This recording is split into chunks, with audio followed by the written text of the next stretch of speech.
For those of you joining the meeting via telephone, the meeting will start shortly. Thank you.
Hello, Stephanie. Are you ready to go once we get a quorum?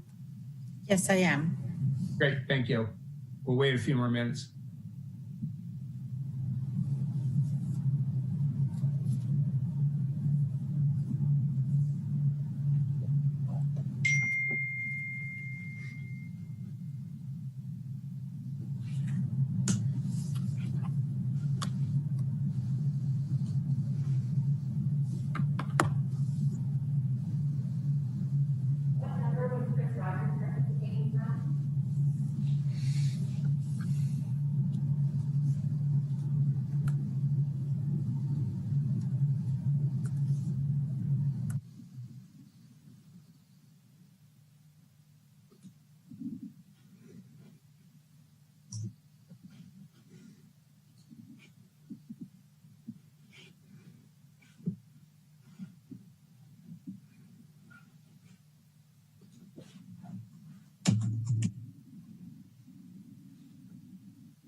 Okay, Stephanie, if you're ready, I'll go ahead and call this November 17th Santa Rosa City Council meeting to order. Could we have a roll call, please?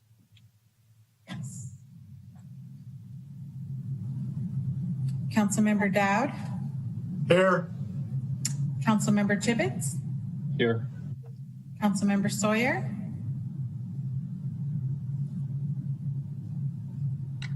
Councilmember Sawyer, Councilmember Rogers, Here. Councilmember Oliveras, Here. Vice Mayor Fleming, Vice Mayor Fleming, Mayor Schwedhelm. Here. Let the record show that all council members are present with the exception of Vice Mayor Fleming and Councilmember Sawyer. I'm present. Sorry about that. Thank you. Then let the record show that all council members are present with the exception of Councilmember Sawyer. Great, thank you. So I have some housekeeping reminders that we're all getting used to.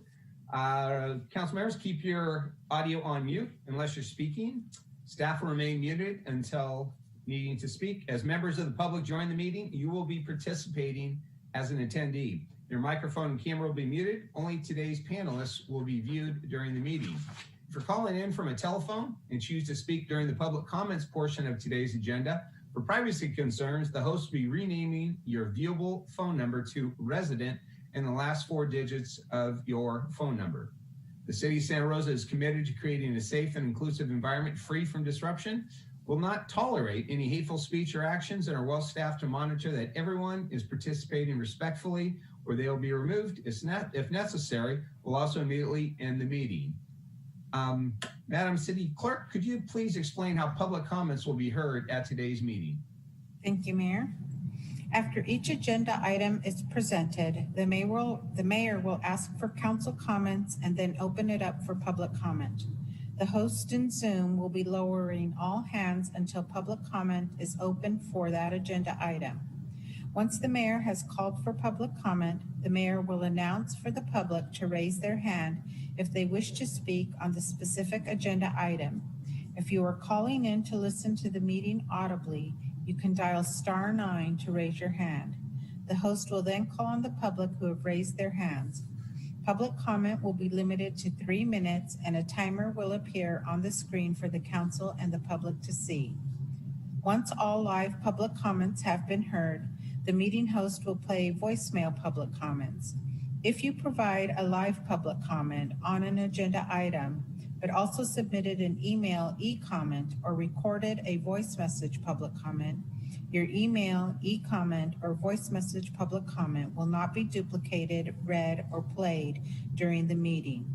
Additionally, there are 2 public comment periods on today's agenda to speak on non-agenda matters, items 13 and 17. This is a time when any person may address the council on matters not listed on this agenda, but which are within the subject matter jurisdiction of the council.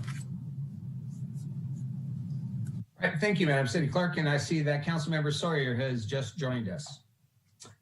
Mr. City Manager, item 3.1. Item 3.1, report on public input for use of PG&E settlement funds. Alan Alton, Interim Chief Financial Officer, presenting. Good afternoon, Mayor Schwedhelm and members of the council. This item is indeed a report out of all the public comment that we have, or input that we've received over the past couple months leading up after we received the settlement money. So next slide, please. The agenda for today, I've broken up the presentation into 3 sections. So I'll go over a little bit of process overview, kind of where we started from and where we are now. We'll then go through the virtual community input meetings that we had, and then the digital survey results. And then after that, I'll finish up with some next steps as I see going forward. Next slide, please. So in terms of the process overview. We received a $95 million settlement from PG&E, and we received that money in July of 2020. The oversight of how the money would be spent was assigned to the Long-Term Financial Policy and Audit Subcommittee in July at the council goal setting that we had there. So that committee, which is a council subcommittee that has 3 council members on it, received a few presentations, one in August, one in September, and then one just last week, where we've talked about the potential projects for this. And then last week's meeting, we went over the input that we had received. We did hold 3 virtual community meetings. Those were on September 24th, and then we paused them for about a month due to the glass fire, and rejoined them on October 21st and then the 22nd. We also did a community-wide digital survey that was going from middle of September to the end of October. So the whole point of this was the council wanted to receive as much information as possible from the community. And so that's why we had those meetings, to be able to reach out to not only fire survivors, but the community as a whole. Now, moving away from this meeting and going forward, the Public Safety Council Subcommittee will receive a report on the 23rd by the Fire Department, which is the Wildland Resiliency and Response Strategic Plan. There will be a study session on December 8th, where we'll talk about,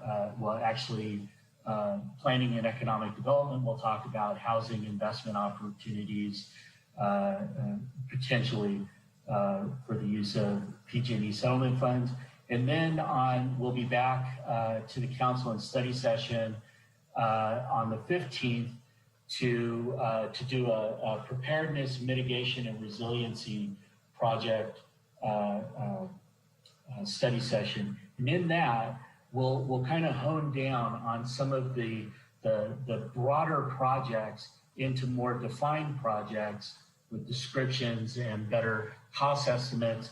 Some of those things that we've looked at that are not only in the city's control, but also that we'll need to go out and work with our partners, be it at the state level or even company partners, to look at things like traffic signalization and evacuation routes, street and highway widening, radio infrastructure, and the need for fire stations and all that. And those are things that are really directed around the mitigation and for future fire disasters. Next slide, please. So on the August and September meetings of the Finance Committee, we went over a kind of a list of potential uses of the settlement funds. And the reason for that is that we, didn't want to just throw $95 million on the table and say, have fun. So what we tried to do is to look at fire-related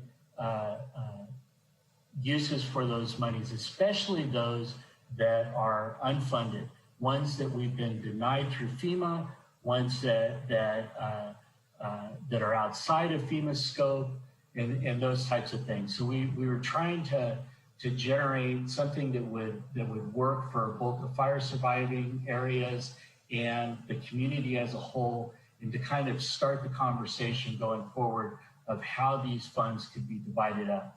So we were So again, we were using it as not as decision points, but more of a conversation point. And then, so moving on to the next slide, please. So in addition to the fire resiliency projects, we had also just received the long-range financial forecast update that showed how low our reserves had run over the years, a lot due to these emergencies and other needs. So we wanted to have that out there as a potential. And then other community needs that have come up, including seed money for the renewable enterprise districts. It's actually matching funds from what the county has put forward to jumpstart affordable housing in the downtown, and discussions of the Roseland Library with just a range cost there. Next slide, please. So then we started our community outreach part, so next slide. So again, the intent was to receive as much input as possible from both fire survivors and from the community as a whole. So we received emails and letters, and we met with employee labor groups, in addition to moving forward with the digital survey that we'll talk about, and the community meetings. So the 3 community meetings we had, the first one was with the fire survivors in the Coffee Park area and the fire impacted mobile home communities. We then, on October 21st, we met with the fire survivors in Fountain Grove, Hidden Valley, Montecito, and Oakmont neighborhood areas. And then on the 22nd, we had one that was for all community members within Santa Rosa. Next slide, please. So, and then in addition, we had press releases, multiple bilingual posts on our social media platforms. We put announcements in City Connection, bilingual ads in LeBeau's. We had a website page dedicated to getting input. And again, we had this direct outreach to fire survivor block captains. Next slide. So in all that, we began our virtual community meetings, and all 3 of these really took on the same format. We had a panel of city staff that were subject matter experts. We were there to kind of run through an overview of the funds, but also to be able to answer questions from the people attending the meeting. So we would go through a brief presentation, and then we would open it up for comments. We took down those comments, recorded them. All the meetings were recorded, and then we answered whatever questions that may have come up. So next slide. So like I said, the first meeting was with the Coffee Park fire survivors and the impacted mobile home communities. We received 5 comments there. They were mostly around fixing the fire damages and the unmet needs in the Coffee Park area, to building fire resiliency, to coming up with things like a sidewalk reimbursement program, and to make that community stronger and safer going forward. Then the second meeting that we had on October 21st, next slide, please. We had about 14 attendees for that one, and had 6 comments, a lot the same as the ones in the Coffee Park areas, really focused on preventing future fires, using technology when possible, including drones and sensors. There was a call for rebuilding Fire Station 5, but really, at least the message that came across to me was that the number one priority must be to fix the fire damages before anything else. I think that was a universal sentiment that went through that particular meeting. So the next slide, please. So then our third meeting was the citywide meeting on October 22nd. There were 42 attendees for that, and we recorded 21 comments. They were rather wide-ranging. There were several that were in support of fire prevention and rebuilding the fire damaged areas. But then this is where we heard more of the community projects, such as investing in fiber going through to the premises, Roseland Library, funding for the Southeast Greenway land acquisition, a matching the community or the county's red contribution for downtown housing, putting money toward affordable housing, rental assistance, and programs that would protect the vulnerable, including undocumented individuals. So next slide. And then I think we can just go to the next one after this. So again, we did the digital survey from September 15th to October 25th. We had over 3,000 respondents, which was great. I was looking at our notes, and our initial measure to see if we did well was that if we got 1,000 respondents. So the fact that we got 3,000 was great. We also ran a Spanish survey along with it, and we had 32 respondents there. So the survey consisted of background questions such as were you a Santa Rosa resident during 2017, and did the fire damage your residence? Do you live there now, or do you live in Santa Rosa now? Then they also had a number of ranked choice questions, and a lot of those were built off of things that we had heard through numerous council meetings and other input that came through, both from a fire resiliency standpoint, but also a community-wide projects. The questions were rather broad-based. They don't really talk about specific projects, or maybe they do have somewhat of specificity along with it, but even at that, we're not really defining anything. The idea was to try to get general project ideas that we can move into and then develop projects there. So the way that I have this moving forward is we'll do the English responses, and then the next slide with that will be the Spanish responses. These are in the order that that the survey was developed. So ranked choice question number 1 was question number 1 on the survey, and therefore. And then at the end of it, I provided some summaries of both the English and the Spanish results of all the ranked choice questions. So again, we start off with the respondents lived in Santa Rosa city limits during the fires, and 85% of those respondents did. Next slide, please.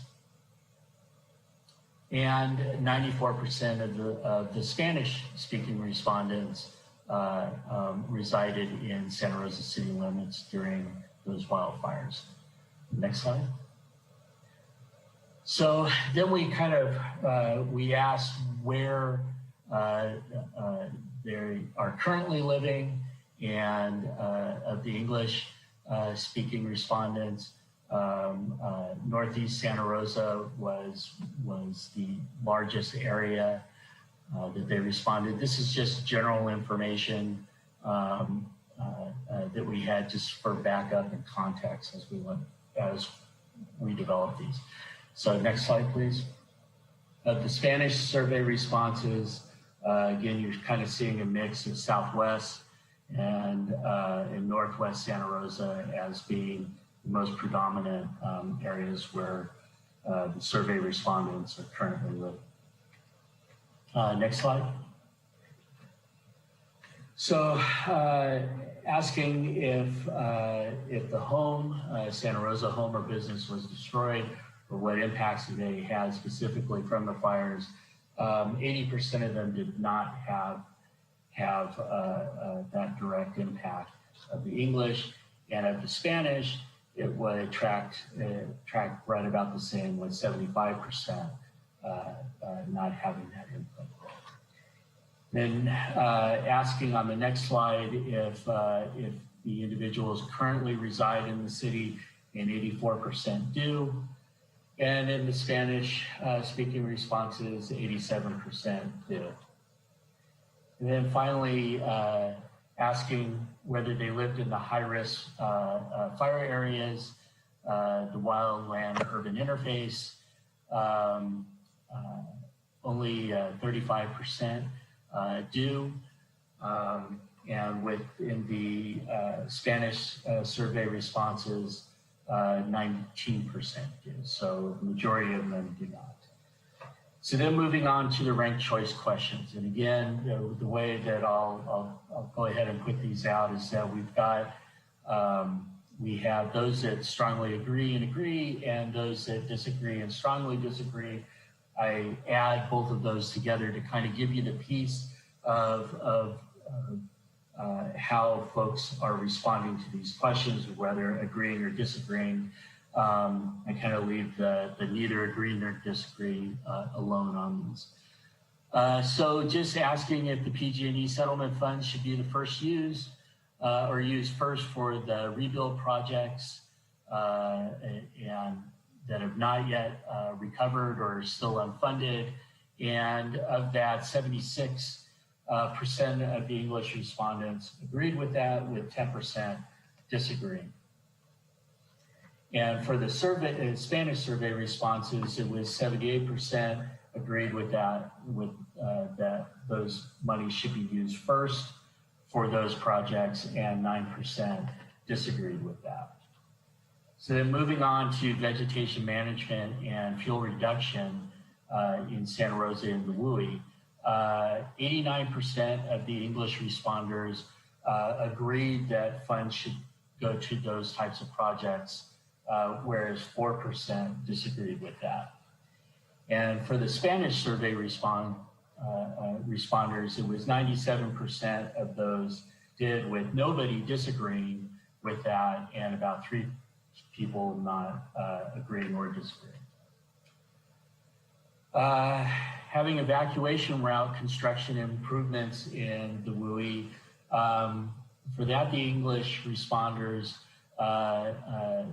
69% of them agreed, whereas 10% disagreed. And in the Spanish survey, it was 91% of those responded that they agreed with that, whereas 3% disagreed.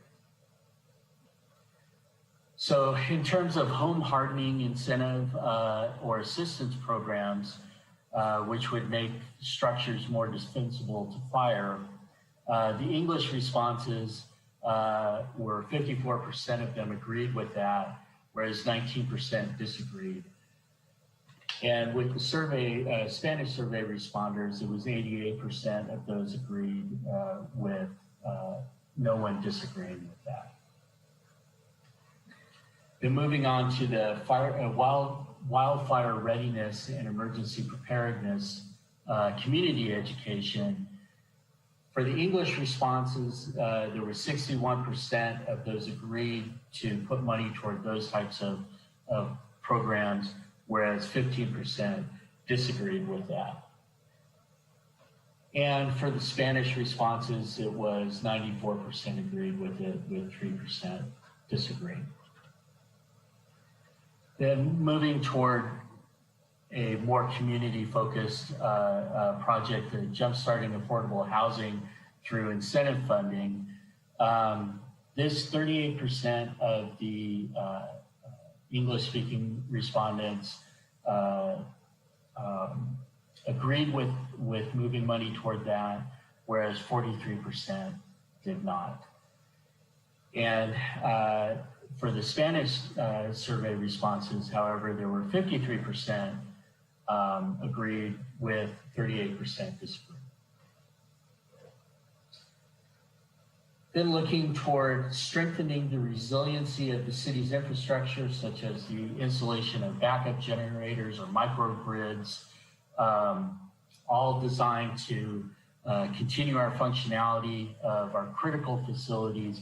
79% of the English responding surveyors agreed with funding those types of projects, whereas 7% disagreed. And in the Spanish survey, it was 84% agreeing with that, with no one disagreeing. And finally, support for businesses and work recovery or workforce recovery loans and grant programs. We went from 51% agreeing on the English survey to 22% on the disagreeing with that. And 47% agreeing in the Spanish survey, with 41% disagreeing with that. New community assets such as libraries, community centers, pools, those types of things. Only 26% of the English survey responded favorably to that, with 50% disagreeing with the use of funds toward those types of projects. However, in the Spanish survey, it's 47% agreed with that type of funding or those types of projects to 44% disagreed. In terms of moving or putting money toward homeless services, 34% of the responders in the English survey agreed with using money toward homeless services, whereas 50% disagreed with that. And in the Spanish survey, 42% agreed with that, with 45% disagreeing.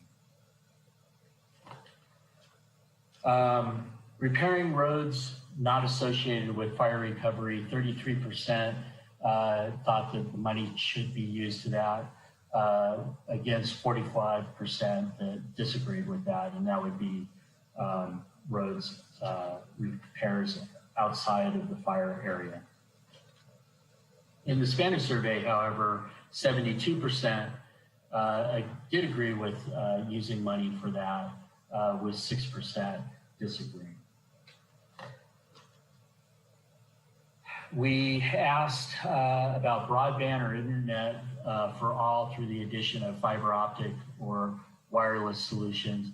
And again, we kind of kept this wide ranging. 44% of the English surveyors did agree with using money toward that, with 33% disagreeing. In the Spanish survey, however, it was 41% agreed to funding those services, with 44% disagreeing. Then, and this is kind of similar to one earlier, but in doing park improvements such as construction of new parks or all-weather sports fields or other amenities like that, we had 28% of the English responders agreeing that would be a good use of funds versus 48% disagreeing.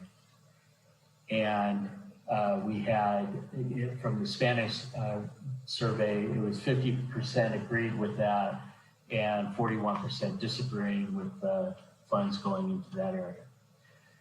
So moving into the next one, we had all those slides that kind of show you a graphic representation of what we have right here, which is basically every question I put a comment for, or a column for those that agreed. And again, these are strongly agreeing and agreeing. And in the disagree column, they are the strongly disagreeing and disagreeing. So totaling those up and rounding them for you,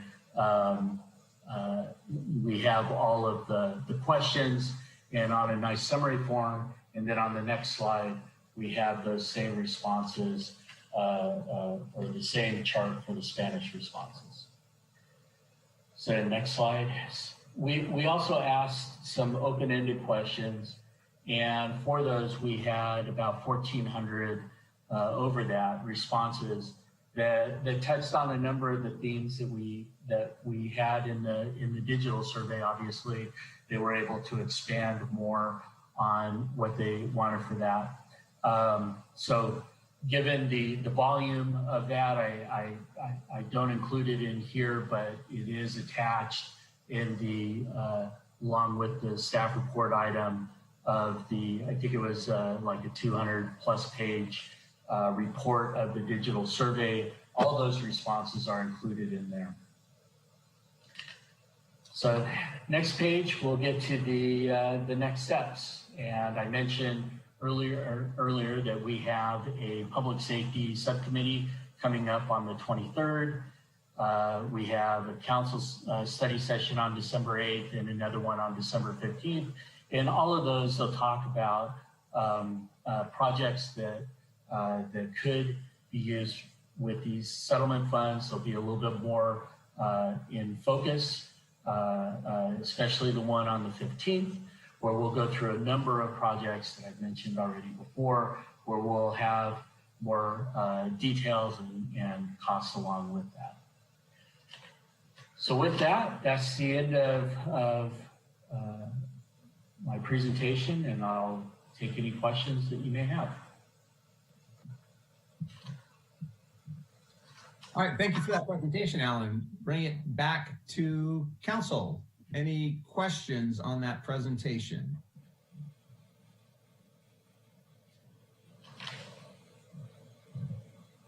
Mr. Dowd. Just curious, is there any state or federal funds potentially possible to help with the wild urban interface vegetation management, in addition to what might be put there from the PG&E settlement funds? So there, this is Council Member Dowd. This is Sean McGlynn, City Manager. I think there are funds. We'll get into some more detail, but those funds tend to be competitive funds. And with the spate of other communities applying for those funds, there is some restrictions on how much a particular community can receive. And we're in protracted conversations with FEMA, for example, on Fire Station 5. We've filed a second appeal supported by the state on that project about the relocation of that project. So there are funds as we go through in that deeper dive on the project specifically. We'll be illustrating some of that, but there is also a possibility of not getting funded for some of those projects. And then you have to wait for extended periods of time. And you may have to go through federal requirements as it relates to those dollars as well, which can delay those projects even further. Thank you. Council, any additional questions? Not seeing any virtual or real hands up. Okay, we're now taking public comment on item 3.1.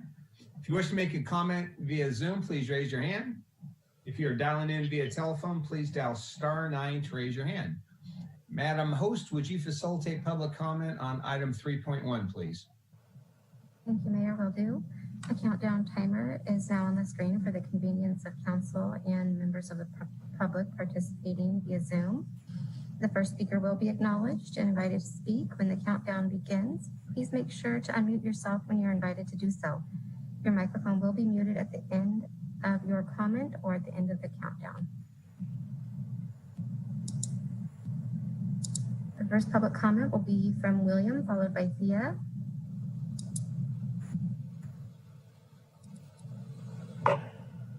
William, I've enabled your speaking permissions. Can you please unmute your microphone and confirm you can see the timer on your screen? Yes, thank you very much. Thank you. Please identify yourself for public record if you choose to do so, and your time begins now. Thank you. My name is Will Abrams. I really appreciate the city council and the city putting together the survey. I think it's great that you are encouraging public participation and engagement. I would caution that the survey is seemingly more anecdotal than directional, and just wanted to really emphasize that we really need during these times to be standing up sustainable programs. Certainly infrastructure is important, but given the times that we're in with COVID and wildfires, really the city, as we know, is in need. And certainly we can't look at fixing potholes as an infrastructure project. We really need to make sure that these substantial funds are not just used and done, but used towards programs that are going to be sustainable for the city and really are going to encourage the type of growth that we need for us moving forward. On a related matter, I also want to applaud the city indicating that you will be pursuing a civil suit against PG&E regarding the Kincaid fire. That, of course, will also likely produce additional dollars for the city. But I would just encourage the city council to consider how that suit can be leveraged to put pressure on PG&E to make sure that they're driving towards safety outcomes. If this just ends up being another payment, it will be a lost opportunity to turn PG&E around. Certainly the CAL FIRE report indicates that there is multiple areas where PG&E was negligent and is recommending criminal charges. The only way that we're going to really be able to move PG&E in a direction where they're going to be providing additional safety and security for residents is to really make sure that these things are pursued through the CPUC, through Judge Alsip, to make sure that these lead to a safer PG&E. Prior to the Camp Fire in Butte County, there was a honey fire. It was a small fire, and the county at that time settled with PG&E for $1.5 million and did not push for those types of changes. And that was right before the Camp Fire. And of course, there were much more things that needed to be done by PG&E to make sure that the Camp Fire didn't happen. But we should not miss this opportunity with the Kincaid Fire to make sure that we're pushing PG&E to make the changes that they need to and to hold them accountable and not just look for the dollars moving forward. Thank you very much. And again, thank you for your time.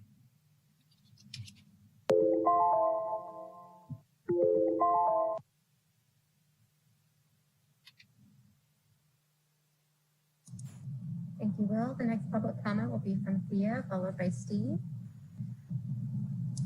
Thea, I've enabled your speaking permissions. Can you please unmute your microphone and confirm you can see the timer on your screen? Yes, I can. Thank you. Please identify yourself for public record if you choose to do so, and your time begins now. Sure. My name is Thea Hensel. I'm with the Southeast Greenway campaign. Before I begin, I'd like to ask Mr. Alton to change the reference you have to funding the Southeast Greenway. That was on slide for the meeting number 3, the citywide feedback. What we are asking for is money to buy the property that is zoned for development.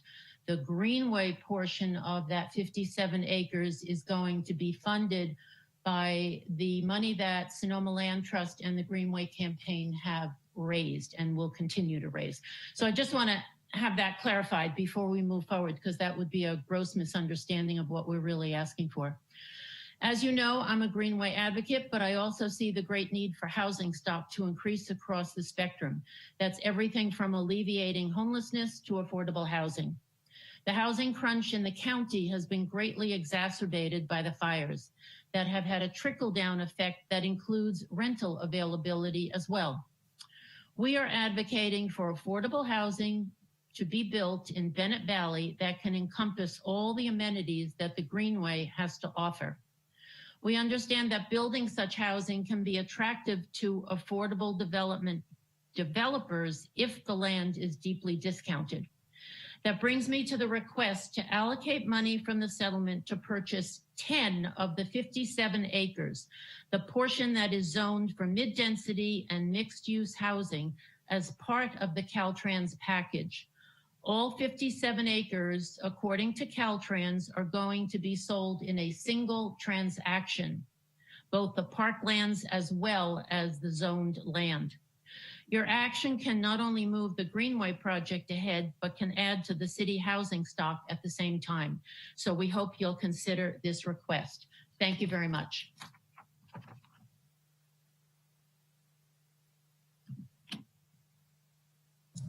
Thank you, Thea. The next public comment will be from Steve, followed by Robert.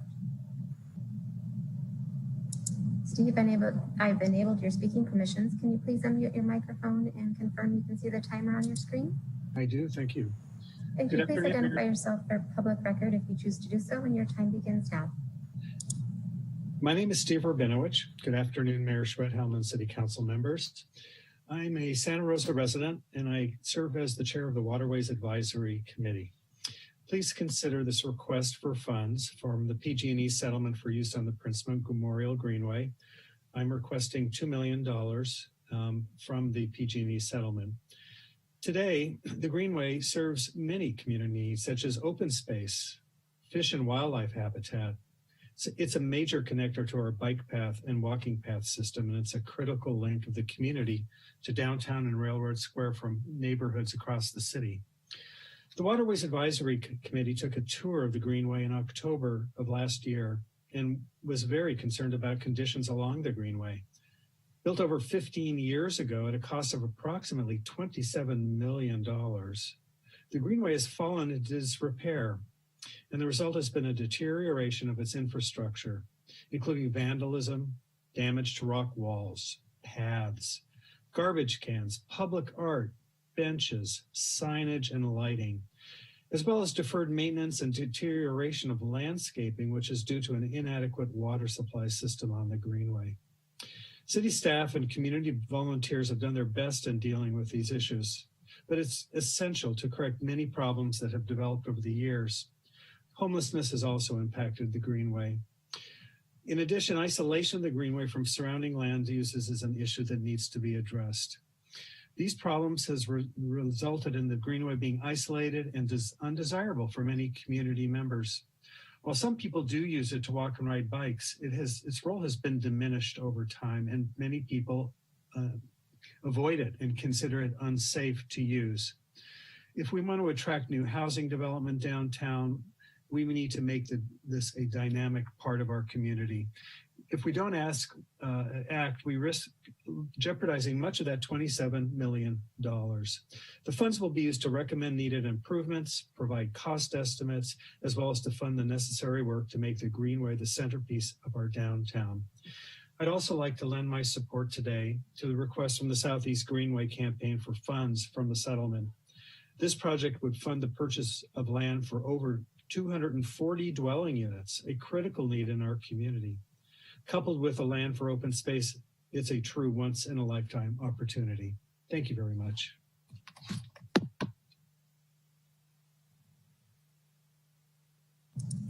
Thank you, Steve. The next public comment will be from Robert, followed by Eric.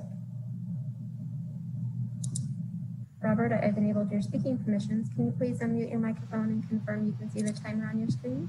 I can. Thank you. Please identify yourself for public record if you choose to do so, and your time begins now. Good afternoon to the Mayor and Council. I am Bob Geiser. I am co-chair of the Southeast Greenway Campaign Committee. We are requesting the Council consider funding the acquisition from Caltrans of the 10 acres of the 57-acre Greenway property that are zoned for 244 housing units in medium and medium-high densities. City staff has obtained a preliminary estimate of $12 to $14 million for the sales price of the development land, but the price tag may be less after the formal appraisals and negotiations are all done. After acquisition, the sale or transfer of this land from the city to private housing developers will give the city the ability to lower the per unit land cost. This would allow many new affordable housing units to be built, directly implementing the city's housing goals. Since Caltrans wants the city to acquire the entire Greenway property at the same time, including the 47 acres planned for city and county parks, funding the purchase of the developable parcels will also allow the acquisition of all this parkland to proceed.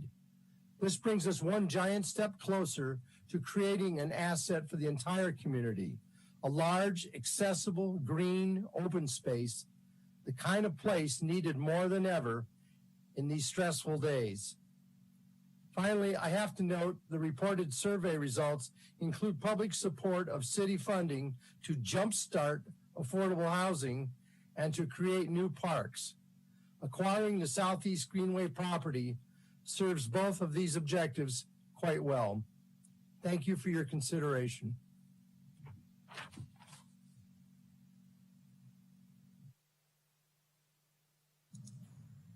Thank you, Robert. The next public comment will be from Eric.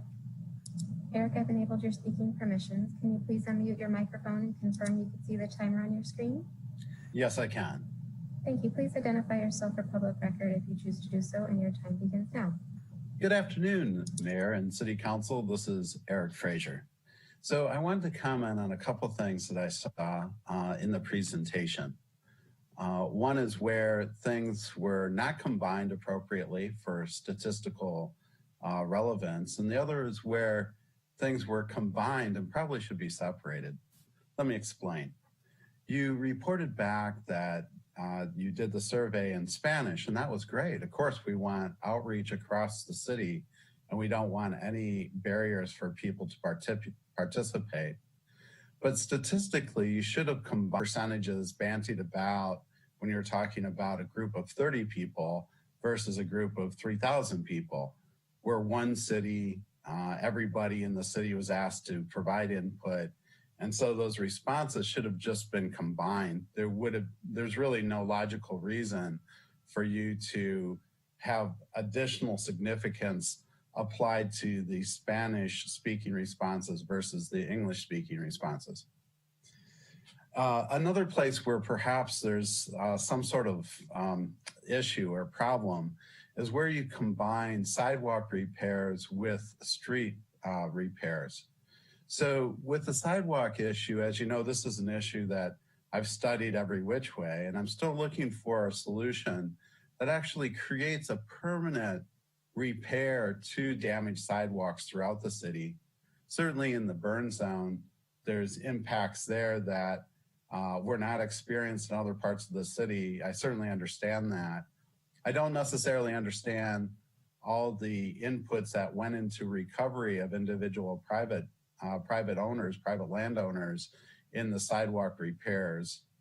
But I do know that sidewalks are separate from streets, and certainly we have a city code that spells out the owner's responsibility for sidewalk repairs. I'll request again, as I've requested along, that we actually have a more comprehensive approach to those sidewalk repair issues that occur, that are obvious throughout the city. And so I would ask that you just look at the sidewalk separately and create a more robust approach so that property owners throughout the city can participate in permanent repairs. And that participation would include, of course, their costs coming forward, because after all, the city code specifies that property owners are responsible for sidewalk repairs.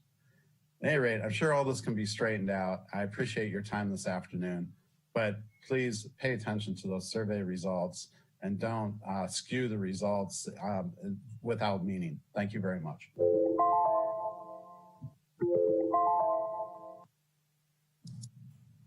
Thank you. The next public comment will be from Eddie. Eddie, I've enabled your speaking permissions. Can you please unmute your microphone and confirm you can see the timer on your screen? I do see the timer on my screen. Thank you. Please identify yourself for public record if you choose to do so, and your time begins now. Thank you for the opportunity. Eddie Alvarez, Southwest Santa Rosa. Thank you, Mayor. Thank you, Council, for taking this time to really hear from the community. I appreciate that my fellow Santa Rosans are advocating for for issues and projects that continue to beautify their neighborhood. What I am here to petition for is an opportunity to bring our neighborhood that has 0 libraries, 0 cultural centers, infrastructure that definitely needs improving. So what I'm asking for is an opportunity to bring us up to par, to dedicate funds to a community that has gone without for decades, if not ever. And so when we talk about these funds, I would hope that we are looking at investments that would give us the greatest amount of return. Again, I do respect my fellow Santa Rosans for advocating on their behalf, but what we are asking for is something. We have children who do not have a cultural center, and now with COVID, we do not even have a headquarters to organize ourselves, to be able to disseminate information to the rest of our community. And I think that's proven by the 30 responses that you did receive compared to the thousands in the English language. So I believe that the separation of both Spanish and English is actually very important to demonstrate this and to show the lack of not so much involvement, but the difficulties of disseminating the information. So I do appreciate that you maintain the numbers separate to show the where we're lacking and why it is so important that we do fund the services being requested by Southwest Santa Rosa and specifically the library in Roseland. And I do appreciate your time. And that is all. Thank you very much. Bye. Thank you, Eddie. We are taking public comment on item 3.1, the report on public input for use of PG&E settlement funds. To raise your hand via telephone, dial *9.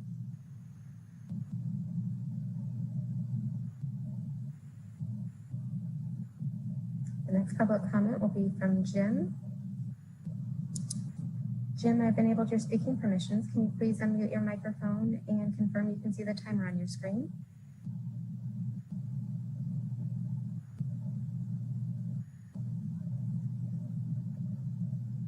Hi, Jim W. I have enabled your speaking permissions. Can you please unmute your microphone? There you go. Thank you. Please identify yourself for public record if you choose to do so, and your time begins now. Jim Wall, I'm the Director of Development for PEP Housing here in Santa Rosa. Thank you, Mayor and the City Council for taking the time to go over this today. I just want to introduce you to the property that is very unique to the seniors here in Santa Rosa that we have purchased the Scottish Rite building, which we are proposing to repurpose for 26 units for low-income seniors. That will be a federally disastered property that will deal with fires from all 3 fires and COVID and any other type of disasters that come from here on out.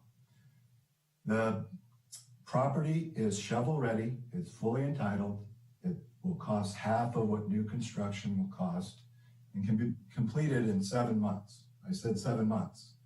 So starting from today, we have done quite a bit of work. We've done a lot line adjustment. There are other large things that we have done. And PEP, as you know, is a senior specialist.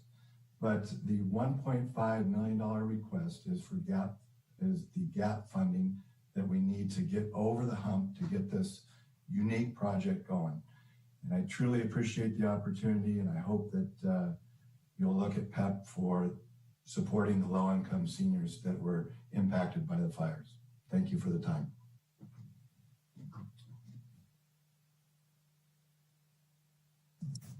Thank you, Jim.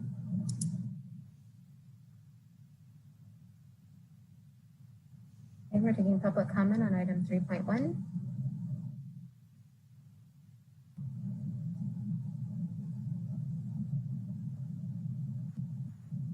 Mayor, I'm not seeing any additional hands be raised. Are you okay if I move along to the voice message public comment? Absolutely, thank you.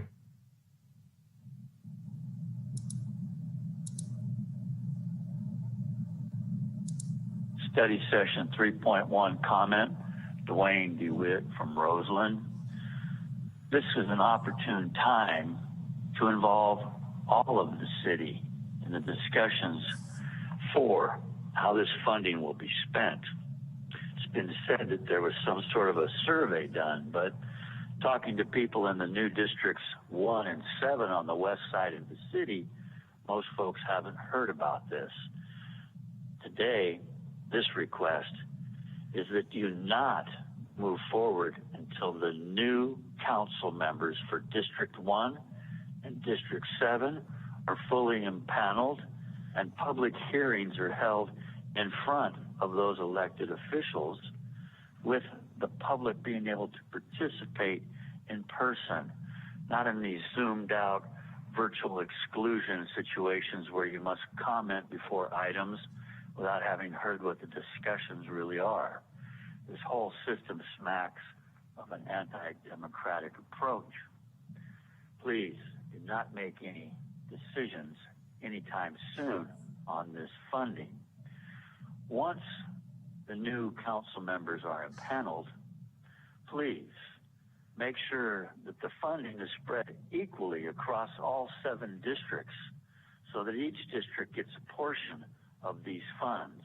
Even though Districts 1 and 7 didn't burn in the Tubbs fire, they absorbed a lot of the impacts by having people come to those areas, especially those who lost homes, especially the homeless, impacting District 1 and Roseland especially hard.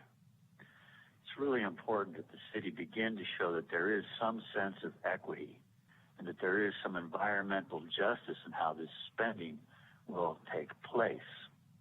Once again, the request is wait until after District 1 and District 7 elected officials are fully impaneled and then able to have a public hearing to hear all of the things that could be possible with the funding. In Roseland, roads have been not repaired for decades. Lots of things haven't been taken care of, always with the excuse, oh, well, we'll get to it. Then the fires came. Then after the fires, oh, there's more fires. That's going to be in our future. We need to plan ahead and help District 1 and 7 with parity to the other parts of the city, especially downtown, which gets all the gravy. Thank you. Mayor, that concludes public comment on item 3.1. Hey, thank you very much. Bring it back to council. Looks like we have a couple of questions. Mr. Tibbetts. Thank you, Mayor. My question is for, I think, generally the staff, but Alan and Sue. I asked a few meetings back what options we would have for investing, and based on a conversation I had with your predecessor, Sue, one time I think she had said that settlement funds were the only funds that could be invested outside of a LAIF. Was there ever any conclusion to that question?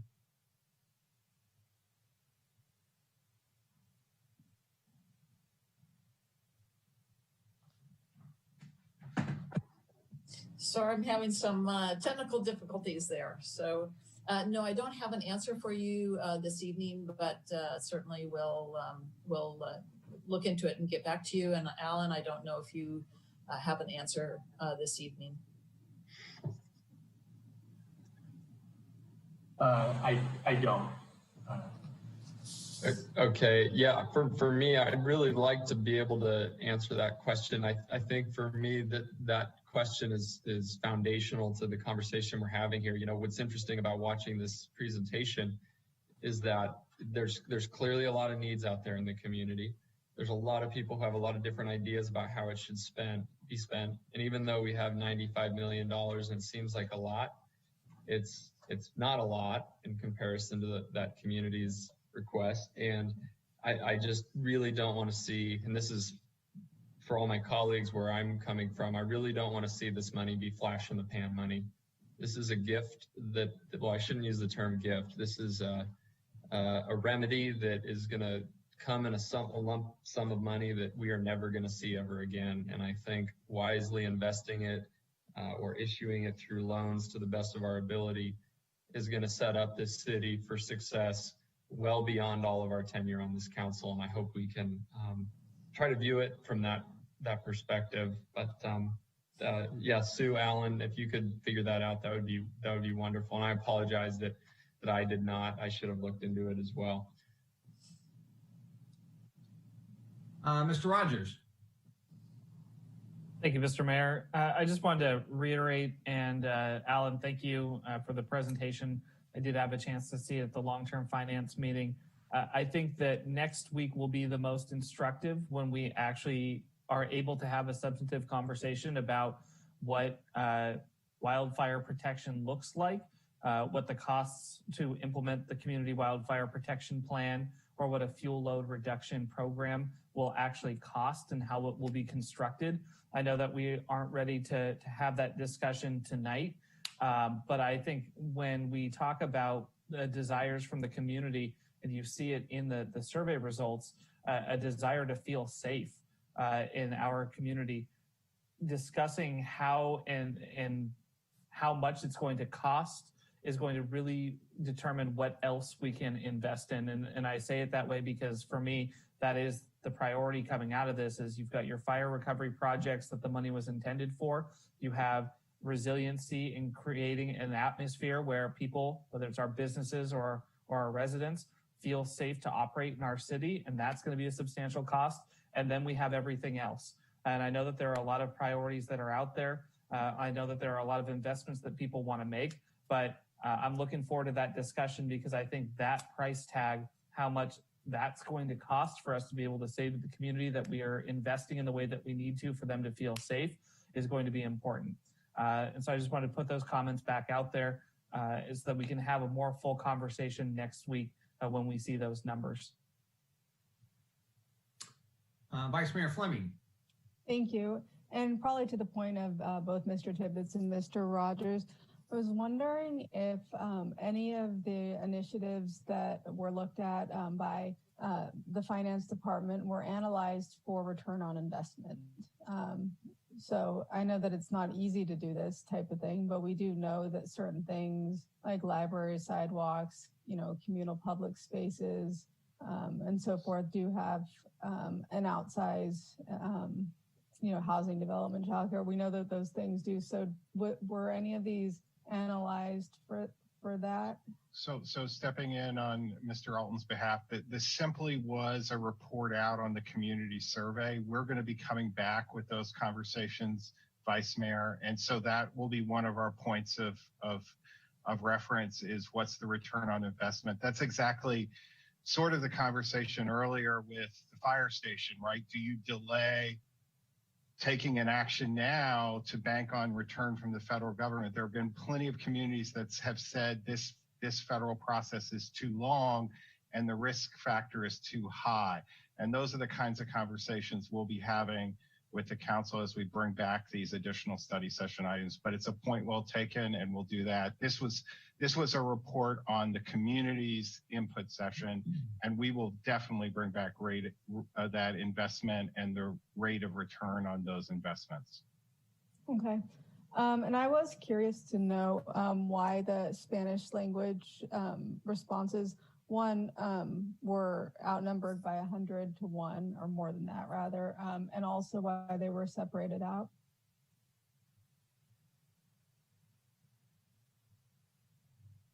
I can't tell you why only 32 responded. We did, I think, I thought we did a good job of trying to get the message out in as much as possible. I guess we could have done more, but I think we did a good job there. So I don't know why that many or that few of people responded. There was no rhyme or reason for separating them out. I thought we went and had a Spanish survey. I show it. I wasn't looking for anything of statistical value. I understand Mr. Fraser's point, and I accept that. But there wasn't my intent to look at this as a true statistical analysis of a survey. This was to provide you as much information as possible. And I do appreciate that. And I want to be very clear, I was not responding to Mr. Frazier's point in any way. His point was that we overvalued the input from the Spanish language community. And that's not where I'm coming from. I was just curious as to what the methodology or the reasoning why behind it. And I think that perhaps, going forward, if it were possible, it's probably impossible actually, would be a more of a geographic distribution of responses than by language or something like that. But thank you for all of your hard work in collecting, well over 3,000 responses. Okay, Council, any additional questions or comments? Vice Mayor, did your hand just go up again?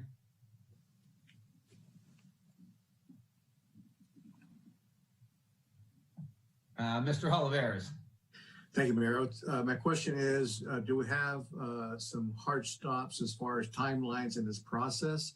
And will there or could there be another effort to reach out to more of our Spanish-speaking community? So we will be taking these notes under advisement, council member, and we will always do additional work.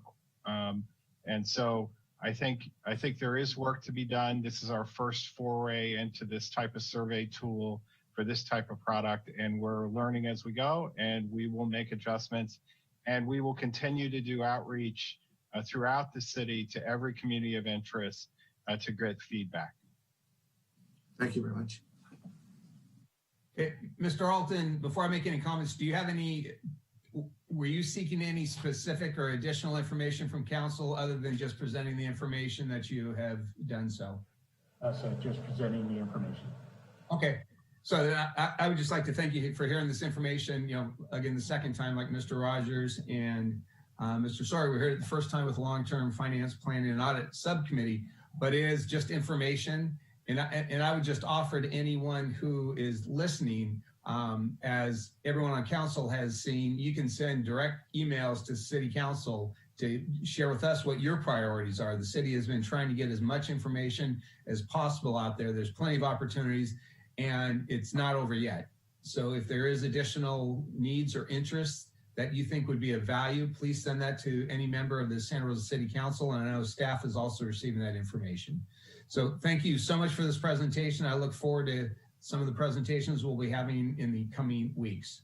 So with that, we will recess and re-adjourn at 4 o'clock. Re-adjourn at 4 o'clock. Thank you.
All right, Madam City Clerk, are you ready to resume? Yes, I am. Okay, we'll reconvene the November 17th version of the Santa Rosa City Council meeting. Madam City Clerk, could you please do a roll call? Yes, thank you, Mayor. Councilmember Dowd.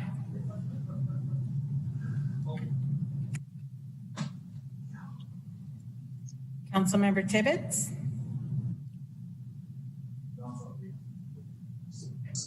Councilmember Sawyer. Here. Councilmember Rogers. Here. Councilmember Oliveras. Here. Councilmember Dowd.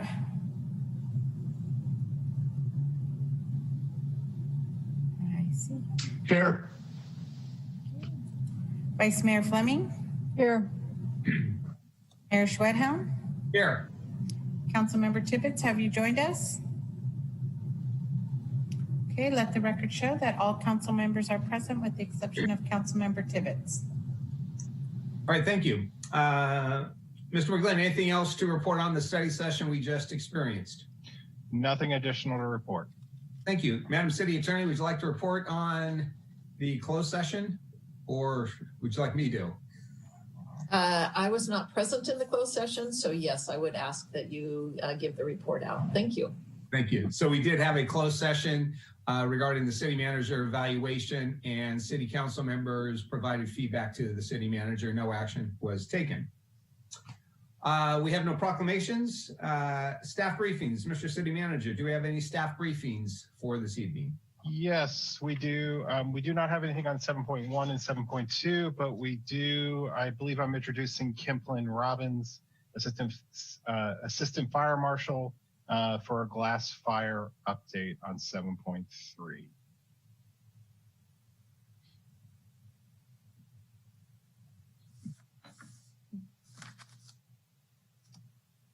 Good afternoon, Mayor, Vice Mayor, council members. My name is Kimplin Robbins. I'm the Assistant Fire Marshal with the Santa Rosa Fire Department. I, along with Assistant Fire Marshal Paul Lowenthal, are leading the city's debris task force.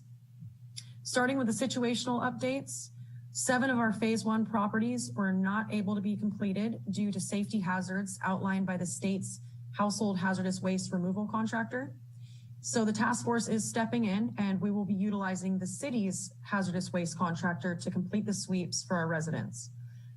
This will complete the HHW removal in the city and allow our residents to move forward with selecting either the state's debris removal program or utilizing the private debris removal process. Yesterday, the county, in coordination with the city's debris task force, hosted an informational and Q&A Zoom session with local contractors for the private fire debris removal program. The meeting was well received, and we had approximately 60 contractors in attendance. CalRecycle was the guest speaker. The panel included the county's environmental health director and the city's chief building official, Jesse Oswald, who were both on to answer any questions. The city and county are also planning another community town hall meeting on December 2nd to update our fire survivors on debris removal and recovery activities. In response to Councilmember Tibbetts' question regarding the public-facing map, the debris task force is transmitting information and data to the county, and we should have the map up by next week.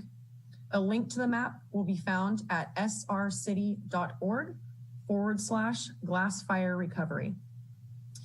To date, the county has received 38 right of entry forms, 6 of which are in the city.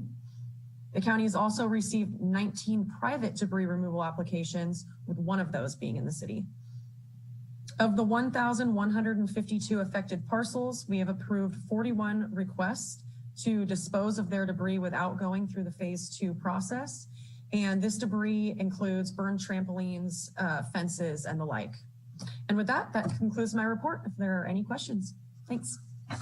Thank you so much for that report and keeping us apprised of the progress. Council, any questions on that report? Not seeing any. We're now going to take public comment on item 7.3, the glass fire update. If you wish to make a comment via Zoom, please raise your hand. If you're dialing in via telephone, please dial *9. Madam Host, would you facilitate any public comment on item 7.3? Mayor, as you can see, a timer is before you for the convenience of the council and members of the public participating today. The first speaker will be acknowledged and invited to speak. Please make sure to unmute yourself when invited to do so. Your microphone will be muted at the conclusion of your comment or at the end of the countdown timer.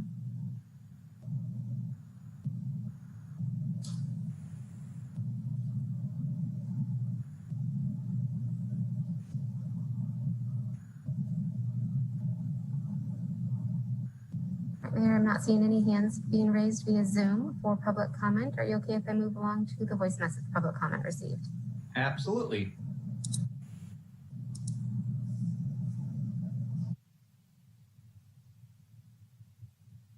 Staff briefings 7-1, COVID response, 7-2, community empowerment. Dwayne DeWitt from Roseland. The COVID information may be given out by newspapers and televisions, but it doesn't appear that there's a lot of people in District 1 at least who've been paying attention to the public gatherings. Unfortunately, at Southwest Community Park and at the Roseland Village shopping area, large groups of people are getting together. No social distancing, no masks, perhaps spreading COVID, and then down the road, we'll be asking for help to perhaps be cured of COVID. There needs to be a better approach.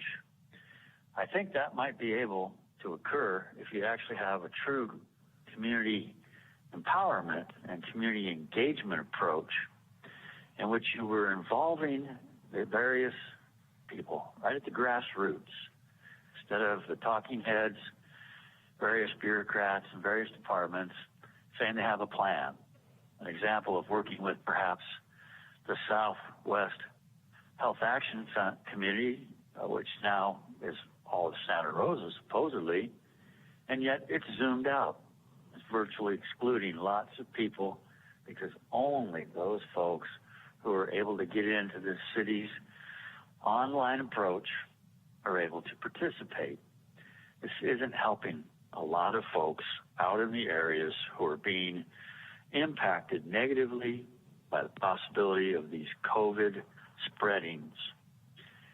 Community empowerment could be begun now if you folks would work together collaboratively with the new District 1, District 7 elected officials and have them begin to hold meetings in their communities with social distancing. People can listen to folks 6 feet away wearing masks and hear what's going on. Please work on this. Thank you.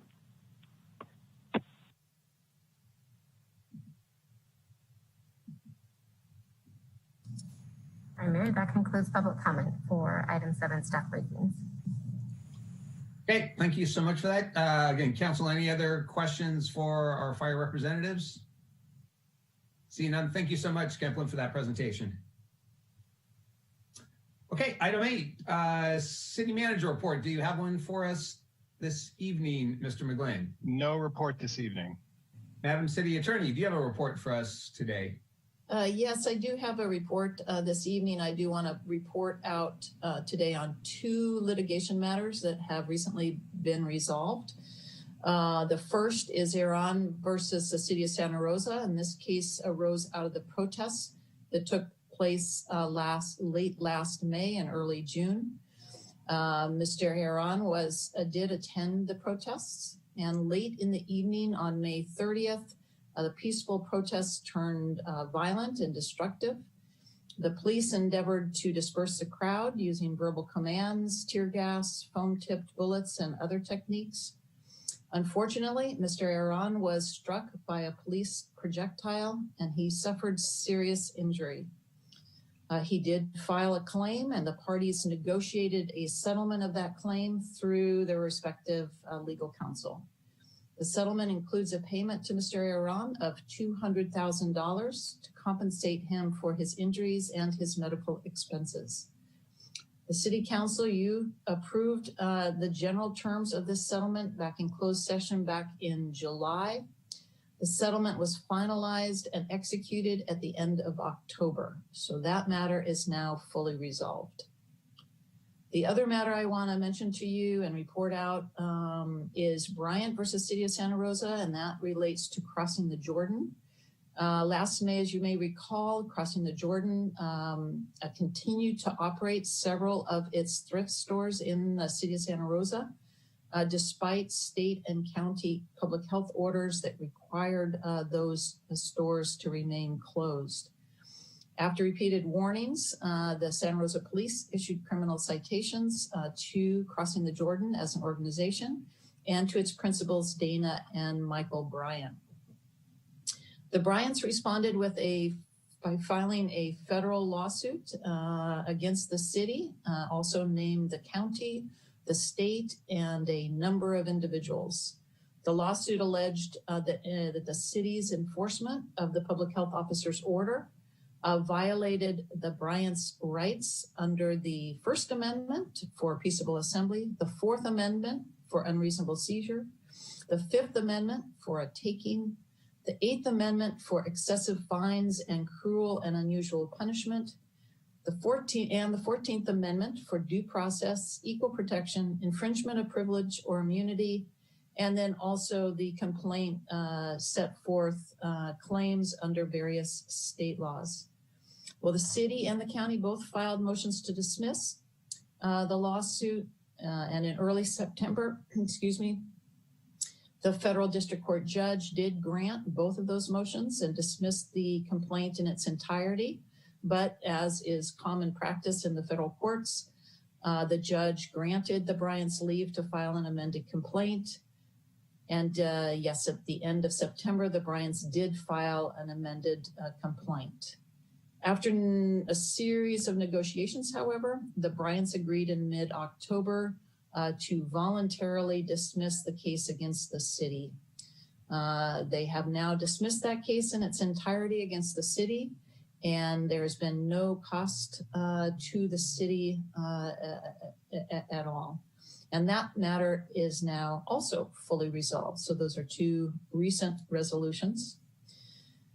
In a couple of weeks, we will be providing you with our quarterly report on pending litigation. These two matters will be included in that report, but under the Brown Act, I did want to report those out as soon as I was able. So we will hear more on the complete portfolio of litigation in a couple of weeks. Thank you. Thank you for the presentation with that information. Council, any questions for our city attorney?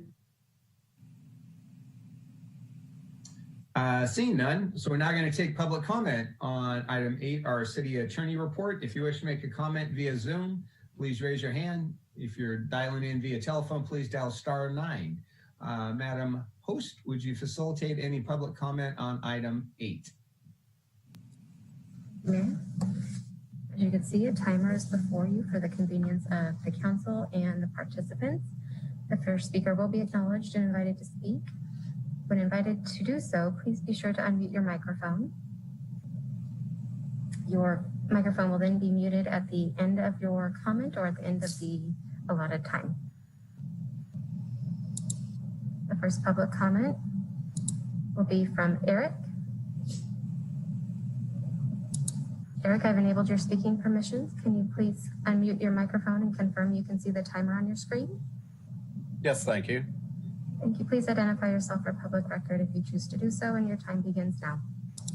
Good afternoon, again, City Council members. Concerning the Crossing the Jordan matter, I didn't hear it said whether or not the citations against the Crossing the Jordan organization or the Brandts personally were dismissed as part of that. I would assume that's the case, but I just didn't know.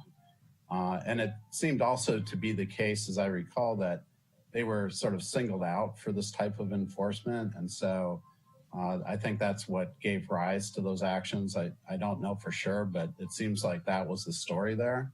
But it just seems to me that if you're going to report on the settlement, then I think you need to, be fully transparent as to, what transpired there legally for that organization. I might also take the opportunity while we're talking about this subject of these people to recognize that their participation in our neighborhood, in our community, was incredibly positive. They performed numerous hours of public service for us in creating a cleaner neighborhood, for taking care of our elderly neighbors, for performing some essential services in our neighborhood. And in fact, throughout the community, as I understand their organization, I wasn't too involved overall in their organization, but I think there was also an incredible public service that they were performing for the people that they were serving within their organization. I recall Michael telling me that they didn't accept any government money for their programs. And I thought that was also really interesting. And so, the social commentary aside, I think there's probably a little bit more to the story from the legal aspect of it. And I'm just sort of curious why that wasn't included in the city attorney's report. Thank you very much. I'll be tuning in later on for more public comment. Thank you very much.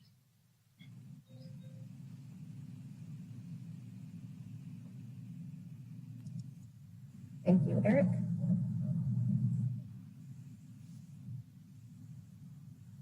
Public comment for item 8, city attorney report out.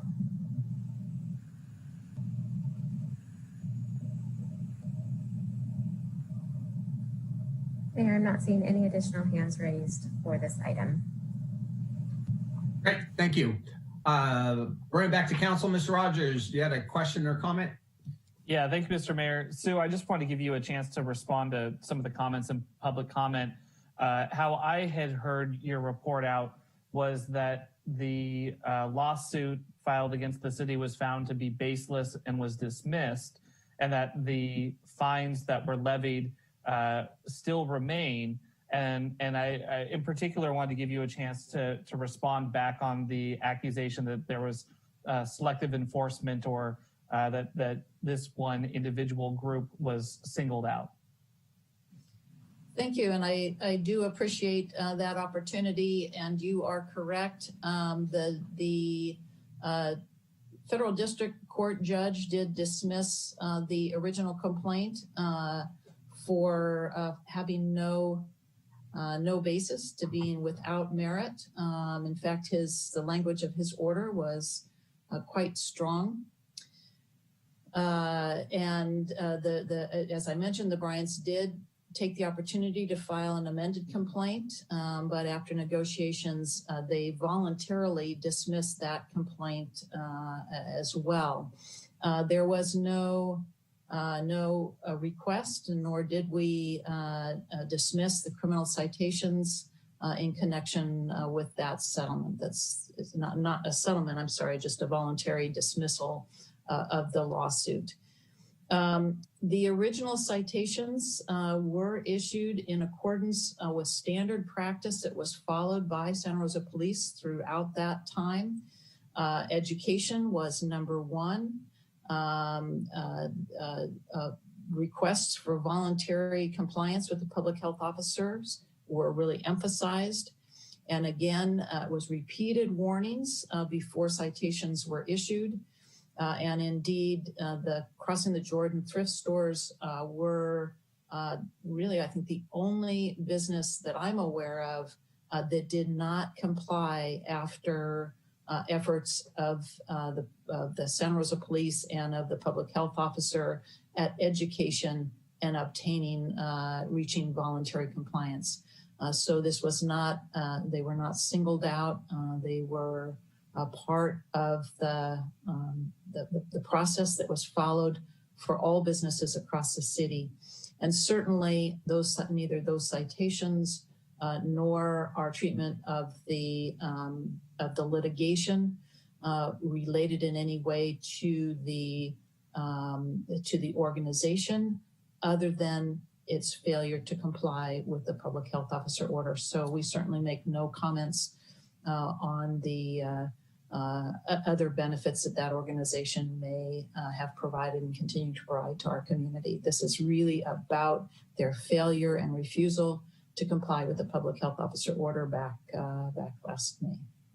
And Sue, just to again be clear, like every other business in Santa Rosa, if I remember correctly, staff tried to work with the business owner to come into compliance and find ways to operate given the health order, and that this was a business who chose not to do so. You are exactly right. Thank you. Okay, any additional questions on the city attorney's report? Seeing none, thank you for that, Madam City Attorney.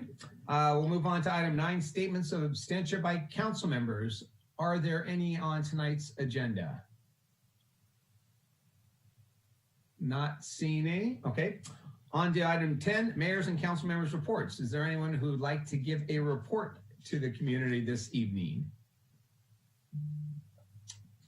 Seeing several heads in the negative. I did want to report out on a couple items that I attended since our last meeting.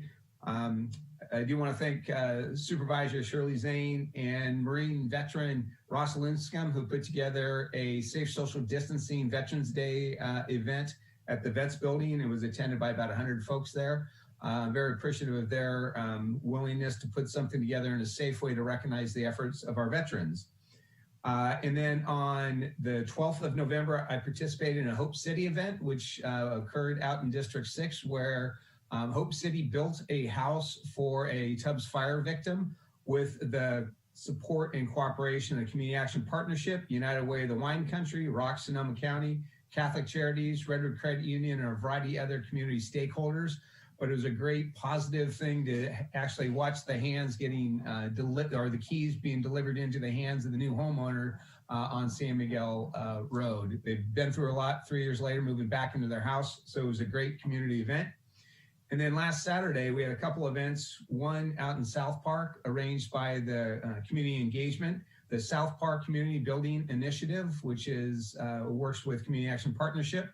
It was a listening session. Myself, Councilmember Oliveras, community engagement staff, and Chief Navarro participated and heard a lot of feedback from people representing the South Park Community Building Initiative.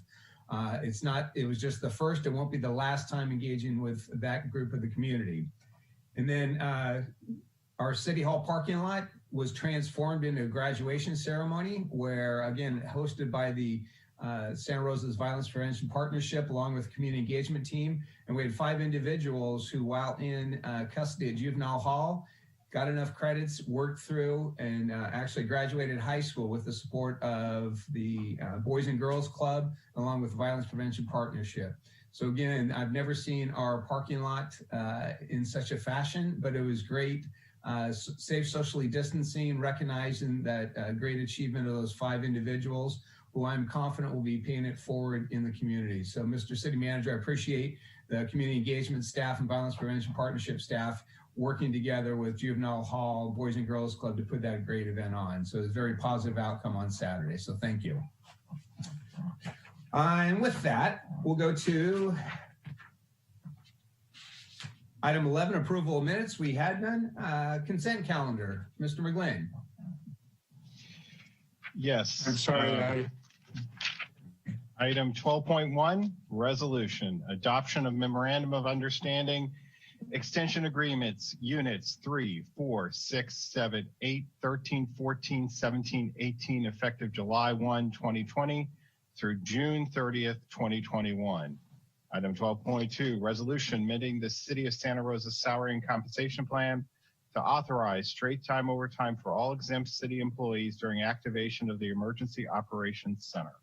Item 12.3, resolution amendment to cooperative agreement between the State of California and the City of Santa Rosa for the Hearn Avenue interchange at Highway 101 project. Item 12.4, resolution standardization of battery backup systems for City of Santa Rosa traffic signal systems.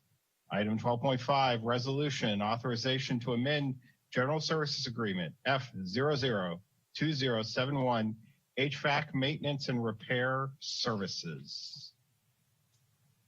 Okay, if I go to any question, Mr. Dowd, you're frozen on my screen, but did you have a comment on the last item? Yes, I did, Mayor.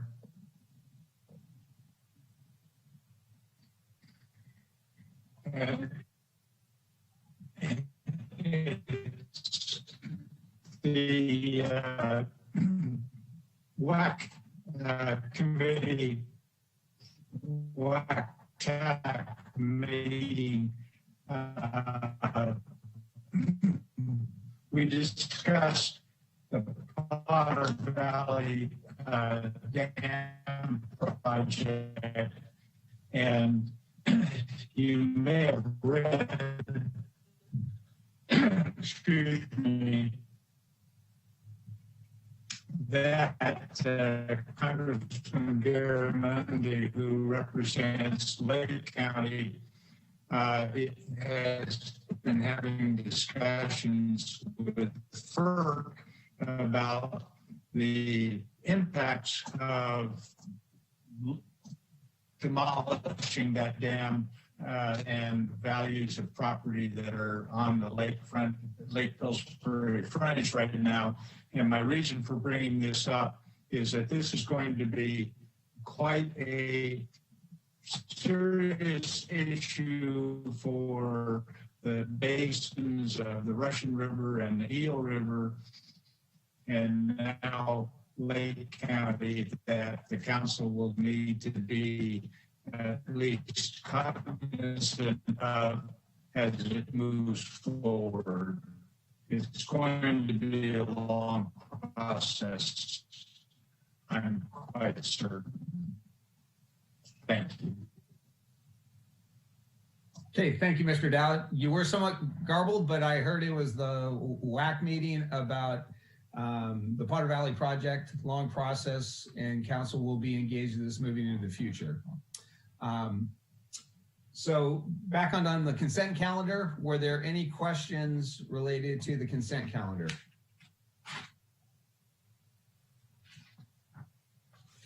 Not seeing any. Madam Host, could you facilitate any public comment on the consent calendar, item 12? Thank you, Mayor, will do. Now at the time on the agenda where we take public comment on item 12, the consent calendar. To make a public comment, please raise your hand via Zoom. If you're participating by phone, please dial *9. As you can see, there is a timer before council and the members of the public for your convenience. The first speaker will be acknowledged and invited to speak. At the end of your public comment, your microphone will be muted. Again, this is for public comment on the consent calendar.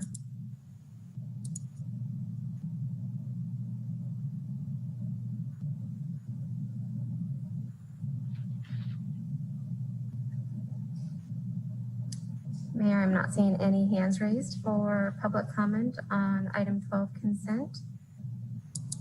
Are you okay if I move along to voice message public comments? Yes, please.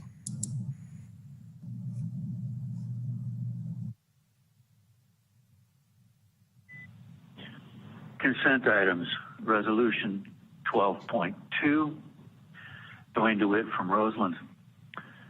This idea of already highly paid exempt city employees who are at the top of the pay scales being given extra pay should they be called upon to do a bit of work that's outside of the 40-hour work week, it strains credibility.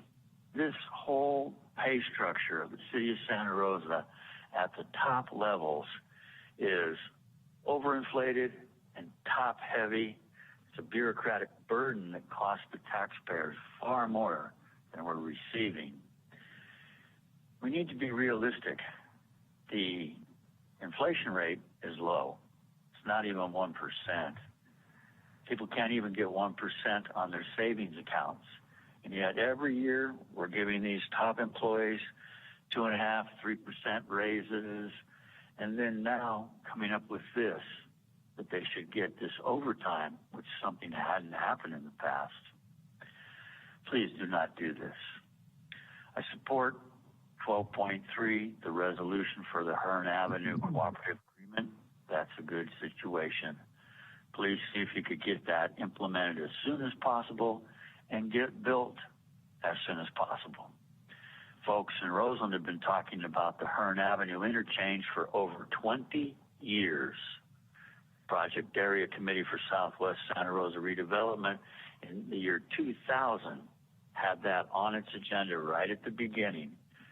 Please get something done to help the west side of Santa Rosa as soon as possible. Thank you.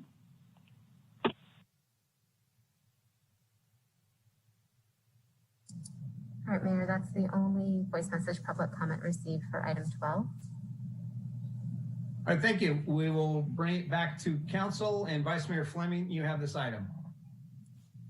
Yep. I'll move items 12.1 through 12.5.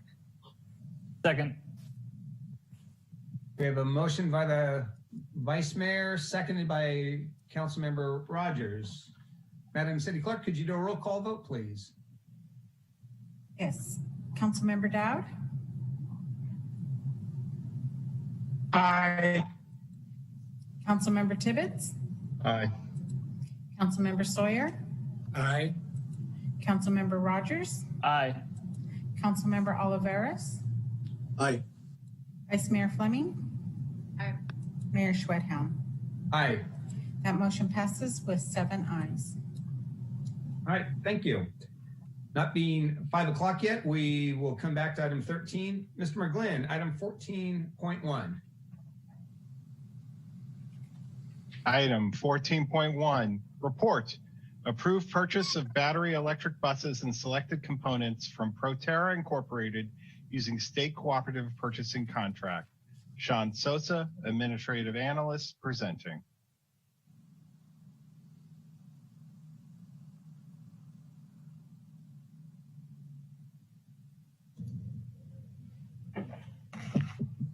Thank you. Good evening, Mayor Schwedhelm and council members.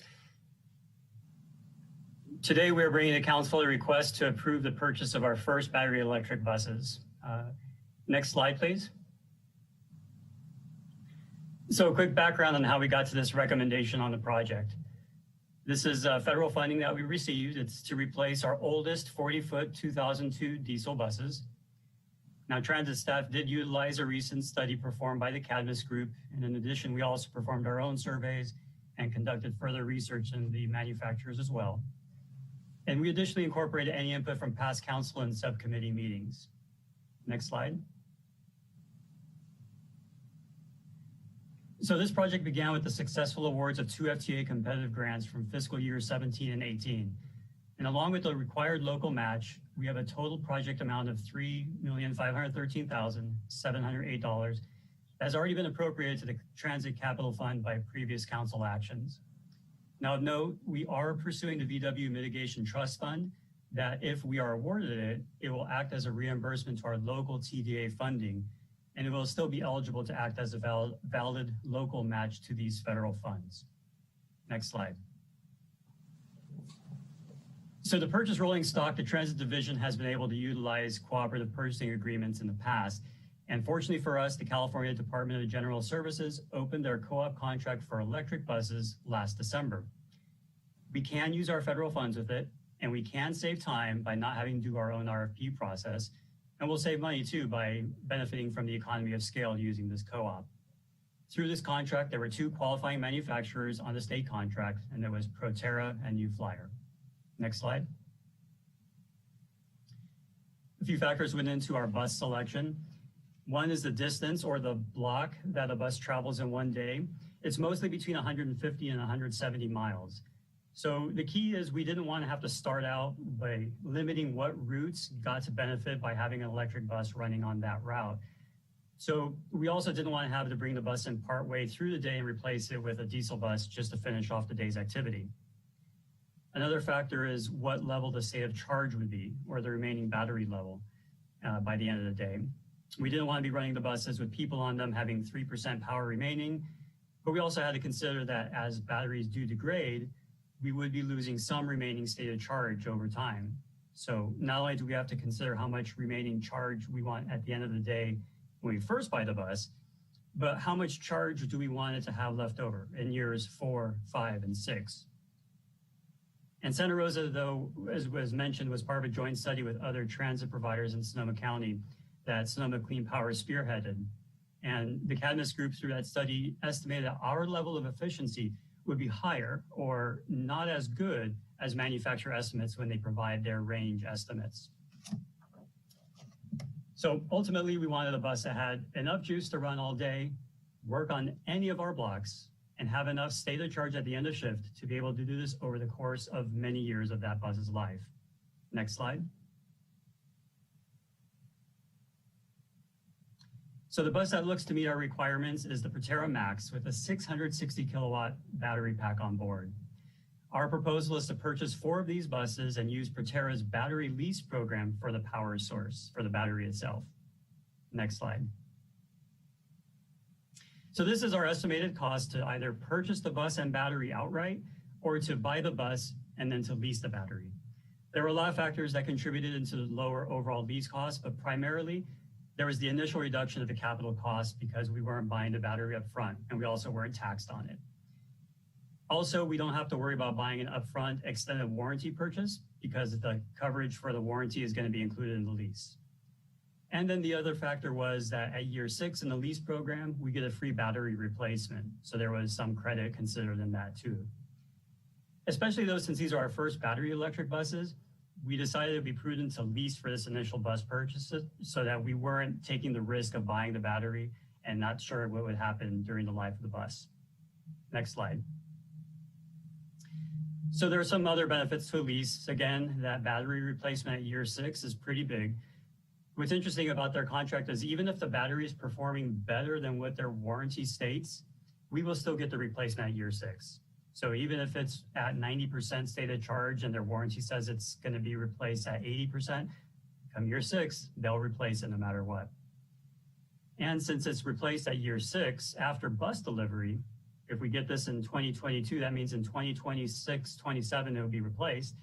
It's possible that the battery we'll get in replacement could be composed of newer technology, which might mean it could be a lighter battery, it could make it more efficient, or even be greater power.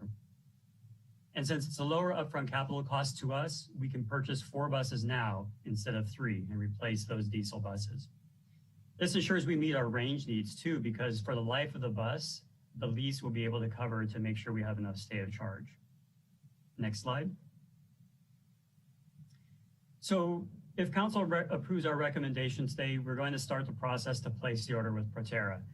When we're all done selecting the bus and the options, we're going to be coming back to council to finalize the approval for the battery lease agreement.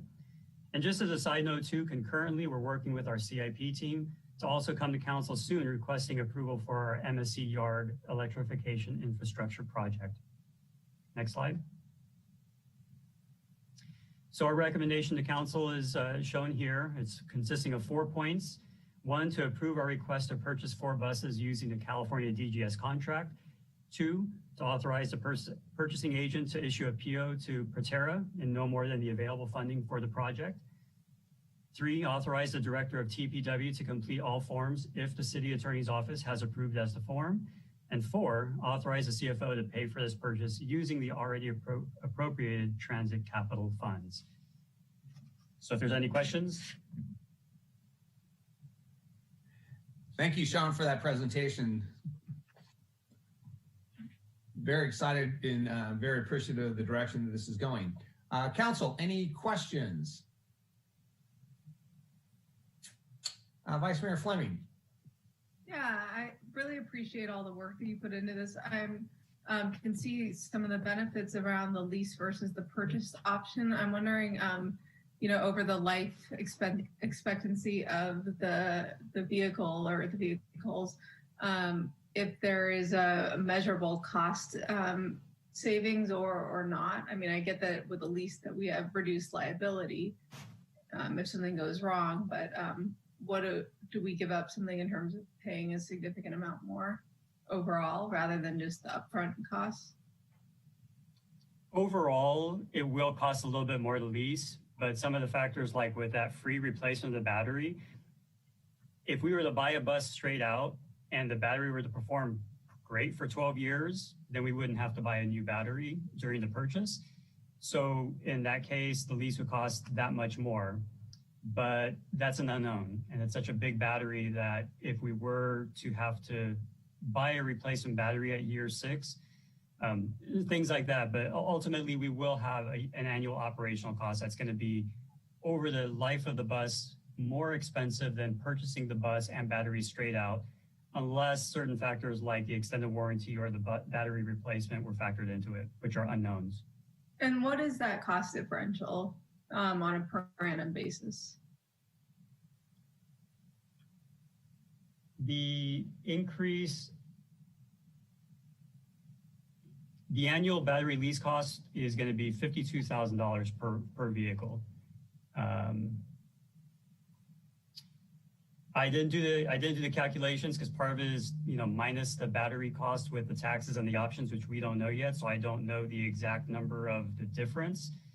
But we are saving $300 to begin with upfront plus tax.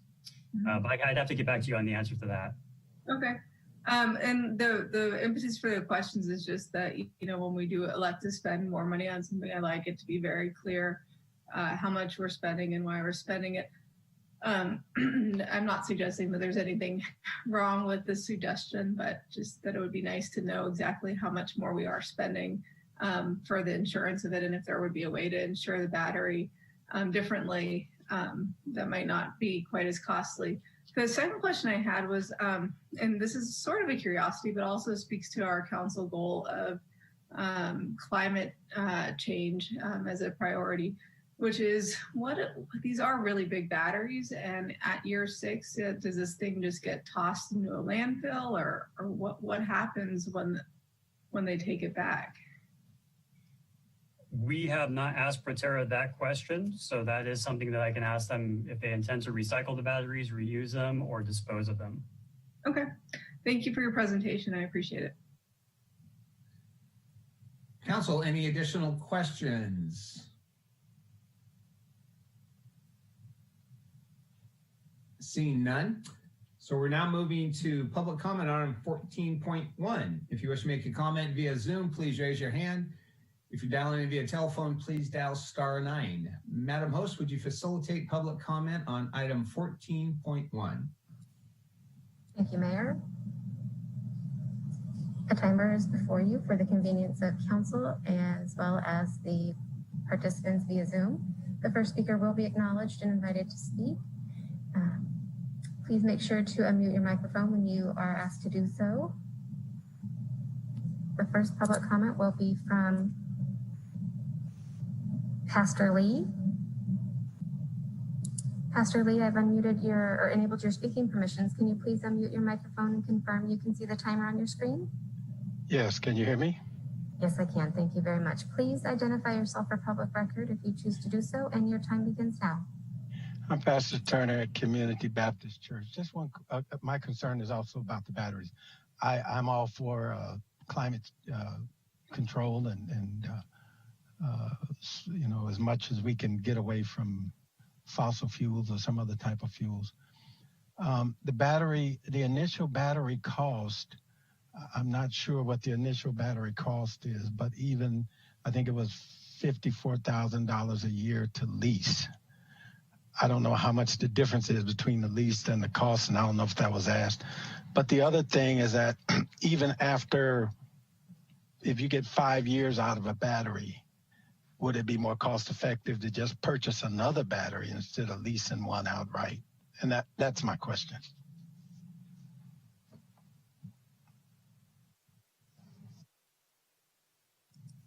Thank you, Pastor Turner.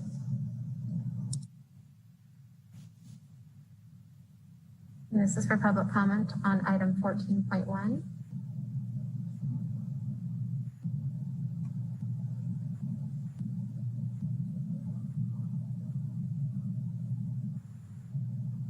There, I see no additional hands being raised for item 14.1, and we did not receive any voice message public comments. All right, thank you very much. Bring it back to council. Any additional questions on this item? Mr. Tibbetts. Thank you, Mayor. I just wanted to give staff a chance to respond to Pastor Turner's question about analyzing the batteries and did we do that analysis? And if so, it was determined that the lease was in fact the more cost efficient way forward.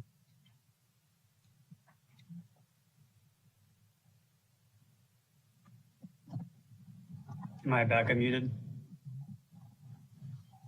Yes, you're unmuted, Sean. Thank you very much. Okay. Yeah, so we did an analysis. During the comment, I tried looking at my spreadsheet here. I've got quite a few columns trying to figure out if I can answer that right away. We did look at it. If part of the problem was buying a bus straight out would include a purchase of the battery, which is about $295,000. So safe to assume that a replacement battery would cost $295,000 6 years later if Proterra were to charge us for a replacement battery. We would elect to have chosen the extended warranty, which would then add to the cost of the purchase up front as well, and then the upfront taxes as well. So there were a few other items on the calculator that basically kept adding to the purchase price up front. So not only the extended warranty, the purchase price of the battery, the taxes, the surcharges that were added to everything that's purchased up front. So altogether, we still determined that the lease gave us a security of the 12-year contract with the replacement, even if we didn't need it, and a replacement if it didn't meet stated charge for the life of the bus. So versus the extended warranty, buying the battery, and then buying a second battery during the life of the bus if we were to purchase it straight out. I've got a lot of numbers here, but when we did the math, it didn't pan out to buy it again.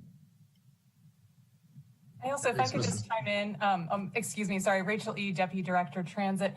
I just wanted to chime in, Sean had sort of laid out a little bit of a high level analysis on slide 7, which he just recapped. But the other factor at play here for us was the reduced upfront capital cost allows us to buy 4 buses instead of 3 right now.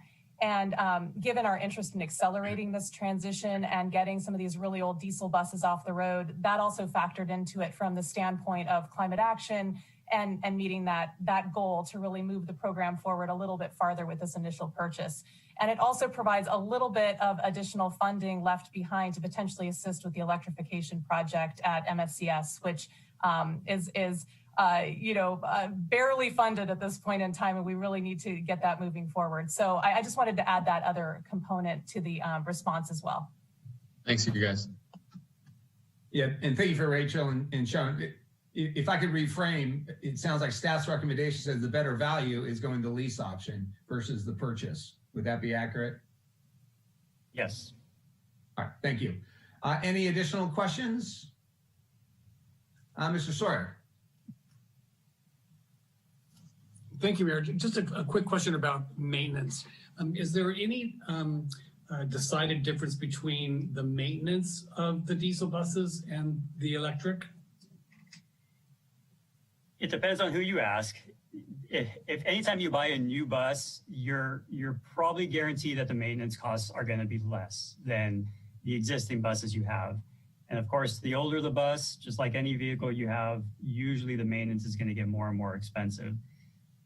Now, the manufacturer, Proterra in this case, or even New Flyer, one of the competitor in the contract, did say that it would be decidedly less, almost nothing, but we know that that's probably not going to be the case. So I basically, in my calculations, did an assumption of a percentage of our most recent fleet addition, the Eldorados from 2018, and just assumed, if the electrics were on the same par of maintenance and part replacements that those buses are, for at least the first few years, that would give us a good idea. So I didn't consider them to be as expensive as diesel because there are less moving parts, but I didn't knock off all the prices as the manufacturer said because I knew that would probably bite us in the end. I'm going to chime in one more time, and Sean is nice and conservative, and that's what we want in a budget analyst. But I do want to note that in the industry, there has been the experience that maintenance costs overall tend to be lower on these buses because you don't have the same kind of moving parts and wear and tear and major components that tend to fail over time. So I think there would be an expectation, although I appreciate Sean being very conservative, that we would have a lower maintenance cost with this new vehicle technology. Thank you, and I appreciate that as we move forward with electric buses. That is could be an important factor once you have a good sized fleet. Thank you. Any additional questions? Seeing none, Mr. Rogers, you have this item. All right, sorry, Mr. Mayor, let me find where my resolution went. All right, I will move a resolution of the City of Santa Rosa approving and authorizing the issuance of a purchase order for 4 40-foot battery electric buses and selected components from Proterra Inc. through the California Department of General Services State Cooperative Purchasing Contract Solicitation 1-19-23-17C in an amount not to exceed $3,513,708 and waive further reading of the text. Second. I heard the motion by Mr. Rogers, seconded by Vice Mayor Fleming. Any additional comments? And City Clerk, could you do a roll call vote, please? Yes, thank you, Mayor. Councilmember Dowd? Aye. Councilmember Tibbetts? Aye. Councilmember Sawyer? Aye. Councilmember Rogers? Aye. Councilmember Oliveras? Aye. Vice Mayor Fleming? Aye. Mayor Schwedhelm? Aye. That motion passes with 7 ayes. All right, thank you very much.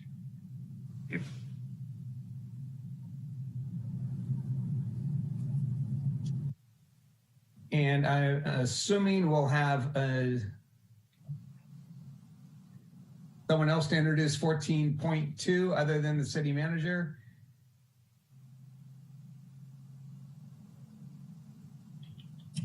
I'm sorry, Mayor, one moment while I promote Assistant City Manager McGlynn, or Nutt. Thank you.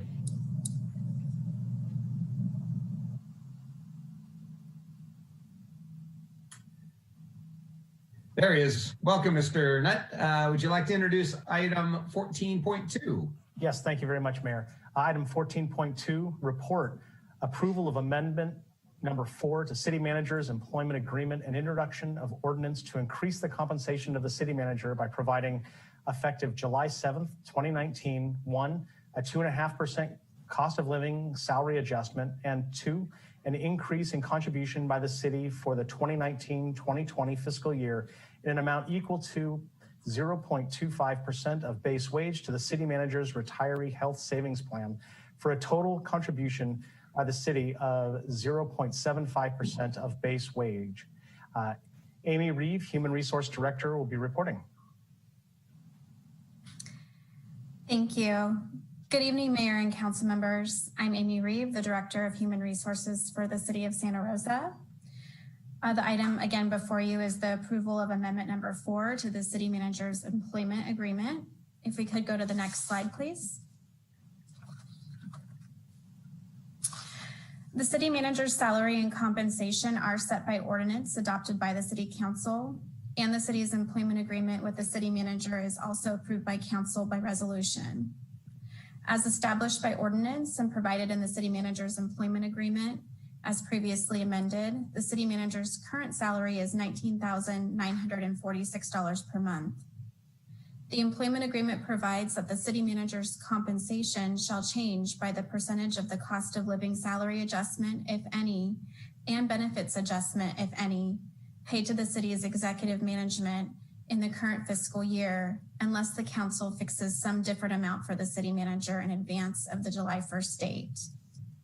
The employment agreement further provides that the city shall provide the city manager with a retiree health savings plan under the same terms which are provided to other executive management employees. Next slide, please. The city manager should receive a 2.5% COLA increase effective July 7th, 2019 to be consistent and comparable with executive management bargaining units. The COLA was delayed while the city council went through the performance evaluation process for city manager McGlynn. Additionally, 0.25% of base salary retiree health savings plan contributions should be provided effective July 7th, 2019. The total cost of these agreements would be approximately $7,485.06. And the salary and benefit cost increase will be paid for with existing fiscal year 2020-2021 appropriations. Next slide, please. It is recommended by the Human Resources Department that the council by resolution approve amendment number 4 to the employment agreement of the city manager and introduce an ordinance to increase the compensation of the city manager by providing, effective July 7th, 2019, a 2.5% cost of living salary adjustment, as well as an increase in contribution for the fiscal year 2019-2020 in an amount equal to 0.25% of base wage to the city manager's retiree health savings plan for a total contribution of 0.75% to that plan. With that, if there are any questions, I'm happy to answer them. Thank you. Thank you for that presentation, Amy. Council, any questions?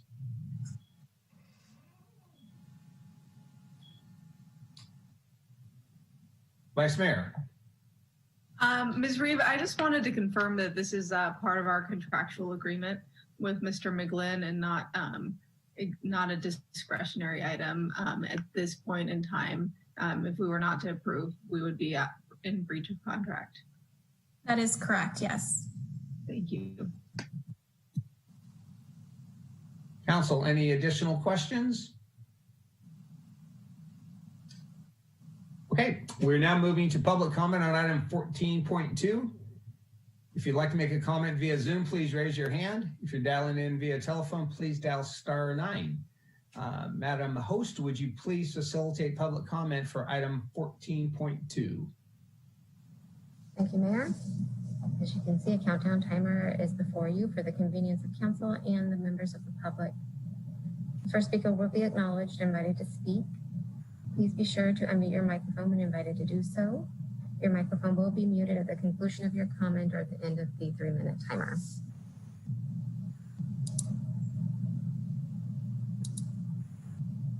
Again, this is for public comments on item 14.2, amendment to the city manager's employment agreement. Dial *9 to participate or make a comment via Zoom from your telephone, or raise your hand via Zoom.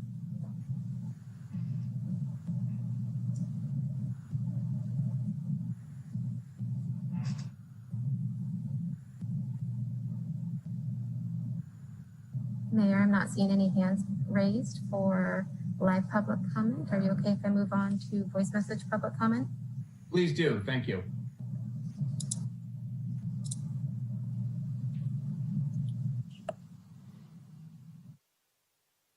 Report item 14.2, Dwayne DeWitt from Roseland. This item is about a raise for the city manager, making him one of the most highly paid people that one could imagine. Local corporations don't pay people this much unless they're doing really good business. That's not happening as well during this pandemic. I think there should be a wage freeze during this pandemic.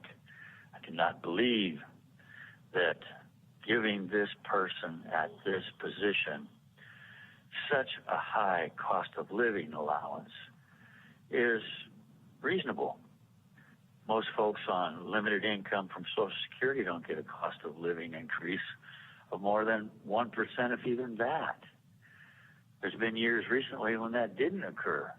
And yet every year, year in and year out, the city manager's been getting 2.5% to 3% increases. Fat money. There's big bank going on here coming out of the taxpayers' wages, if you will. Hard-earned taxpayers' money pays for this person's wages. So the hope is that you'll be reasonable, ask for a wage freeze, till after the pandemic has passed, well after it has passed. Your taxpayers are getting hammered. Your businesses are failing. Lots of problems are increasing. And yet you folks are acting like, oh, it's no big deal.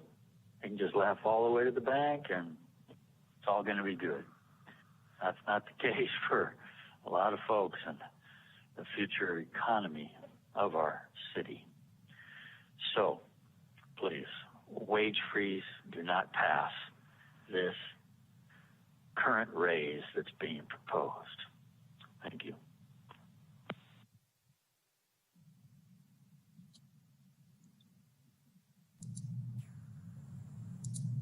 Mayor, that concludes the voice message public comments on item 14.2.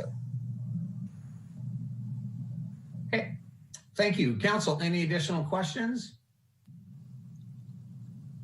Seeing none, Mr. Sawyer, you have this item.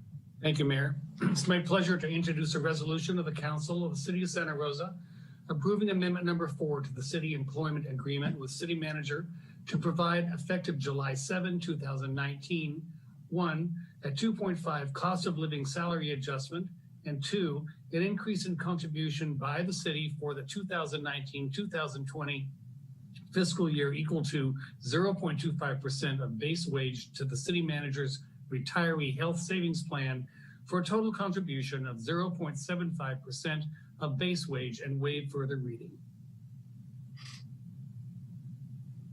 Second.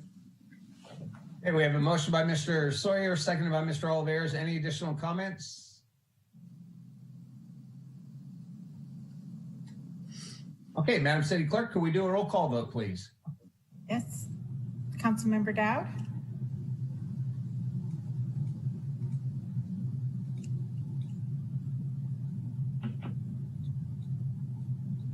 Councilmember Dowd? Aye. Councilmember Tibbetts? Aye. Councilmember Sawyer? Aye. Aye. Councilmember Rogers?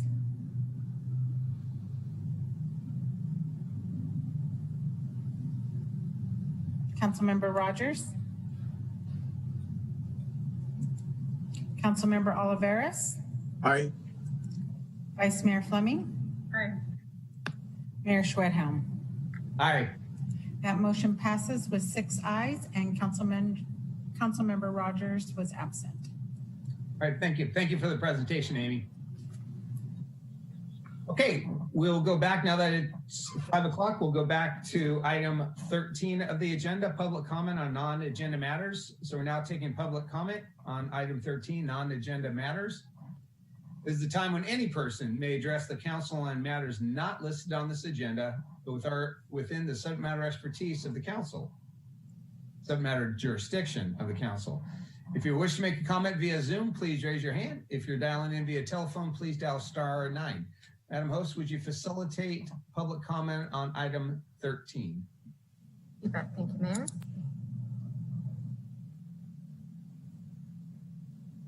As you can see, there is a timer before you for the convenience of the council as well as members of the public participating tonight.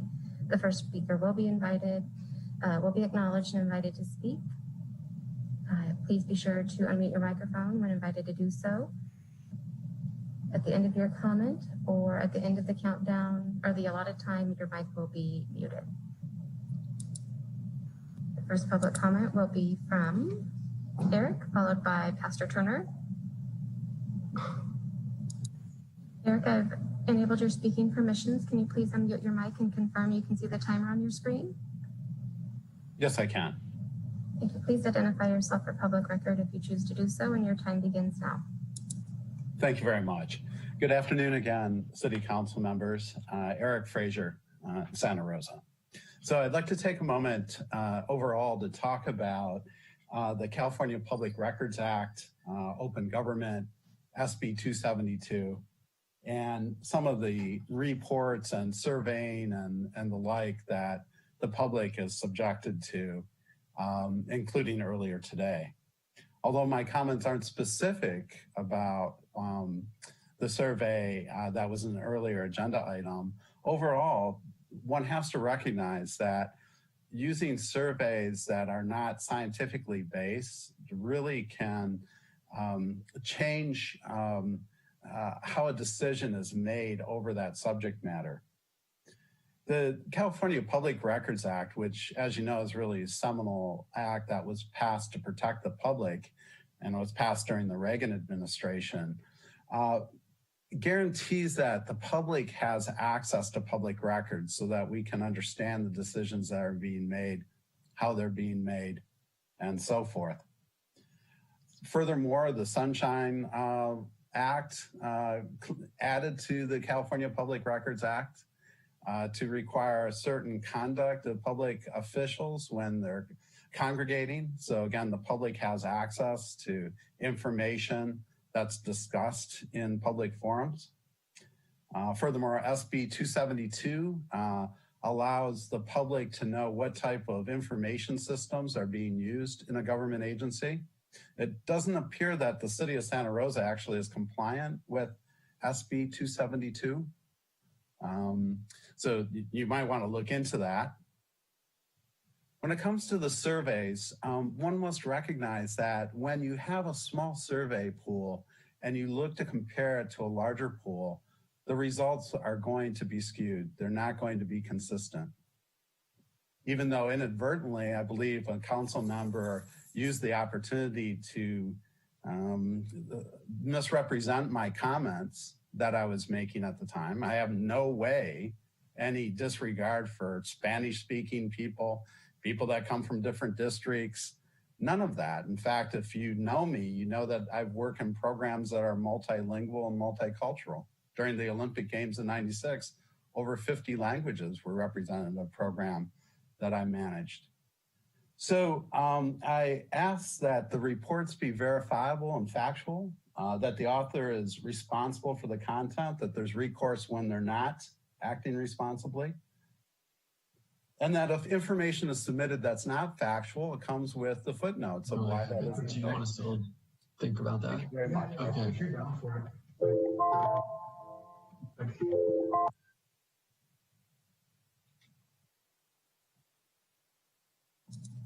Thank you. The next public comment will be from Pastor Turner, followed by Eddie. Pastor Turner, I've enabled your speaking permissions. Can you please unmute your mic and confirm you can see the timer on your screen? Yes, I can. Thank you. Please identify yourself for public record if you choose to do so, and your time begins now. Pastor Turner, pastor of Community Baptist Church.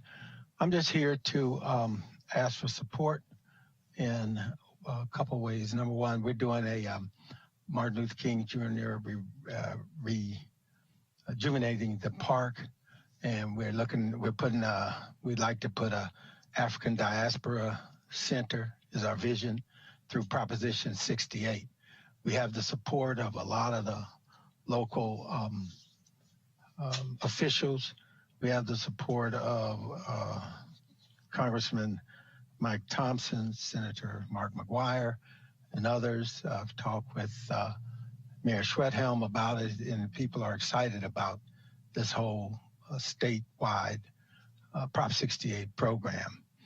And so I do have slides that I could send to you, and you could get an idea of what we're proposing here. It's over in South Park, and the name of the building would be named after the Reverend Dr. James E. Coffey, which a lot of you are familiar with. He was here over 50 years and helped really with the pulse of this particular city. And there's no other African diaspora center north of the Golden Gate Bridge, south of the California border, and probably as far as east as Nevada. So it's something that people are excited about it. They want to see it happen.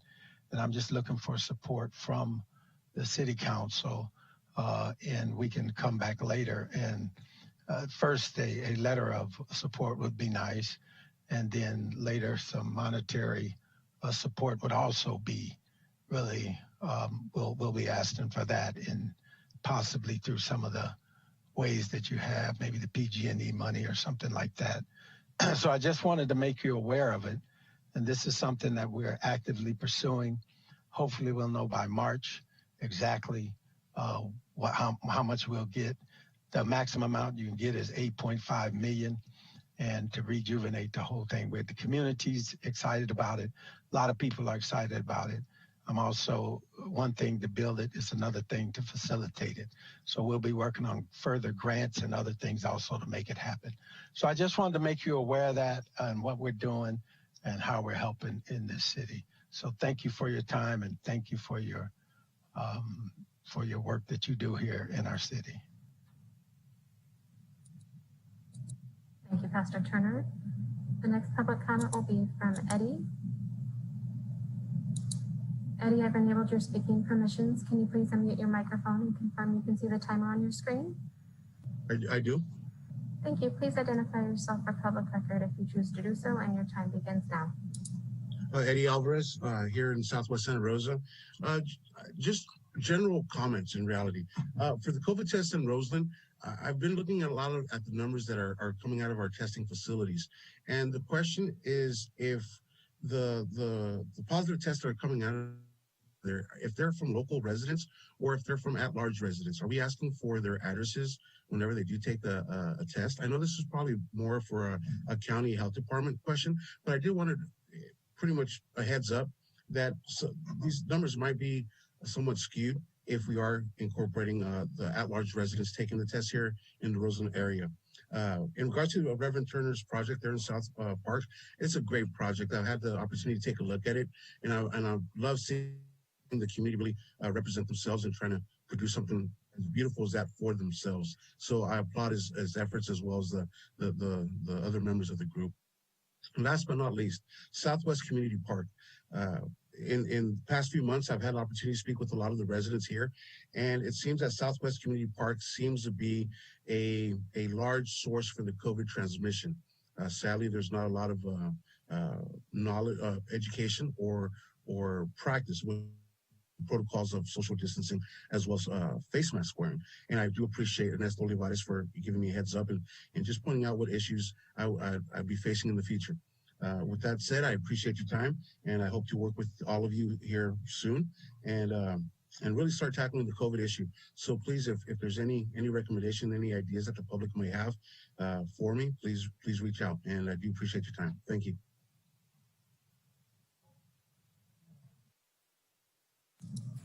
Thank you, Eddie.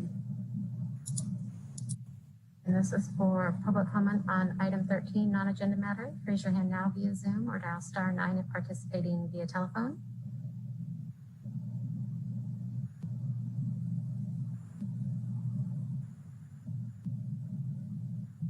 Mayor, I'm not seeing any additional hands raised for item 13. Are you okay if I move along to the voice message public comment? Yes, please do. Thank you.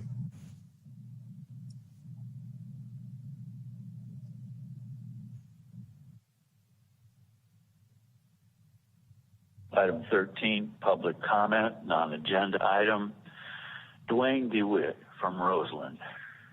Today, congratulations are in order for Eddie Alvarez, the first elected representative from Roseland to serve on the Santa Rosa City Council for District 1. Mr. Alvarez's motto was better together. And it would be wonderful if the city of Santa Rosa embraced this new representative after waiting for an extra 2 years for Roseland to have some representation in public policy. Embrace this person, bring him in to all the discussions as soon as possible, and let Roseland actually have a voice in the future. The extra folks to the west of Roseland in District 7 have also been impacted, and now they've got a new elected official. So hopefully you'll involve both of the elected officials from District 1 and District 7 as soon as possible in the public policy decision-making process that has essentially been exclusive and hasn't allowed many of the community members to be involved. It's especially important now as the city grows up to close to 190,000 people. After the census comes in next year, it may be higher, and there may be redistricting, rezoning type approaches. Essentially, the folks from the west side of Santa Rosa have been discriminated against by the downtown policymaking machine that has controlled our local elected government for so long. So please open your arms and welcome Eddie Alvarez, the new city council member from Roseland. What a wonderful thing to have had occur. Thank you.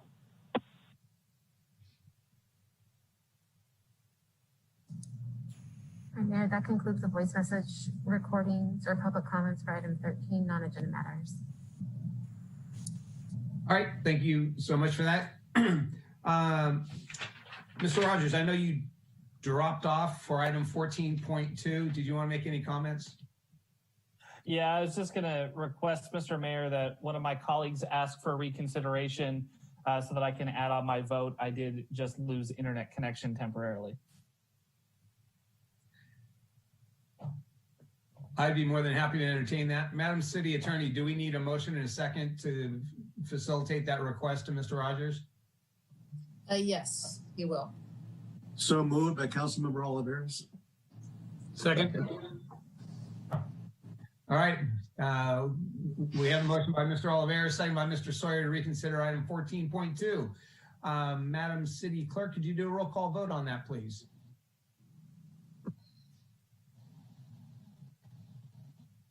Yes, I'm sorry, who was it second? Mr. Oliveris made the motion and Mr. Sawyer. Sawyer made the second, okay. All right, Councilmember Dowd.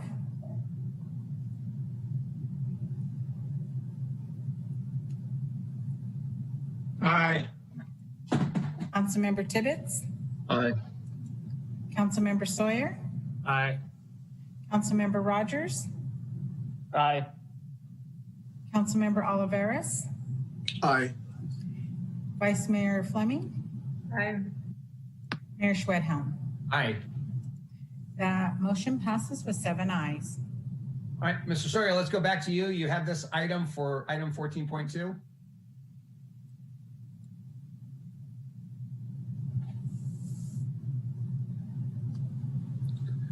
Thank you, Mayor. Hold on just 1 second. Introduce a resolution of the council of the city of Santa Rosa approving amendment number 4 of the city's employment agreement with city manager to provide effective July 7, 2019, 1, a 2.5% cost of living salary adjustment, and 2, an increase in contribution by the city for the 2019-2020 fiscal year equal to 0.25% of base wage to the city manager retiree health savings plan for a total contribution of 0.75 of base wage, and waive further reading. Do we have a second to that motion? Second. Okay, Mr. Sawyer made the motion, seconded by Mr. Oliveris. Madam City Clerk, can we have a roll call vote for item 14.2? Yes, Councilmember Dowd. Aye. Councilmember Tibbetts. Aye. Councilmember Sawyer. Aye. Councilmember Rogers. Thank you, everyone. Aye. Councilmember Oliveris. Aye. Vice Mayor Fleming. Aye. Mayor Schwedhelm. Aye. That motion passes with 7 ayes. All right, thank you so much. Okay, it's 5:20. We're going to take a 10-minute break, reconvene at 5:30, and hear our public hearings. Thank you.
Madam City Clerk, are you ready to proceed?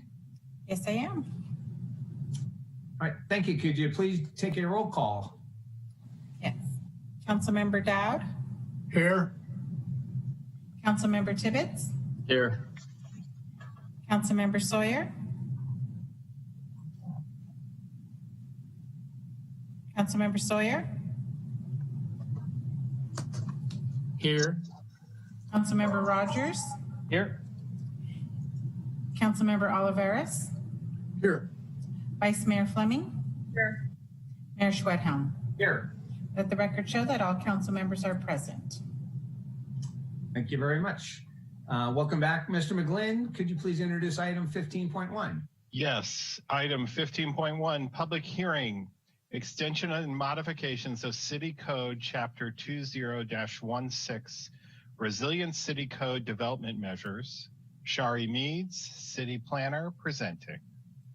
If it's all right, through the mayor, I should have announced this earlier, but I'm going to recuse out of an abundance of caution. Section 20-16.030 mentions temporary housing, and it could relate to my work at St. Vincent. So sorry for the interruption. All right, thank you for that, Mr. Tibbetts.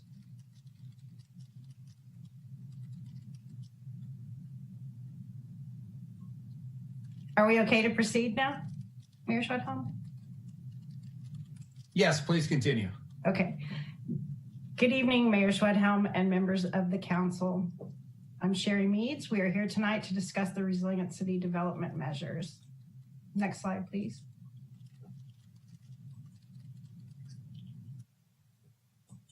Tonight, we're asking council to introduce an ordinance to extend and modify the Resilient City Development Measures found in Chapter 20-16 of the City Code. It has been 3 years since the 2017 fires, and while rebuilding is well underway, it is not complete. The amendments being presented tonight address the need for continued rebuilding and economic recovery, which has been exacerbated by the COVID-19 pandemic and recent fires. Next slide, please.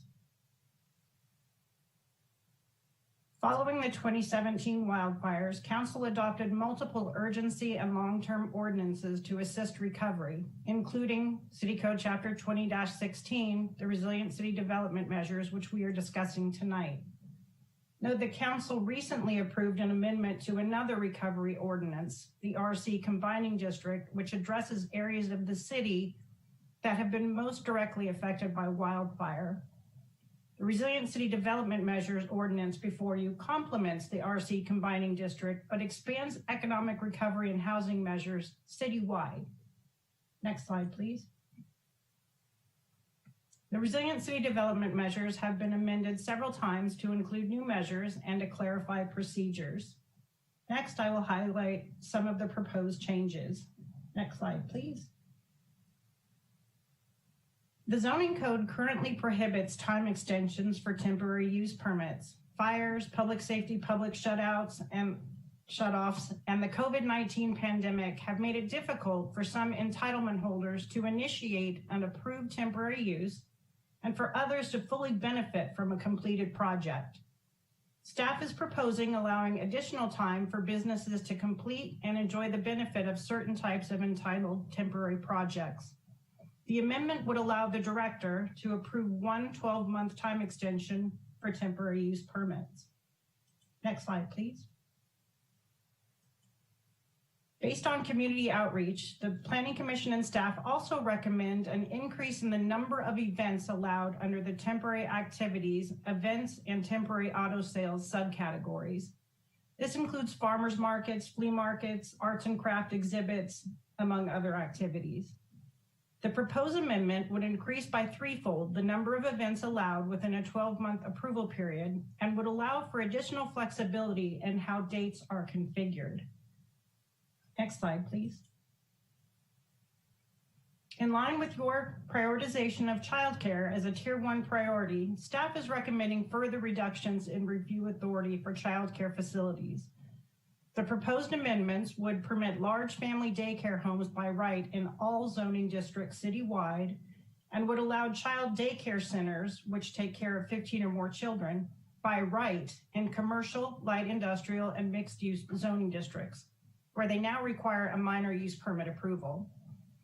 The proposal also includes reducing permit requirements for child daycare centers in residential zones from a conditional use permit to a minor use permit. It's also important to note that for those projects requiring a minor use permit, planning application fees taken in will be refunded upon request following a demonstration by the applicant that the use has been initiated and that it complies with project approval. Next slide, please. This map shows where the great coverage that we'll have for child daycare center potential locations. The areas in salmon are where child daycare centers, which are the large ones, the 15 or more children, would be permitted by right. And everywhere else in the tan areas, which are the residential areas, would require a minor use permit. Next slide, please. Mobile food vending is currently restricted to a limited number of parcels along Sebastopol Road within the Roseland community. And staff is proposing to expand mobile food opportunities to all commercial, mixed use, and industrial zones citywide. A minor use permit, which is required now for mobile food vending operations, would still be required. Next slide, please. Here's a map that shows you where currently mobile food vending is allowed, and it's the dark red blurb in the southwest area on Sebastopol Road. And the salmon or pinkish colored areas indicate where mobile food vending will be expanded. So it covers a lot more of the city and will provide much more opportunity for individuals who are trying to enter the restaurant business, or micro entrepreneurialism will be expanded. And so we think it's a great opportunity for places where people don't have food opportunities easy. They can get out and take a walk and head to a good place and have some delicious food. Next slide, please. The ordinance includes additional amendments to streamline processes where appropriate, and I'll be happy to go into more detail if you have questions. Next slide, please. We did a fair amount of outreach to ensure that we were capturing the needs of the community. On the slide, you can see the dates and the entities where we held official meetings, and we had informal conversations as well. The proposed feedback during all outreach events was positive, especially towards the expansion of childcare and mobile food vending opportunities. Next slide, please. In addition to the scheduled outreach, we received written comment related to the ability to hold flea markets for more occasions through a temporary use permit. As mentioned previously, it is within the ordinance to expand the number of available days for events like flea markets. Specifically, the Planning Commission and staff recommend an increase from 7 consecutive days or 6 two-day weekends to 21 consecutive days or 36 weekend days for events, including flea markets. Next slide, please. The recommended ordinance has been found to be exempt from CEQA. Next slide, please. All public noticing was provided per local and state requirements. Next slide, please. And the Planning Commission and the Planning and Economic Development Department recommend that the City Council introduce an ordinance amending City Code Chapter 20-16 to modify and extend the resilient city development measures. Next slide, please. And I am here and able to answer any question. That ends my presentation tonight. Thank you, Sherry, for your presentation. Council, do we have any questions on that presentation?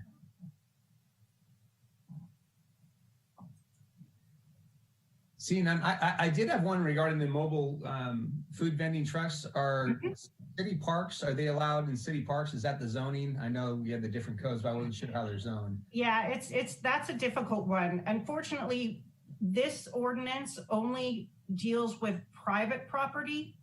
Public property is a whole different realm, like you mentioned. There are different requirements from the state and from Sonoma County Environmental Health. We will be re-looking at the street vendor, which is the category it falls under, to see how we can modify things and make things a bit more streamlined and available for areas like that, but this is only private property. And so what would the option be for the city of Santa Rosa if the city were to entertain or have an interest in expanding mobile food vending at a city-owned property? That again would be in the street vending category, which is on our to-do list. If you guys elevate that, then it'll become higher on our to-do list. We'll be happy to look at it. Okay, great, thank you. Any additional questions from council? Seeing none, then we'll take public comment on item 15.1. We'll actually open the public hearing for item 15.1. If you'd like to make a comment via Zoom, please raise your hand. If you're dialing in via telephone, please dial *9. Madam Host, would you facilitate public comment on item 15.1? Thank you, Mayor. As you can see, a countdown timer is on the screen for the convenience of City Council and the public participating via Zoom. The first speaker will be acknowledged and invited to speak.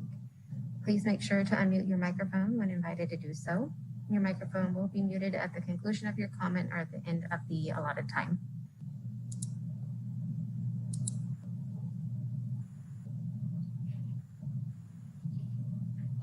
Again, this is for item 15.1, Resilient City Development Measures, Zoning Code Amendment Public Hearing. Raise your hand now via Zoom, dial *9 if participating by telephone.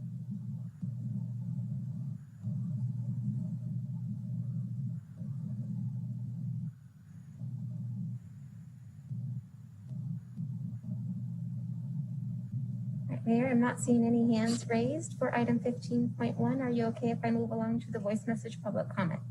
Absolutely, thank you.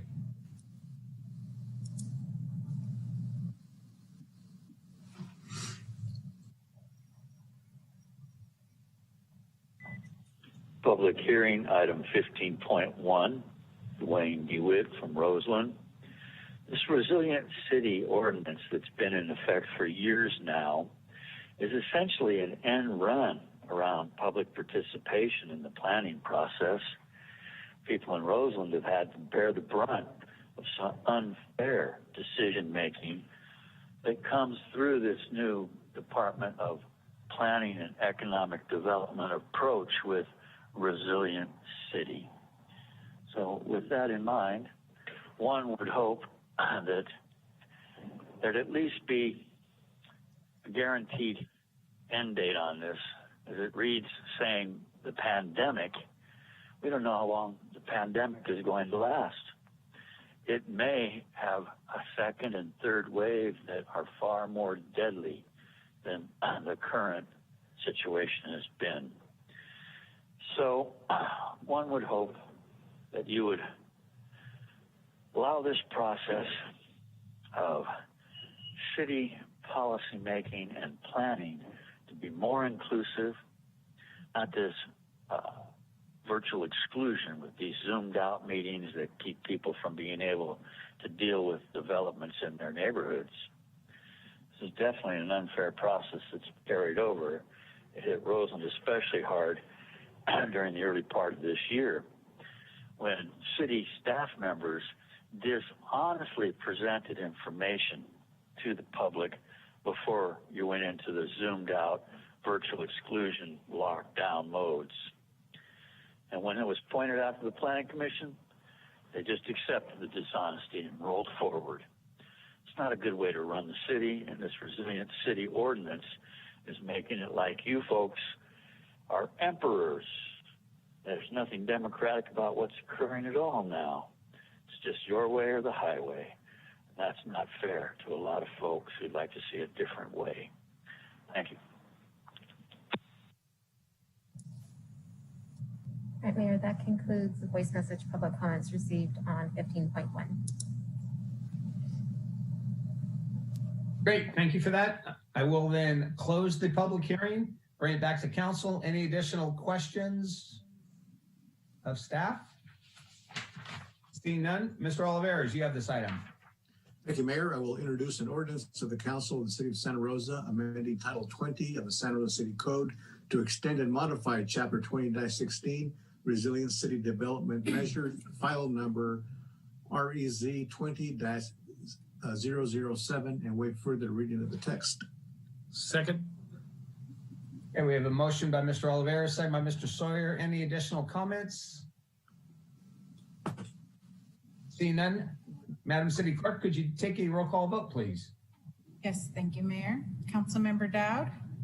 Aye. Councilmember Tibbetts? Oh, he's recusing, I'm sorry. Councilmember Sawyer? Aye. Councilmember Rogers? Aye. Councilmember Oliveras? Aye. Vice Mayor Fleming? Aye. Mayor Schwedhelm? Aye. That motion passes with 6 ayes, and Councilmember Tibbetts has recused himself. All right, thank you for that presentation, Sherry. And we'll go on to item 15.2, Mr. City Manager. Item 15.2, public hearing, rezone 4620 Sonoma Highway, reuse with drive-through, Connor McKay, City Planner, presenting.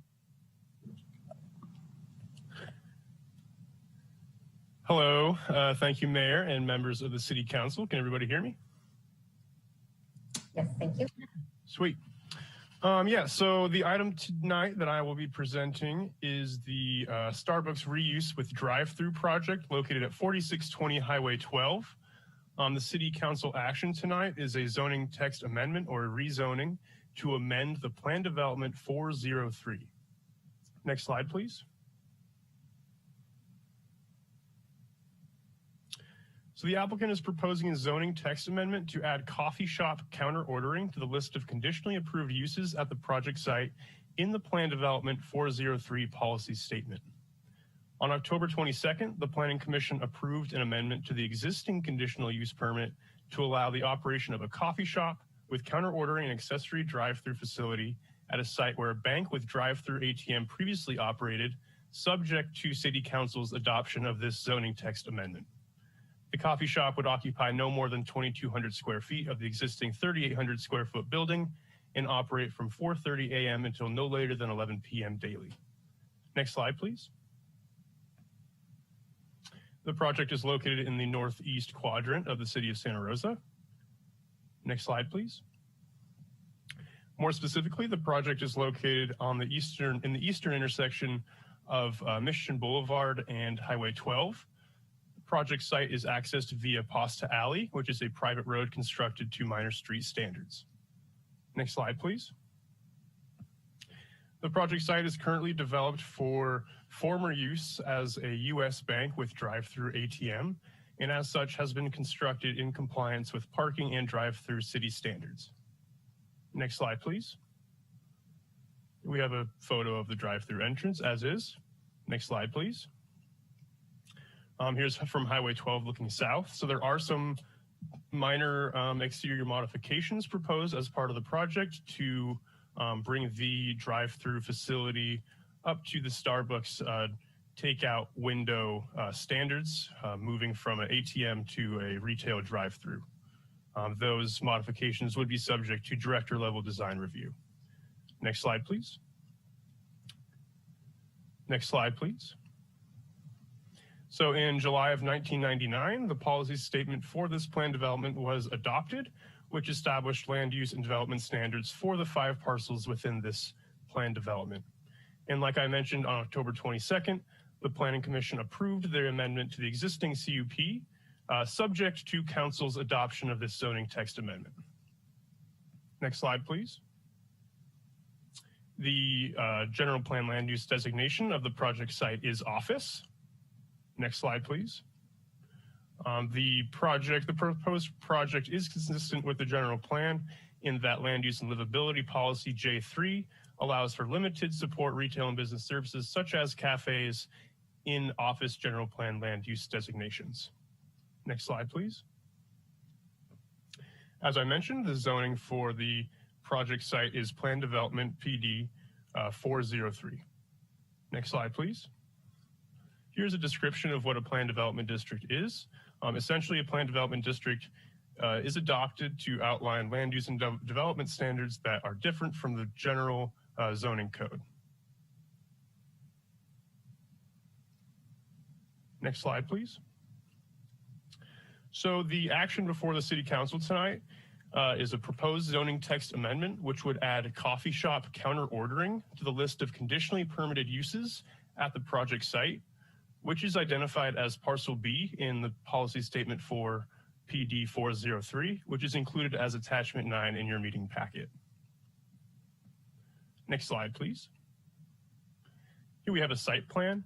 As you can see on the right side of the building, approximately 1,600 square feet of the space would remain unoccupied and enclosed in a code compliant condition.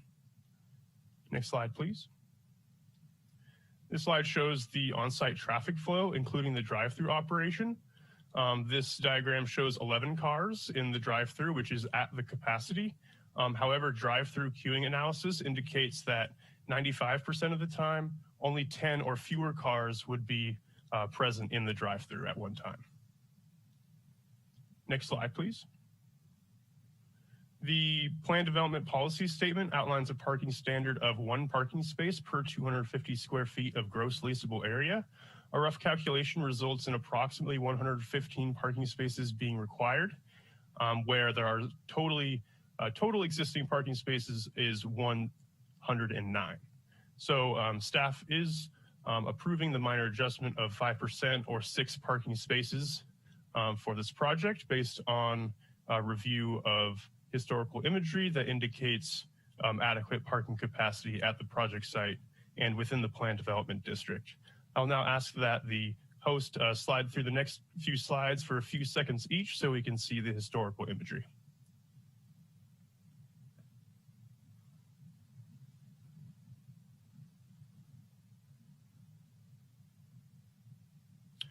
Thank you.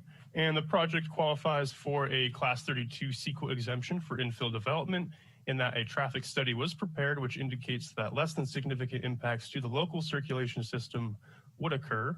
The project would also be required to comply with the city's noise ordinance and has demonstrated compliance with the city's climate action plan. Next slide, please. So a virtual neighborhood meeting was held on August 17th and had no attendees. We received 1 email prior to the Planning Commission hearing from a neighbor indicating opposition to the project, expressing concerns of climate change, air pollution, global warming, and traffic. This individual also sent us an email this morning prior to today's meeting, adding that she was concerned about trash generation and littering. So the staff's response to this is that the project has demonstrated compliance with the city's climate action plan. Starbucks has incorporated sustainable business practices into their business model, such as the establishment of a mobile ordering app, which allows customers to place orders for their products prior to arriving at the store, which can reduce drive-through queuing times. Starbucks has also incorporated recyclable coffee cups and other packaging and participates in transit initiatives for their employees. A traffic study was prepared, like I mentioned, which indicates less than significant impacts to the local circulation system. We also received a voicemail from a neighbor prior to the Planning Commission hearing who was interested in learning how the noise impacts of the project were being addressed in project review. And we responded that the project is required to comply with the city's noise ordinance, and noise impact analysis indicates that the drive-through speaker would not significantly contribute to the existing ambient noise in the project area. Next slide, please.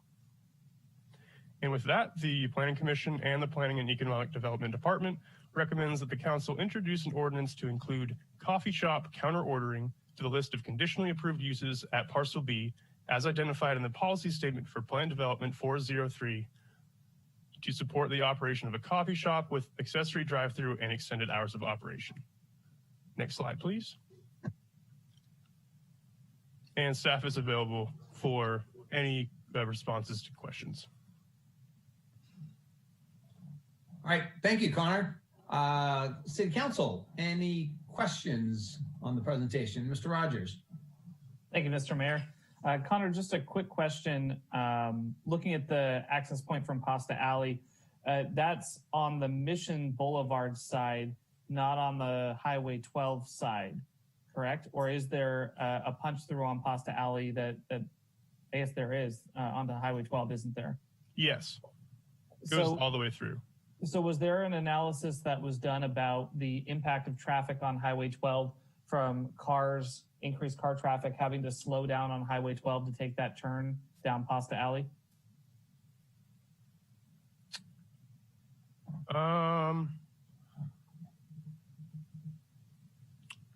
I might have to defer that question to the traffic consultant or the applicant if they're available to respond to that. Can you identify the traffic consultant? That would be, the applicant would be Jeff Halbert, or the traffic consultant would be Daleen W.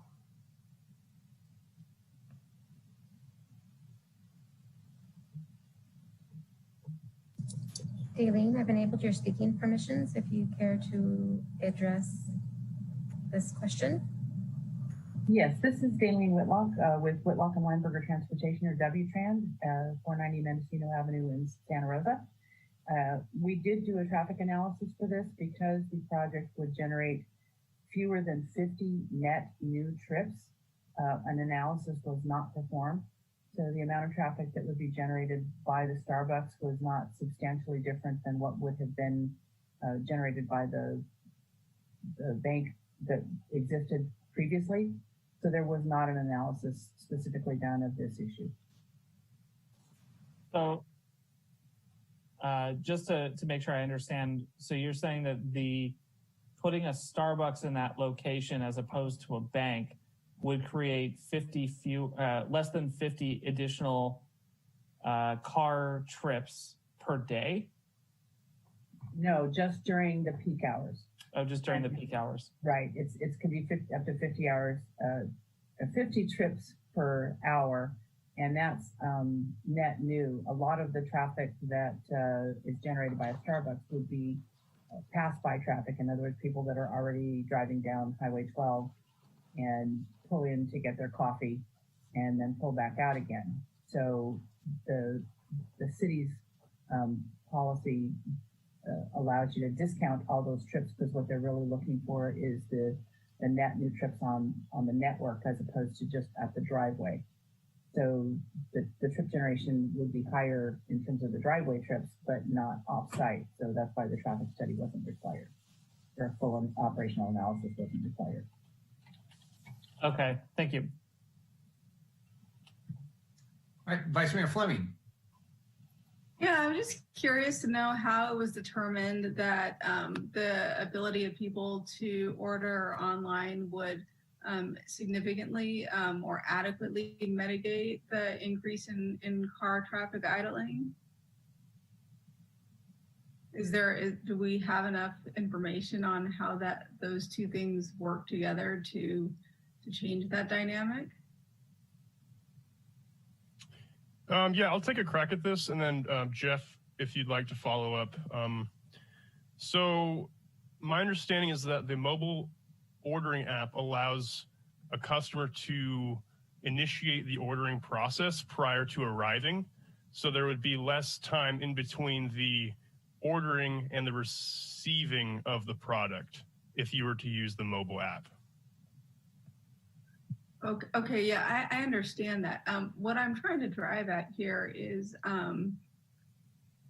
do we have any data or information about how much it reduces? Because, when I look at our climate priorities, what I'm trying to determine here is this something that's going to generate more greenhouse gases? Or, I mean, people have to go get their coffee, I get that. But, are we encouraging, more drive-through action? And I fully understand that the potential of a order ahead app has to reduce that, but I don't have any data letting me know how much that mitigates it. I know that, if I order my coffee ahead, it's a completely different reason than I would go through a drive-through. So. Right. I just want to clarify, I don't believe that the mobile ordering app is restricted to drive-through operation. I believe that you can order it on the app and also walk inside. That's kind of my point. So I was wondering if there was a relationship or, and I'm guessing that the answer is no, is that we don't have data about that, about how a mobile ordering app may or may not decrease idling time when there's a drive-through option.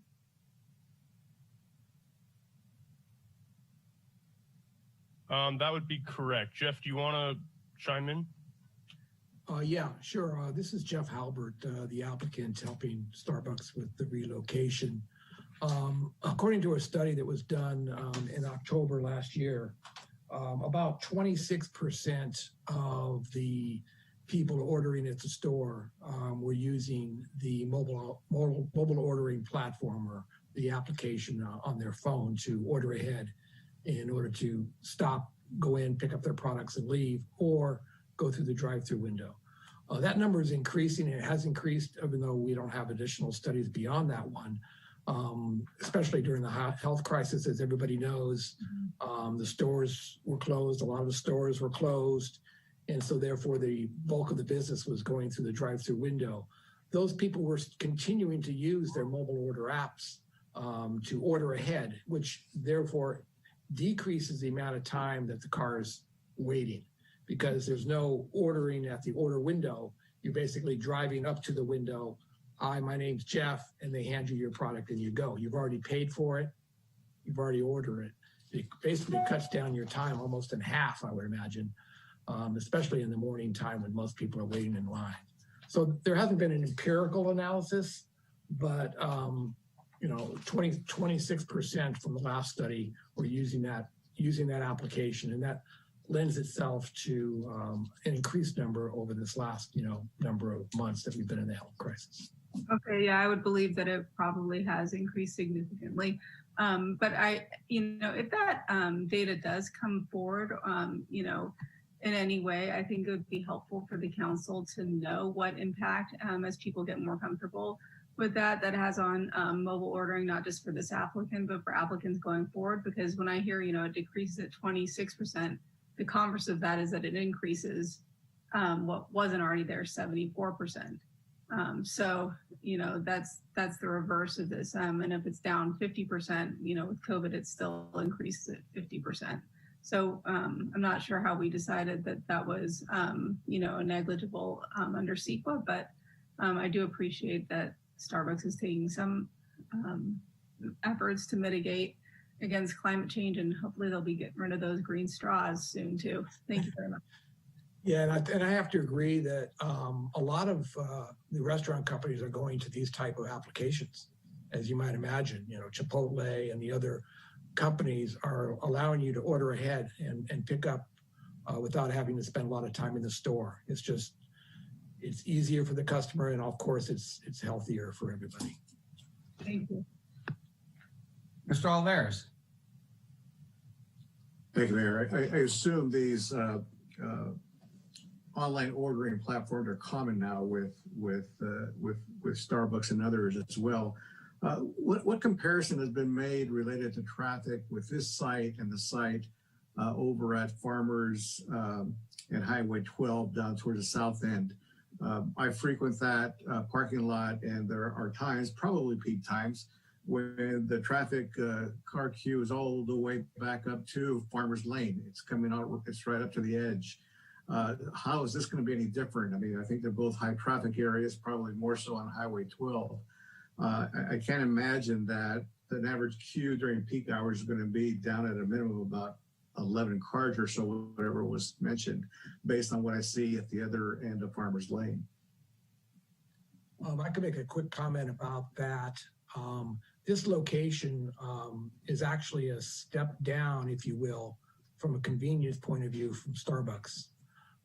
They typically will restrict their store openings to be on the going to work side of the street, which is in the morning.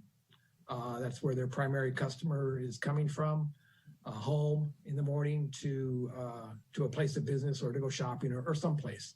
And so their morning commute line is basically on the other side of this street on Highway 12. It's on the north side of Highway 12. Where we're relocating now to the south side is basically on the going home side. It's heading out to the east so to speak, away from the downtown area. So they understand this site is going to be kind of a lower volume site, if you will. That's why the store size, if you may have noticed that Connor put forth in the presentation, is we're only limiting the size of the store to 2,200 square feet. They don't really need a big store here. They don't expect a large volume here. It's really a relocation of their small store they have across the street to this location, and then adding the drive-through as a functional feature to help them stay in business and serve this part of the community.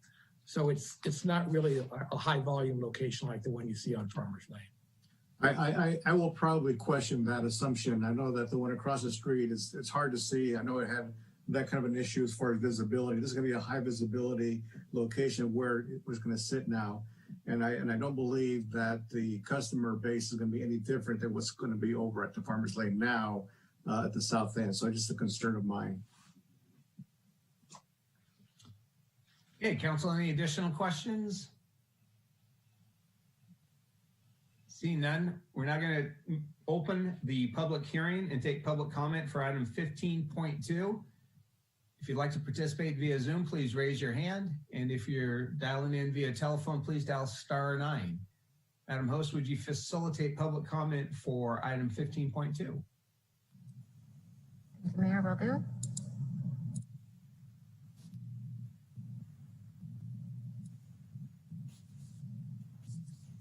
Countdown timer is before you for the convenience of City Council and the public participants. The first speaker will be acknowledged and invited to speak. Please make sure to unmute your microphone when invited to do so. Your microphone will be muted at the conclusion of your comment or at the end of the allotted time.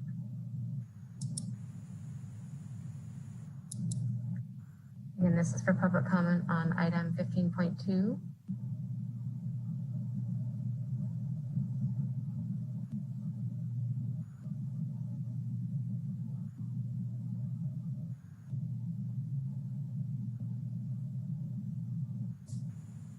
I'm not seeing any hands raised for public comment, and we did not receive any voice message public comment.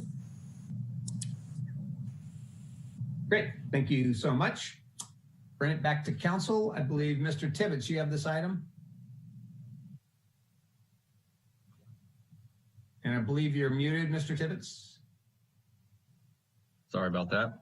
I move an ordinance of the Council of the City of Santa Rosa amending Plan Development PD 403 policy statement to include coffee shop counter ordering to the list of conditionally permitted uses at the parcel located at 4620 Highway 12 in order to support the operation of a coffee shop with accessory drive-through service and extended hours of operation. APN 032-190-029. File number PRJ 20-006 and wait for the reading of the text. Second. We have a motion by Mr. Tibbetts, second by Mr. Sawyer. Any additional comments by council? Vice Mayor Fleming. Yeah, thank you. I just wanted to generally comment that, you know, I understand the change and I understand the reasons for doing so, but I hope that we do start to move away from drive-through services.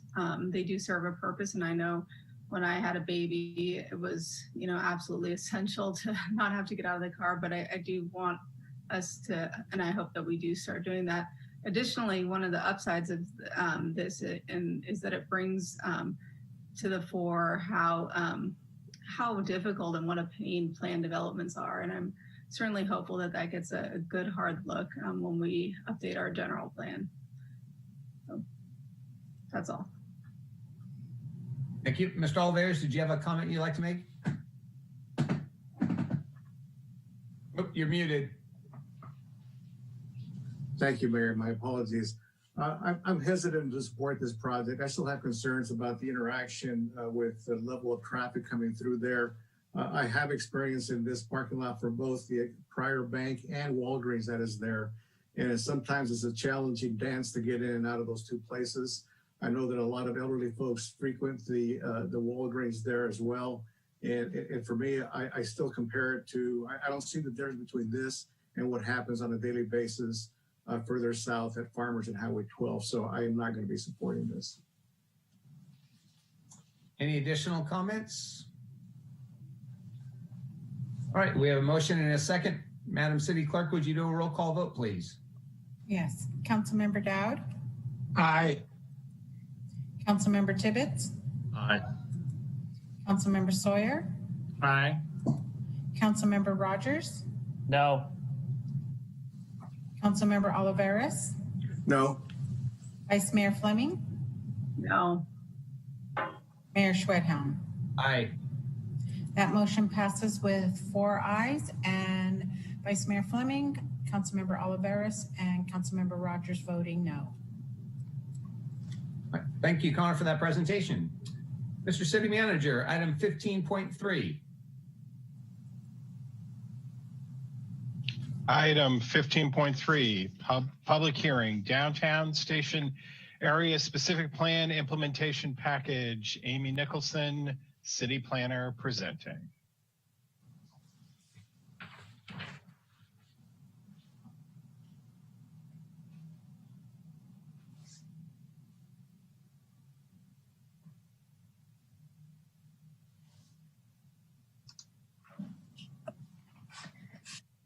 Good evening, Mayor Schwedhelm and Vice Mayor Fleming and members of the council. The item before you is the downtown station area specific plan implementation package, and it includes limited general plan and specific plan amendments to reflect the council's direction to remove floor area ratio from 12 properties within the St. Rose Preservation District, in addition to zoning code text and map amendments and design guideline amendments. Next slide, please. The downtown station area specific plan was adopted by the council on October 13th. And following that action, the Design Review Board, Planning Commission, and Cultural Heritage Board reviewed elements of the zoning code amendments before you this evening, in addition to the design guideline amendments. Next slide, please. The downtown station area specific plan is comprised of 6 chapters, and the land use and urban design chapters are those that are implemented through the zoning code amendments and also the design guideline amendments. Next slide. The purpose of the city's zoning code is to implement the general plan and any specific plans. And it does this by providing specific detail and regulations as it relates to permitted land uses by zoning districts, and also establishing process and development standards. Next slide, please. This slide here shows a summary of the changes which are a part of the zoning code text amendments. Some of them are entirely new sections to the zoning code. Others include just minor modifications. Next slide, please.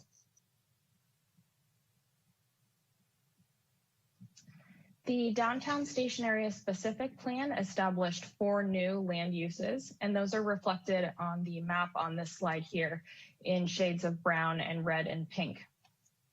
There will be 4 new zoning districts established to implement these new land use designations, and the names of those zoning districts are consistent with those in the plan and are reflected here on the slide. Generally speaking, the 4 new zoning districts are a bit more permissive in terms of allowing multifamily residential units by right, in addition to a wider range of commercial type uses, including retail and restaurants and business uses. The core and station mixed use districts, which are focused primarily in the center part of the downtown and also along Roberts Avenue, are a bit more permissive as it relates to visitor type serving uses.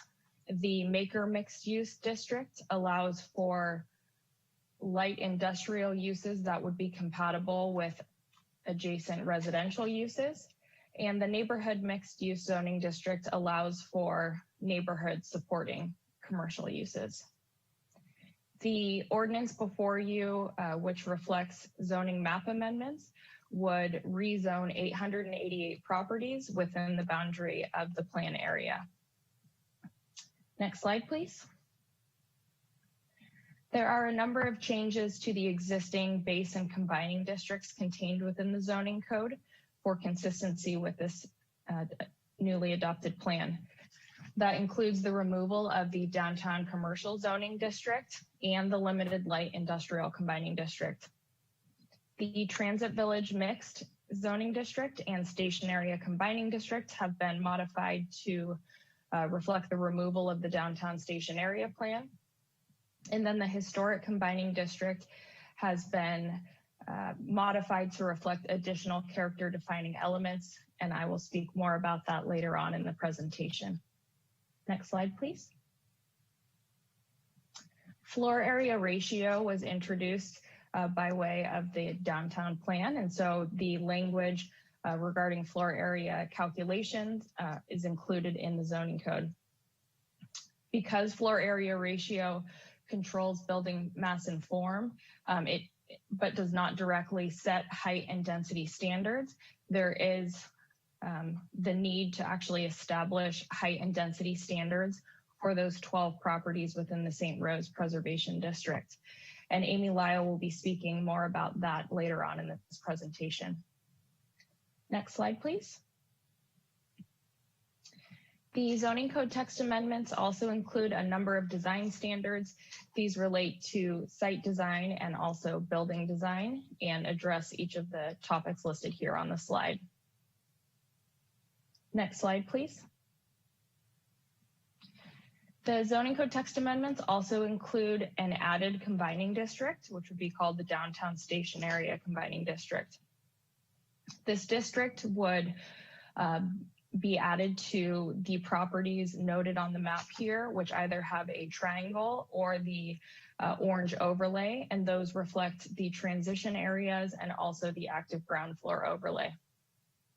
Next slide, please. The downtown transition would be applied to various segments along 4th and 5th Street, and it requires that buildings above 5 stories would step back a minimum of 6 feet unless approved by a review authority. Next slide, please.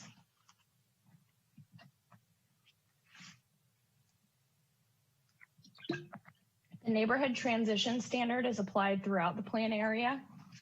And the intent here is to reduce the visual impact of any new development on most of the preservation districts that are developed with low density residential development. The standards are street specific, and there is a table in the zoning code which shows which standards apply to what streets. But some of the standards include more restrictive front setbacks, as shown on the graphic on the slide, and then also front building step backs over 3 stories and a daylight plane over 6 stories. And this is consistent language from the plan itself.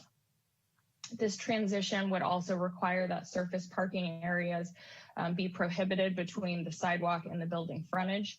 And then in cases where existing development is to the rear of new development, the rear step backs would be applied in on those properties.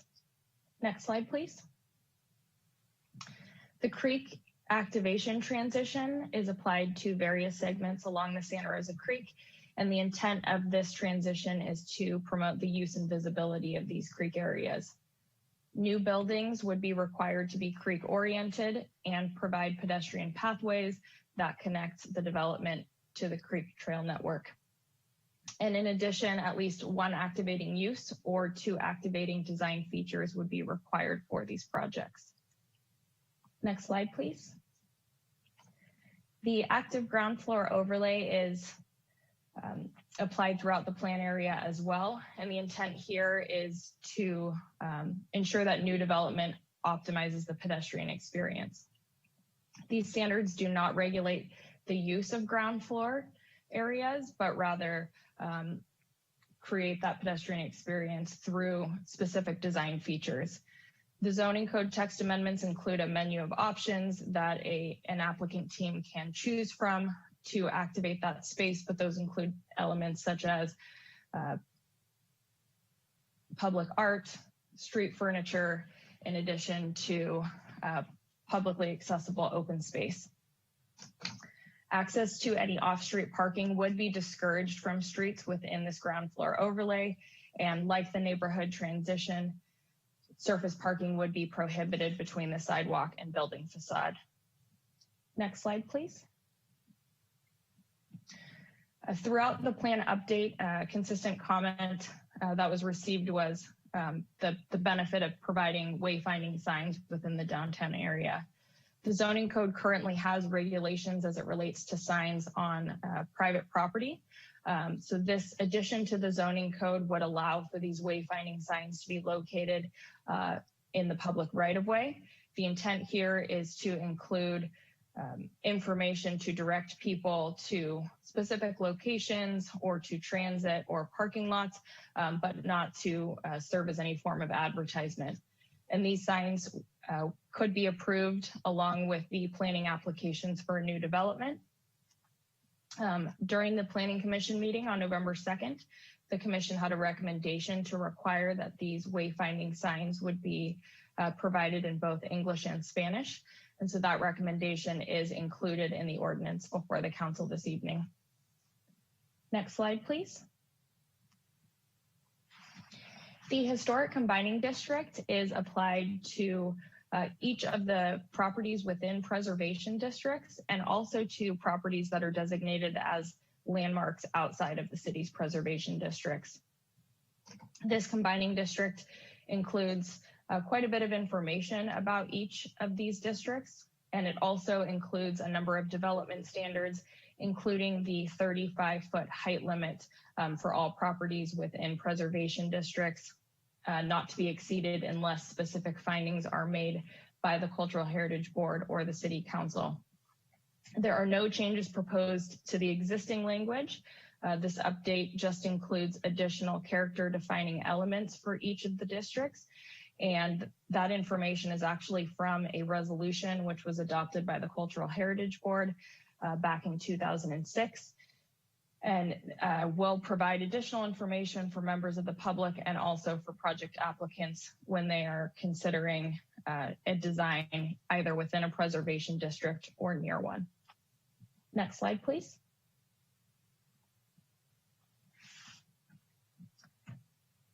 A number of changes are proposed to the zoning code chapter on historic and cultural preservation. This includes an update to the Secretary of Interior standards that are referenced. They also include a few additional exemptions from the minor landmark alteration permit process, and those include the addition of skylights on properties in preservation districts which are not visible from the public right-of-way. Minor changes that are not visible from the street would also be allowed on non-contributing properties within preservation districts without the landmark alteration process. Additional changes to the Cultural Heritage Board and Design Review Board process are also outlined, including a mandatory joint Design Review Board and Cultural Heritage Board concept review.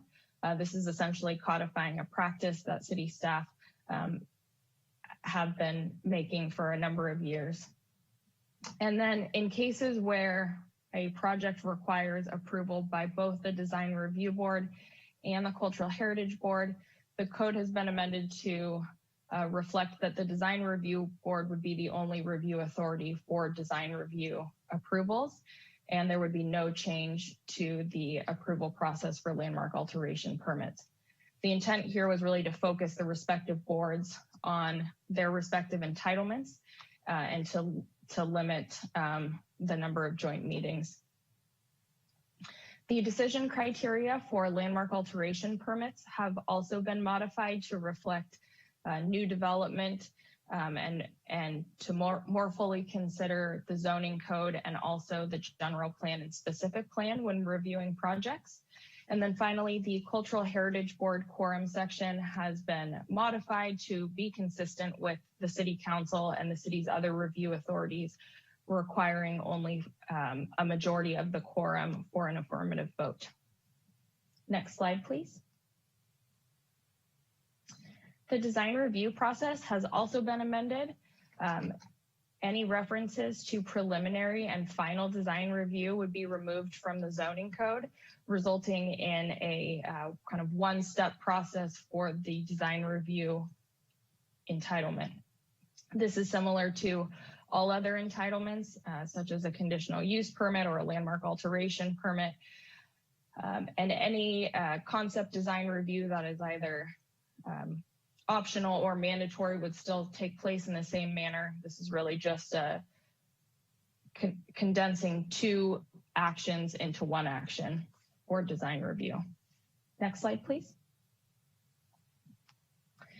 And then there are a number of additional amendments throughout the zoning code. One is vehicle parking minimums have been removed based on direction from the council. Those bicycle parking minimums are retained. There's a clarification in the setback requirements section.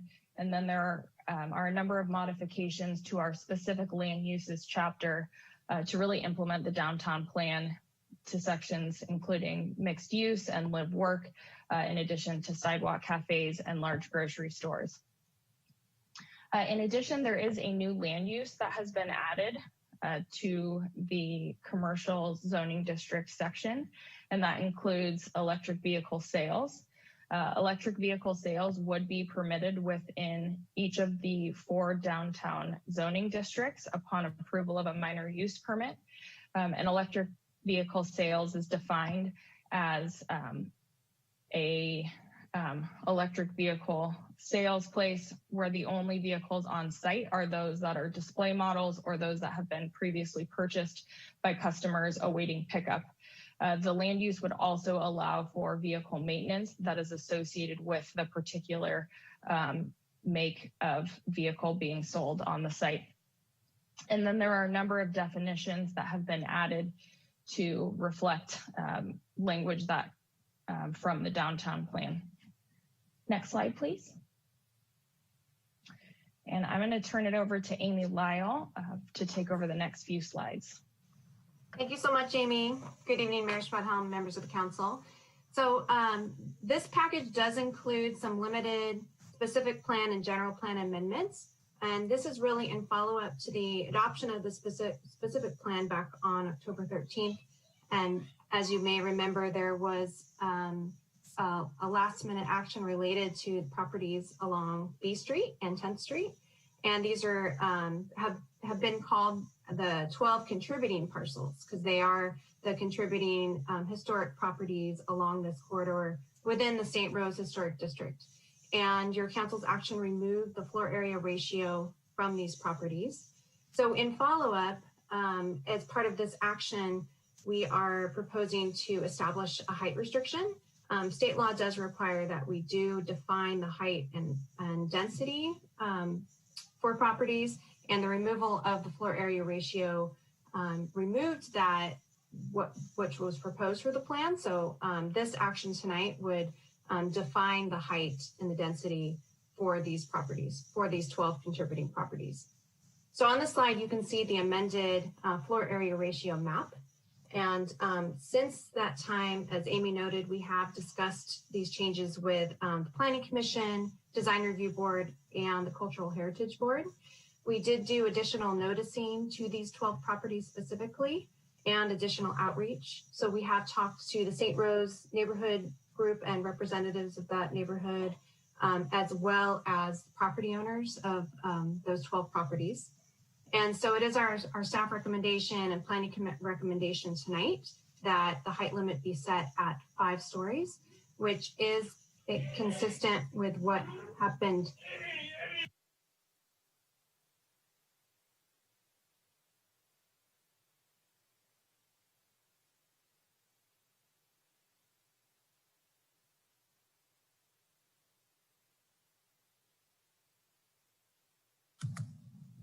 Through the mayor, am I alone in not being able to hear the presentation?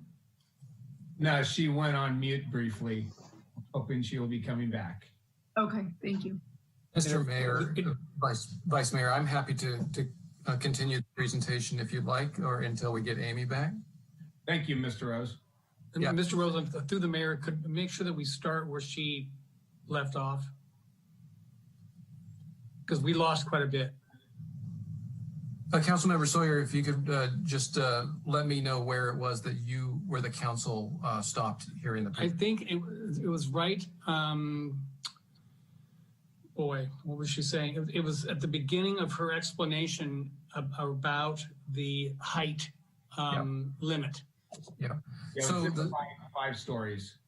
Yeah, exactly. So the staff recommendation is to essentially continue with what was previously codified, which is a 5-story height limit. It was CD5 was the zoning, 5 stories was the height limit. And so what staff is proposing is to continue with that, except remove the floor area requirement, which, as Ms. Lyle mentioned, gave an unlimited height limit. So this will give back the 5-story height maximum, but it won't allow it to be unlimited.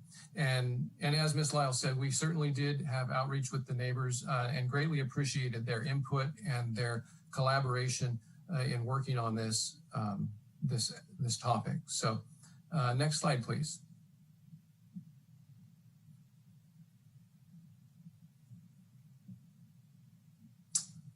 And I'm looking at this.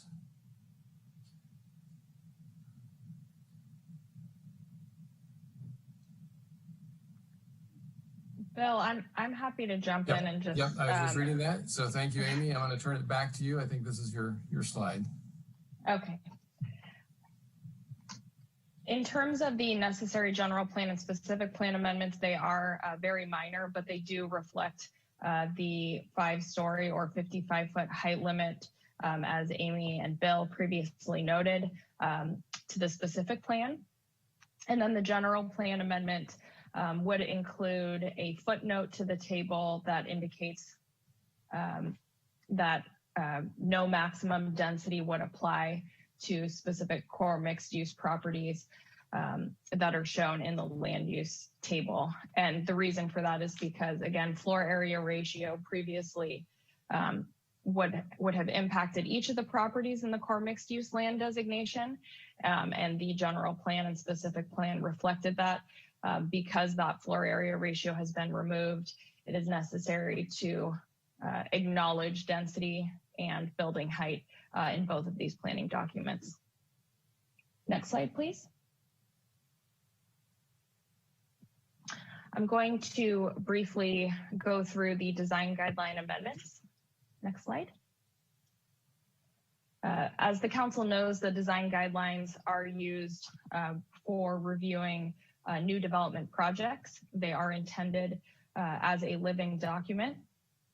And the design guideline amendments before you complement the standards that are included in the zoning code text amendments, and they also complement the existing standards that are currently in the code.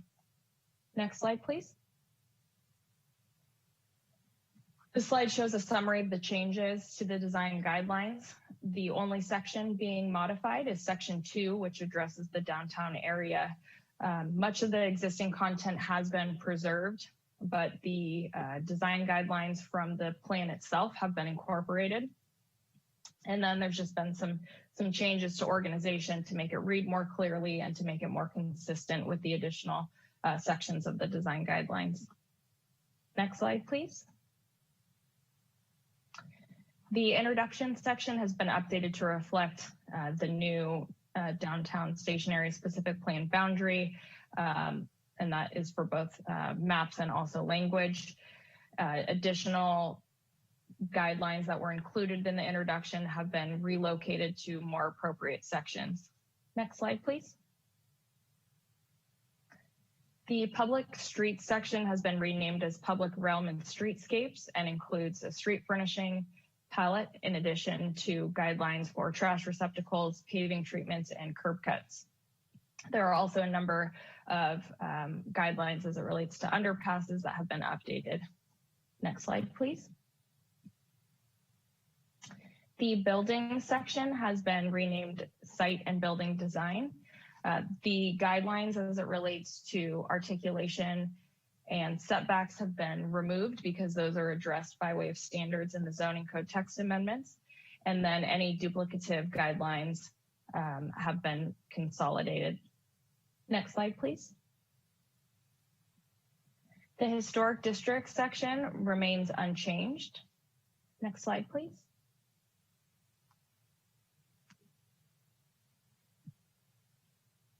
Next slide, please.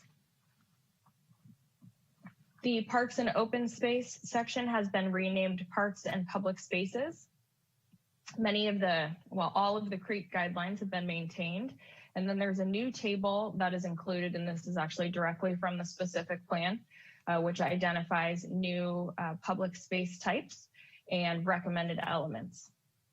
Next slide, please. A new section has been added on wayfinding. Next slide, please. A new section has been added on parking. So there are a number of guidelines that came from the plan, and then there were also existing guidelines that have been consolidated into this one section. Next slide. And then finally, there's a new section titled Environmental Sustainability. So this includes previous design guidelines, which were located in another section, and also multiple guidelines that came out of the downtown plan itself as it relates to heating and cooling, smart buildings, and also sustainable materials. Next slide, please.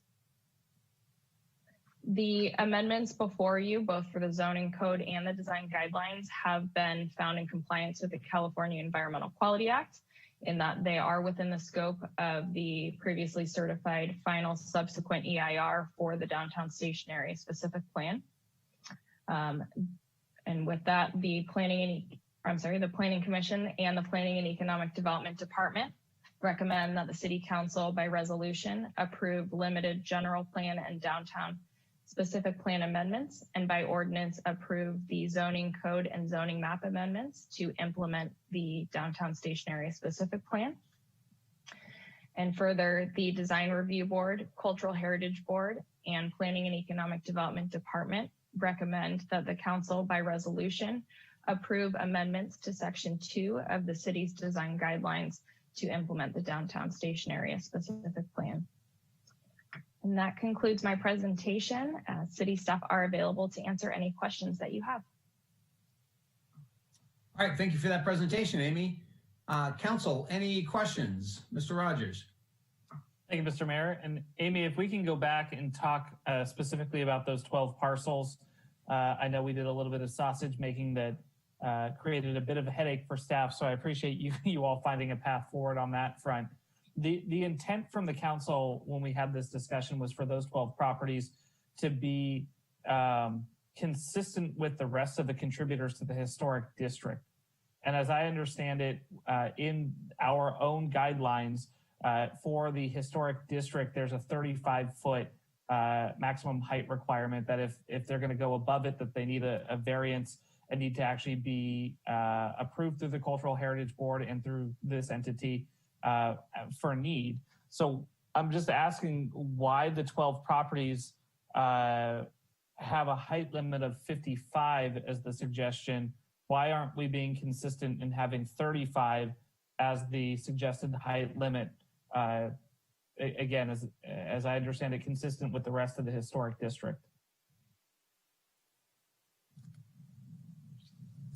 Councilmember Rogers, members of the council, I'm happy to address that. So I think the thing that is important to note is we talk about 5 stories, we talk about 55 feet.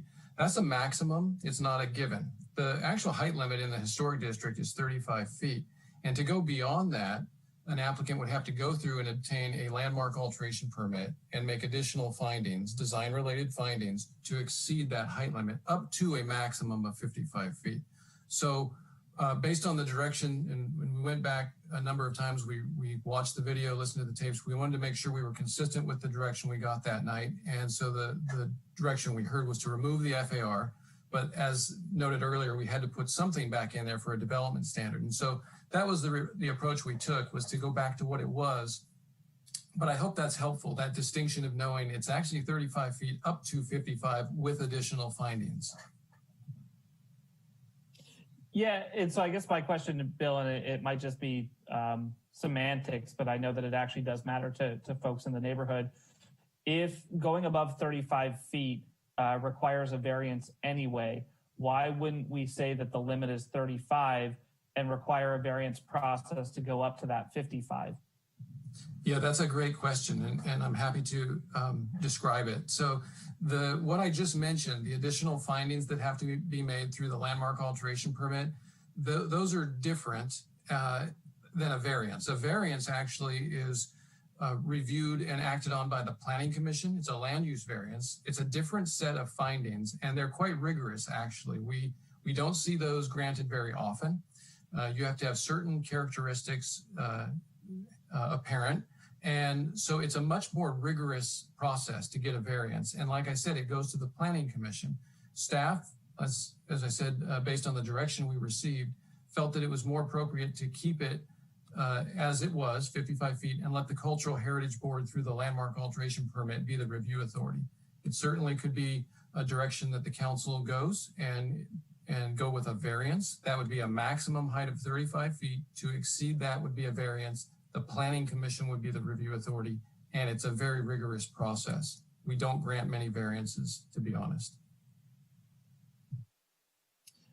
All right, I appreciate that, Bill, and I will be asking my colleagues to consider that just to provide that level of certainty around the historic district and understanding that there is an ability to override for specific considerations, which this neighborhood has seen even within the last year with the Caritas Village project. So while it is more restrictive, I think it meets the intent of the historic district and the historic preservation that our community values, while also still providing a path forward, though more rigorous as you said. Mr. Sawyer, you have a question? I do. Thank you, Mayor. Bill or Amy, I'm curious as to the Cultural Heritage Board's endorsement of the moving forward with this plan. What made them comfortable about the 55-story maximum, knowing that or explain to me how it's difficult to get through their hoops, because if they were, I'm just curious, if they were comfortable with it, how were they comfortable with it, and how is it better than the variance path? So the Cultural Heritage Board reviewed this. I had a very similar discussion. I explained the different options, the variance versus going through a landmark alteration permit and what that means and who the review authorities would be, two different review authorities. Not all members were completely aligned with what we presented, but there wasn't a consensus, there wasn't a quorum essentially to say specifically their recommendation was to go with a 35-foot maximum where a variance would be the remedy to go beyond that.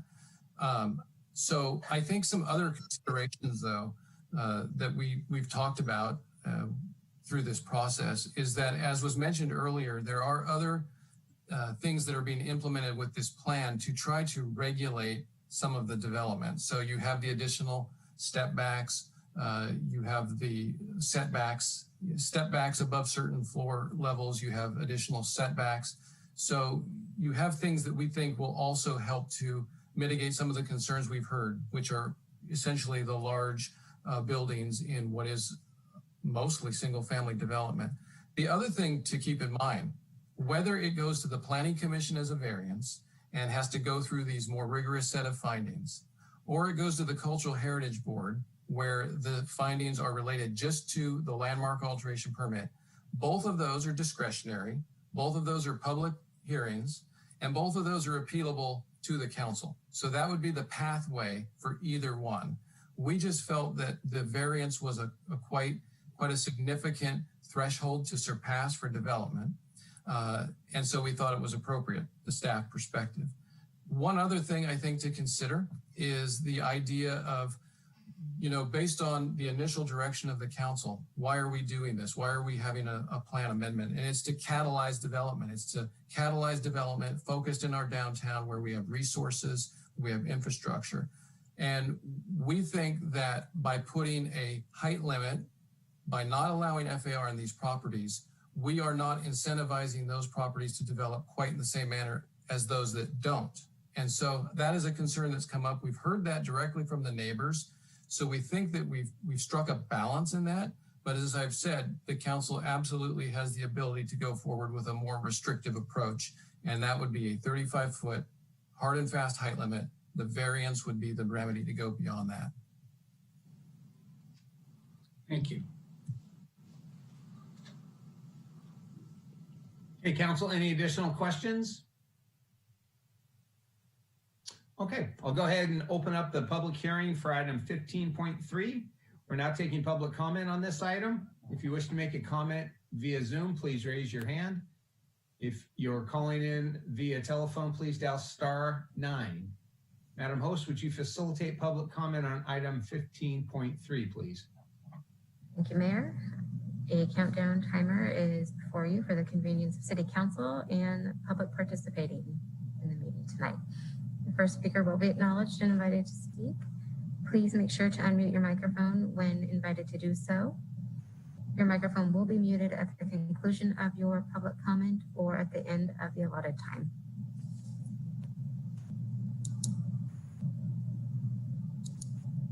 The first public comment will be from Greg, followed by Roy. Greg, I've enabled your speaking permissions. Can you please unmute your microphone and confirm you can see the timer on your screen? I do. Thank you. Please identify yourself for public record if you so choose, and your time begins now. Greg Parker, St. Rose Historic District. And what I'd like to do is read something from the Downtown Station Area Specific Plan Update, Title 20 Zoning, specifically 20-28.040 Historic Combining District.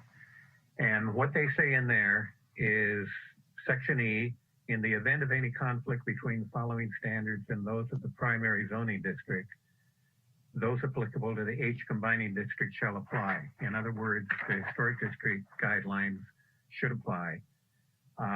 Section 3A of that, height limits within the combining district are more restrictive than height limits of the primary zoning district. No structure within the H combining district shall exceed a maximum of 35 feet and 2 stories, except as provided in subsection E3C. E3C1 says that the increased height to get above the 35 feet, the increased height does not detract from the character of the preservation district or any adjacent contributing properties. And the other one is not as more innocuous. What concerns us is, I've been here for 27 years. The Moore project came in and they had these guidelines on them. They had these historic district guidelines. They came into 4 stories right up to the sidewalk on B Street. And it took us a year of fighting to get that lowered down to 2 stories. When it came over, when that was done, we had the Caritas Village. You know what that was like. We lost a whole block of the historic district. We've got 2 other projects coming in. One at 320 College, it's coming in at 4 stories. And Tom Carson's building at 528 B Street is coming in at 5 stories. None of them are at 35 feet. That's why we think we need the variance. It's easy to blow through this 35-foot limit, which is supposed to be the dominating guideline in a historic district. And it's frustrating with us that we have to come back and fight these things over and over and over again. And it's nothing but frustrating. It's driving us crazy. We spend money on lawyers. We take time out of what we should be doing, out of working on our properties. It drives us nuts. What else can I say? When the Downtown Station Area Specific Plan first came in 2006 or 7, we weren't notified. We had no idea there was a CD5 put on those properties. When I got here, it was H combining district on top of it, and we thought it was that time. That's what it was now. So this is our first shot at it. Thank you.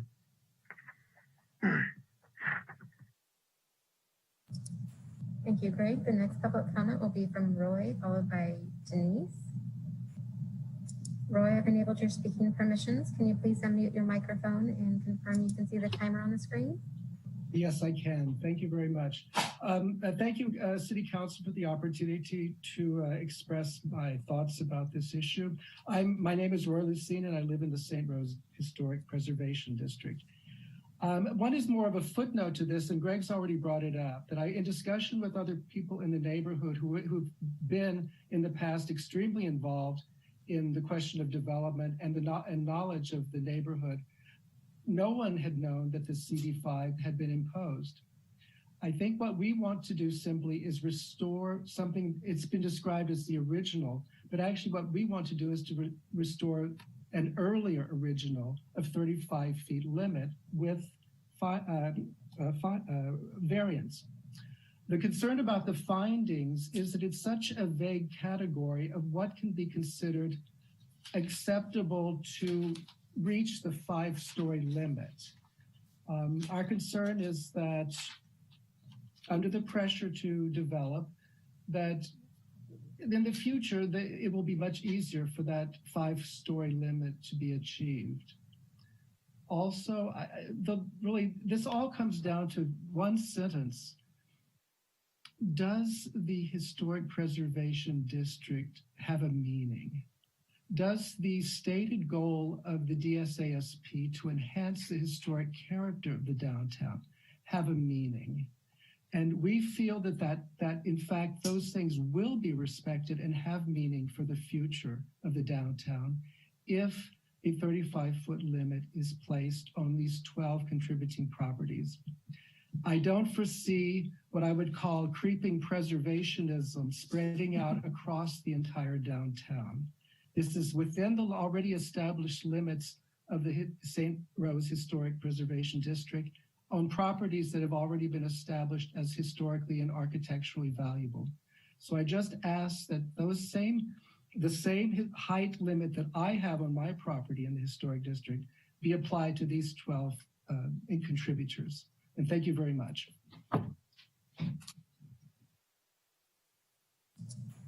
Thank you, Roy. The next public comment will be from Denise.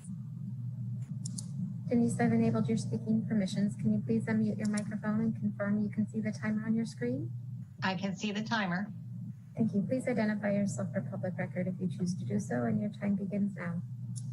Hi, I'm Denise Hill, and I'm with the St. Rose Preservation District. Also, I'm going to piggyback on what Greg and Roy have said because it's very valid, and our household has lived here for almost 30 years and have had the same frustrations about developers coming in and building and being allowed to go past that 35 limit on a regular basis, if not every time. So it is very concerning to us that it would be left at a CD5. And I think what happened was, as you'll recall back on your meeting on October 13th, when the amendment to take away the FAR on these 12 properties was brought up, there was never a discussion that it would revert to CD5. That wasn't brought up at that meeting. So there was never the ability to have an opinion on whether CD5 was where the council wanted to go. Clearly the intent was preservation if you play back the council video on that date. And so in the view of preservation, a CD5 is not that. And a CD5 to us puts a target on the homes, which most of them are 1- and 2-story. There's a few 3-story structures, but those are apartment buildings and they fit into the district the way they were built back in the day. So what happens is you put a CD5 on these and they do become a target. I can easily envision developer buying 2 of the properties, the single family properties, and having 2 parcels to spread their development across and taking out those 2 family homes. So we are very much in support of doing a 35-foot height limit with the variance, since the variance does add extra teeth to it.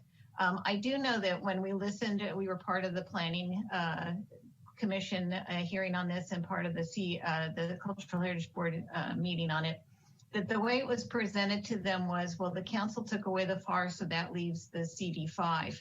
So in their mind, I think some of them thought, well, the council was okay with the CD5, but in reality, the council never had a discussion about the CD5.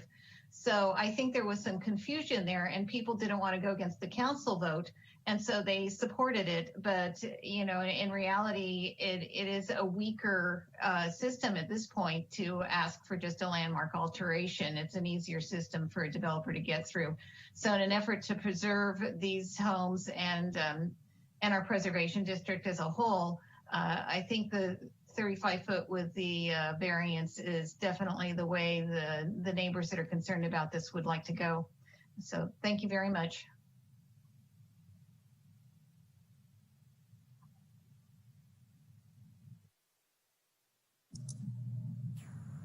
Thank you, Denise. And this is for public comment on item 15.3.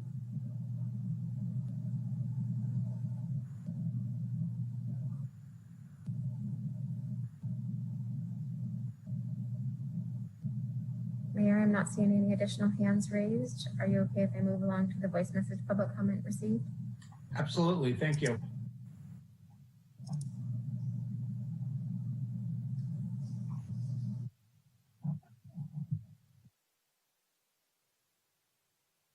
Public hearing item 15.3, downtown stationary specific plan. Dwayne DeWitt from Roseland. A portion of the downtown specific plan encompassed many acres of Roseland from Dutton Avenue along Sebastopol Road to Highway 101 and Highway 12 on the north. Unfortunately, the plan was done in such an exclusive manner, many people from Roseland affected by this plan were not able to participate. Although you folks think having 50 people on a plan for a city of 187,000 people is a big deal. Essentially, the residents of Olive Street, then coming down Sebastopol Road to Boyd Street, further down to Timothy Avenue, then to Goodman and Avalon, all just to the south of Sebastopol Road, didn't have that opportunity to participate. Your employees may say, oh, well, we reached out. Your consultants, the highly paid specialists may say, oh, well, we used the modern technique. Well, they left out a lot of folks who are taxpayers along Sebastopol Road, and they're people who are from disadvantaged, underserved communities. Now, this looks like a deliberate discriminatory violation of Title VI of the Civil Rights Act that is in effect, especially because the money that was used, a good portion of it, I should say, for this downtown specific plan came from the Metropolitan Transportation Commission out of the Bay Area. And the idea was that there would be a far better approach to getting those people in those underserved areas involved. That did not occur. It's really important that you folks wait on this and have some more meetings with the people in Roseland now that you're going to have finally an elected official representing Roseland that can work with the community far better than you folks ever have before. And your consultants, they're just taking a lot of money and blowing smoke up people's tailpipes. That's what's so sad about the situation. So, last but not least, the specific request is do not approve this plan at this time until there has been an opportunity for the disadvantaged, underserved, and overburdened residents along Sebastopol Road's side streets have an input to what's going to happen there in the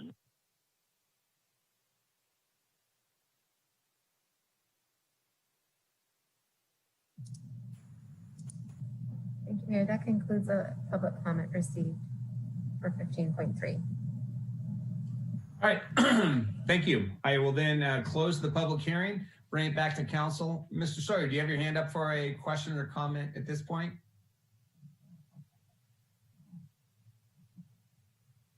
That was a no. Okay.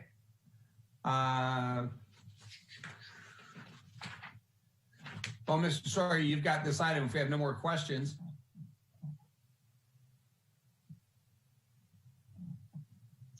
I do have this item, but I think I'm going to need a straw vote to deal with the 12 contributors, because the first item on my is a resolution that deals with those 12 properties. So the question is, do we move to, do we accept staff's recommendation, or do we move to a variance for those 12? And I'm going to need direction or some kind of indicator from the council in case we need to change some language. Thank you, Mr. Sawyer. Mr. Rogers, do you have some thoughts on this item? Yeah, and I don't need to belabor the point. I've said quite a bit on it. For me, it's a pretty easy one that these are contributors to the historic district. It's something that the council and the community has supported, and the zoning for historic districts is to have that 35 feet there. For me, if a developer wants to come in and make their case to us that they should be able to exceed that 35 feet, they have a process for doing so. But that should be the default, is that it stays at 35 and that they have to come and prove their case, not the other way around. And if anyone else would like to contribute, Mr. Sawyer, from my perspective, I'm supportive of Mr. Rogers' thoughts on this.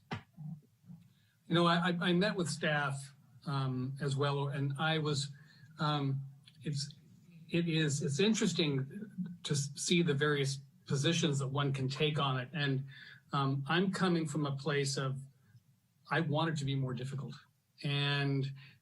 but there is a downside to it, and that is not every neighbor wants it to be difficult to develop their lots differently. And we are going to be, for these 12, we are going to make it pretty difficult. But I think that's the goal that we have for these particular lots, to give some reprieve to the neighbors. And I appreciate staff's position and all the work that they went through to try to satisfy the needs of the preservation district and the needs of the various property owners and the council. And it's been a lot of work for the planning department, and I appreciate all their hard work. But I am also going to be, after a great deal of thought, supporting the need for a variance. I'm just going to need the language from our city attorney, perhaps, unless it's something that I wrote down briefly here that might work. So I will attempt a resolution. If you could hold on one sec, Vice Mayor Fleming, did you have some comments you wanted to make before? You're on mute. Cool. I was responding to Councilmember Sawyer's request. I think I'm in agreement. What I was going to say is that, while it doesn't, it does burden those particular property owners, it does not, with additional requirements that if they do want to sell and to a potential developer or something like that, it's not, beyond the pale, or it's not impossible. And we saw that, that can happen in our historic neighborhoods. So there would be remedy for those folks. Okay. So Mr. Sawyer, did you have a question? Oh, Mr. Tibbetts, do you have another comment? Yeah, thanks, Mayor. I'm going to go along with supporting this, I think, because I can see the direction the council's going. But the only thing that I think is a shame about this is that I see two outcomes from this action. The first is that we're probably not going to see a lot of change or development interest in that area. That's number one. And I say that that's hard for me as a young person, because I wanted to be on this council to see change, to see more housing, in particular, more dense housing downtown. And this is, I think this is what the downtown is, where we've said we want to see development.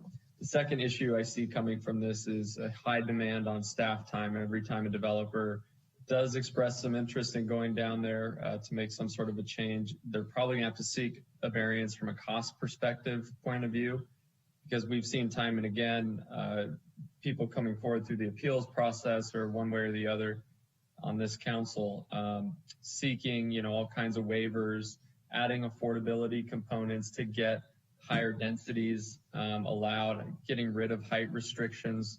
So I think we're going to see a lot of staff time get dedicated towards any types of variances and things. And I suppose that's what they're here for. I just hope that this doesn't become, kind of a culture of the council. Thanks, Mayor. All right, Mr. Sawyer, who did you want to receive direction from to assist you with the resolution? Well, I would ask for direction from the city attorney in being able to incorporate the desire of the council, and with appreciation to Mr. Tibbetts. This is moving in the opposite direction to what, other than what we normally have been doing of late in the downtown. And the only piece that gives me some kind of relief resolution is that it is on a limited number of lots, on a neighborhood that has had a great deal of pressure placed on it. But I appreciate your concern about moving in a different direction than this council has before, and I hope that it does not become the culture of the council moving in that opposite direction. So, Madam City Attorney, how would you recommend that we incorporate this piece of language into this resolution? Thank you, Councilmember. I'm in communications with staff, and what we would ask, we do have some ideas of how to change the language, but we would ask for, let's say, a 10-minute break so that we can craft the language and bring it back to you in a hopefully an easier process than we had last time around. Okay. I appreciate that, and perhaps it could be, if it's not fairly simple, because I'm not a stenographer, in case perhaps you could email me the changes. Will do. Yes. Should email me the resolution and how it should read. Yes, we'll do that. I appreciate it. Thank you. Okay, so we'll go ahead and take a recess until 7:20. And Madam City Attorney, if you happen to complete the task prior, if you could let me know, that would be great, but we'll recess until 7:20. Great, thank you. Thank you. Thank you, Mayor.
Is anybody talking? I can't hear anything.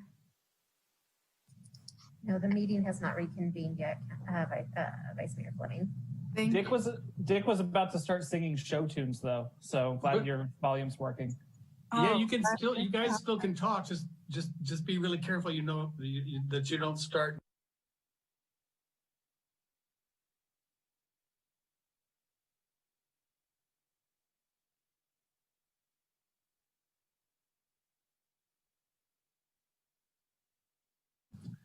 Let's see. Who's watching what?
Do we have a quorum?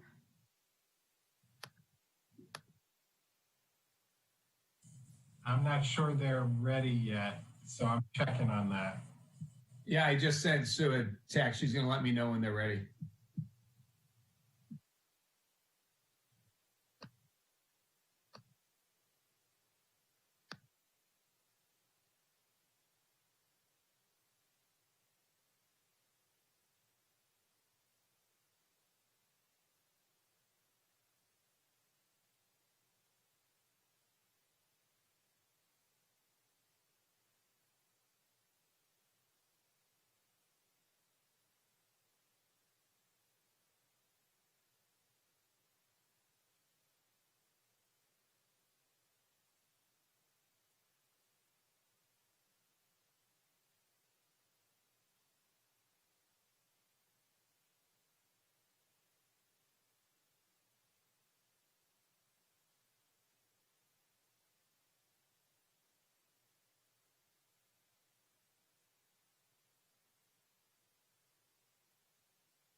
All right, council, it looks like we're ready to reconvene.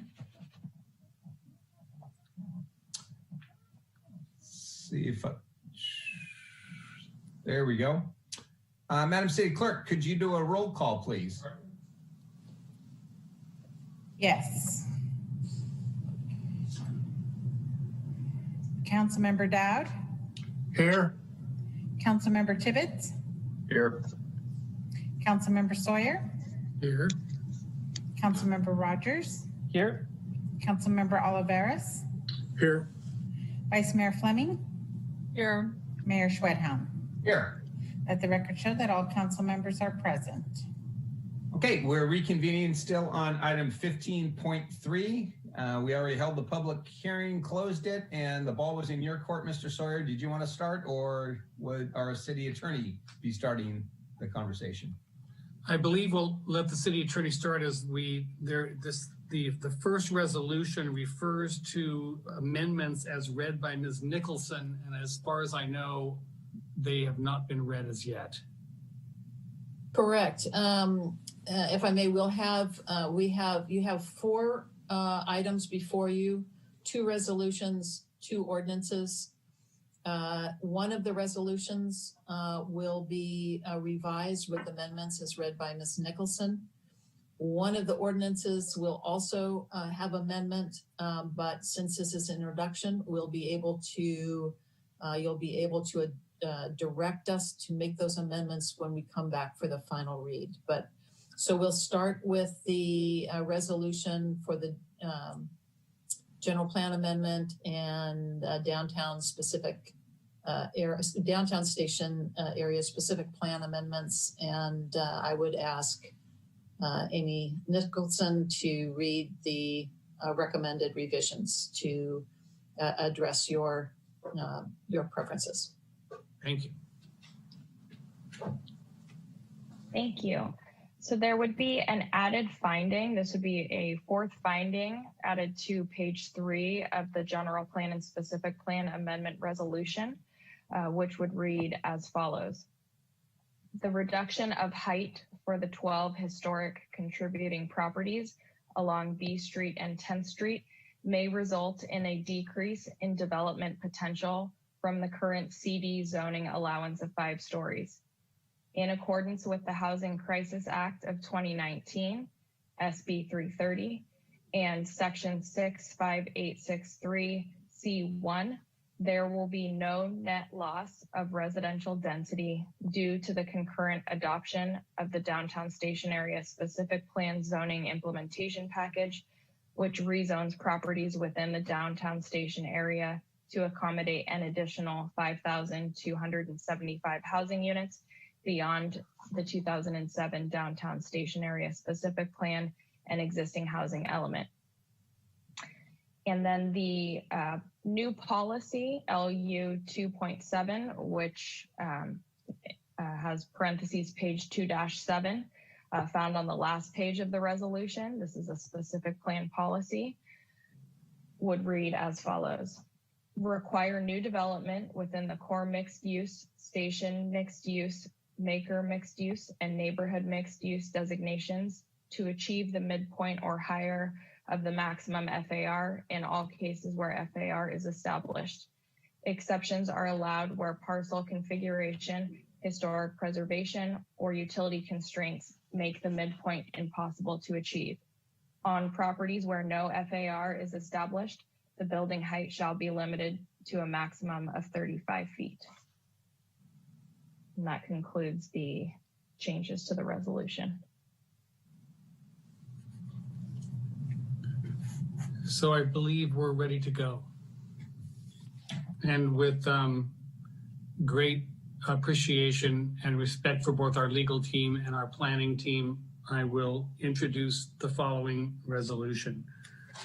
Resolution of the Council of the City of Santa Rosa approving limited general plan and downtown station area specific plan amendments consisting of text changes to define the development standards for 12 historic contributor properties within the St. Rose Preservation District, file number ST18-002, with amendments as read by Ms. Nicholson and waive further reading.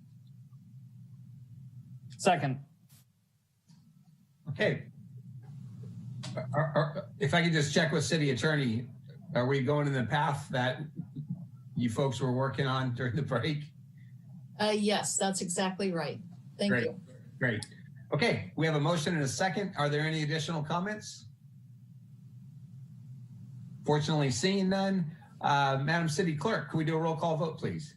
Yes. Councilmember Dowd? Aye. Councilmember Tibbetts? Aye. Councilmember Sawyer? Aye. Councilmember Rogers? Aye. Councilmember Oliveris? Aye. Vice Mayor Fleming? Aye. Mayor Schwedhelm? Aye. That motion passes with 7 ayes. Secondly, I will introduce a resolution of the Council of the City of Santa Rosa adopting amendments to City of Santa Rosa Design Guidelines, Section 2, Core Area, consistent with the Downtown Station Area Specific Plan, file number ST20-002, and waive further reading. Second. We have a motion by Mr. Sawyer, seconded by Mr. Rogers. Roll call vote, please. Councilmember Dowd? Aye. Councilmember Tibbetts? Aye. Councilmember Sawyer? Aye. Councilmember Rogers? Aye. Councilmember Oliveris? Aye. Vice Mayor Fleming? Aye. Mayor Schwedhelm? Aye. That motion passes with 7 ayes. Okay, hold on one second.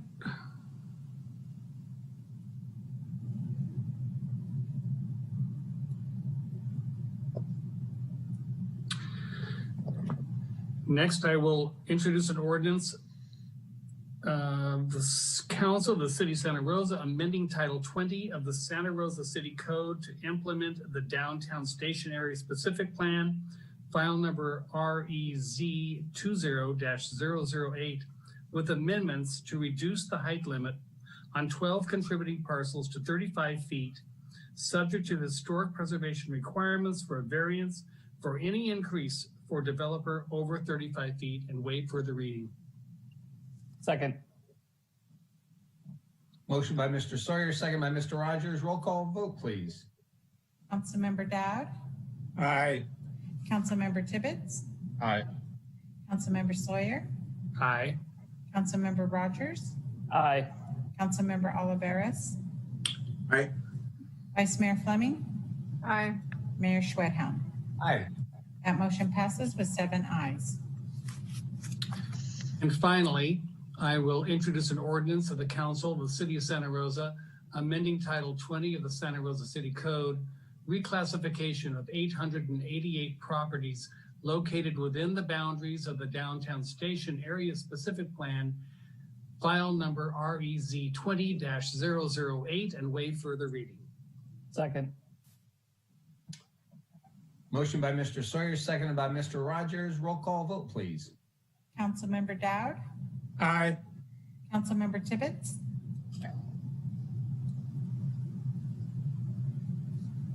Councilmember Tibbetts? Aye.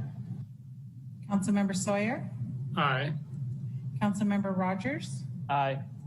Councilmember Oliveris? Aye. Vice Mayor Fleming? Aye. Mayor Schwedhelm? Aye. That motion passes with 7 ayes. Okay, and is that it, Mr. Sawyer? Okay. Again, I want to thank everyone who helped us get through this point. Sue, Bill, Amy, and the team working behind the scenes. So thank you for helping us go through this. So well done. Thank you.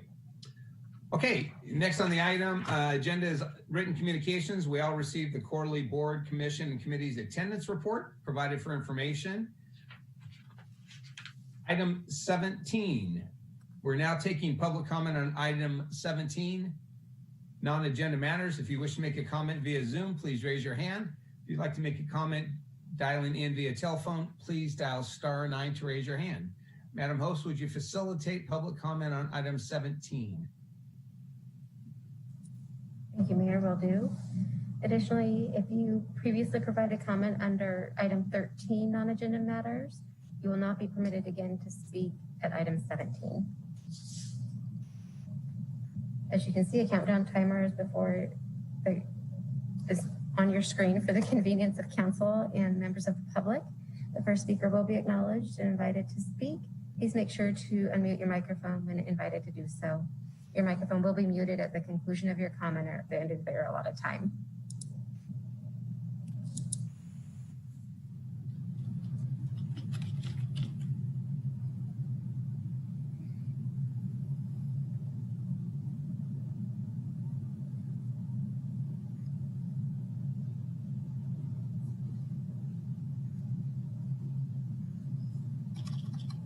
Mayor, I'm not seeing any hands raised for public comment on item 17, non-agenda matters. All right, thank you very much.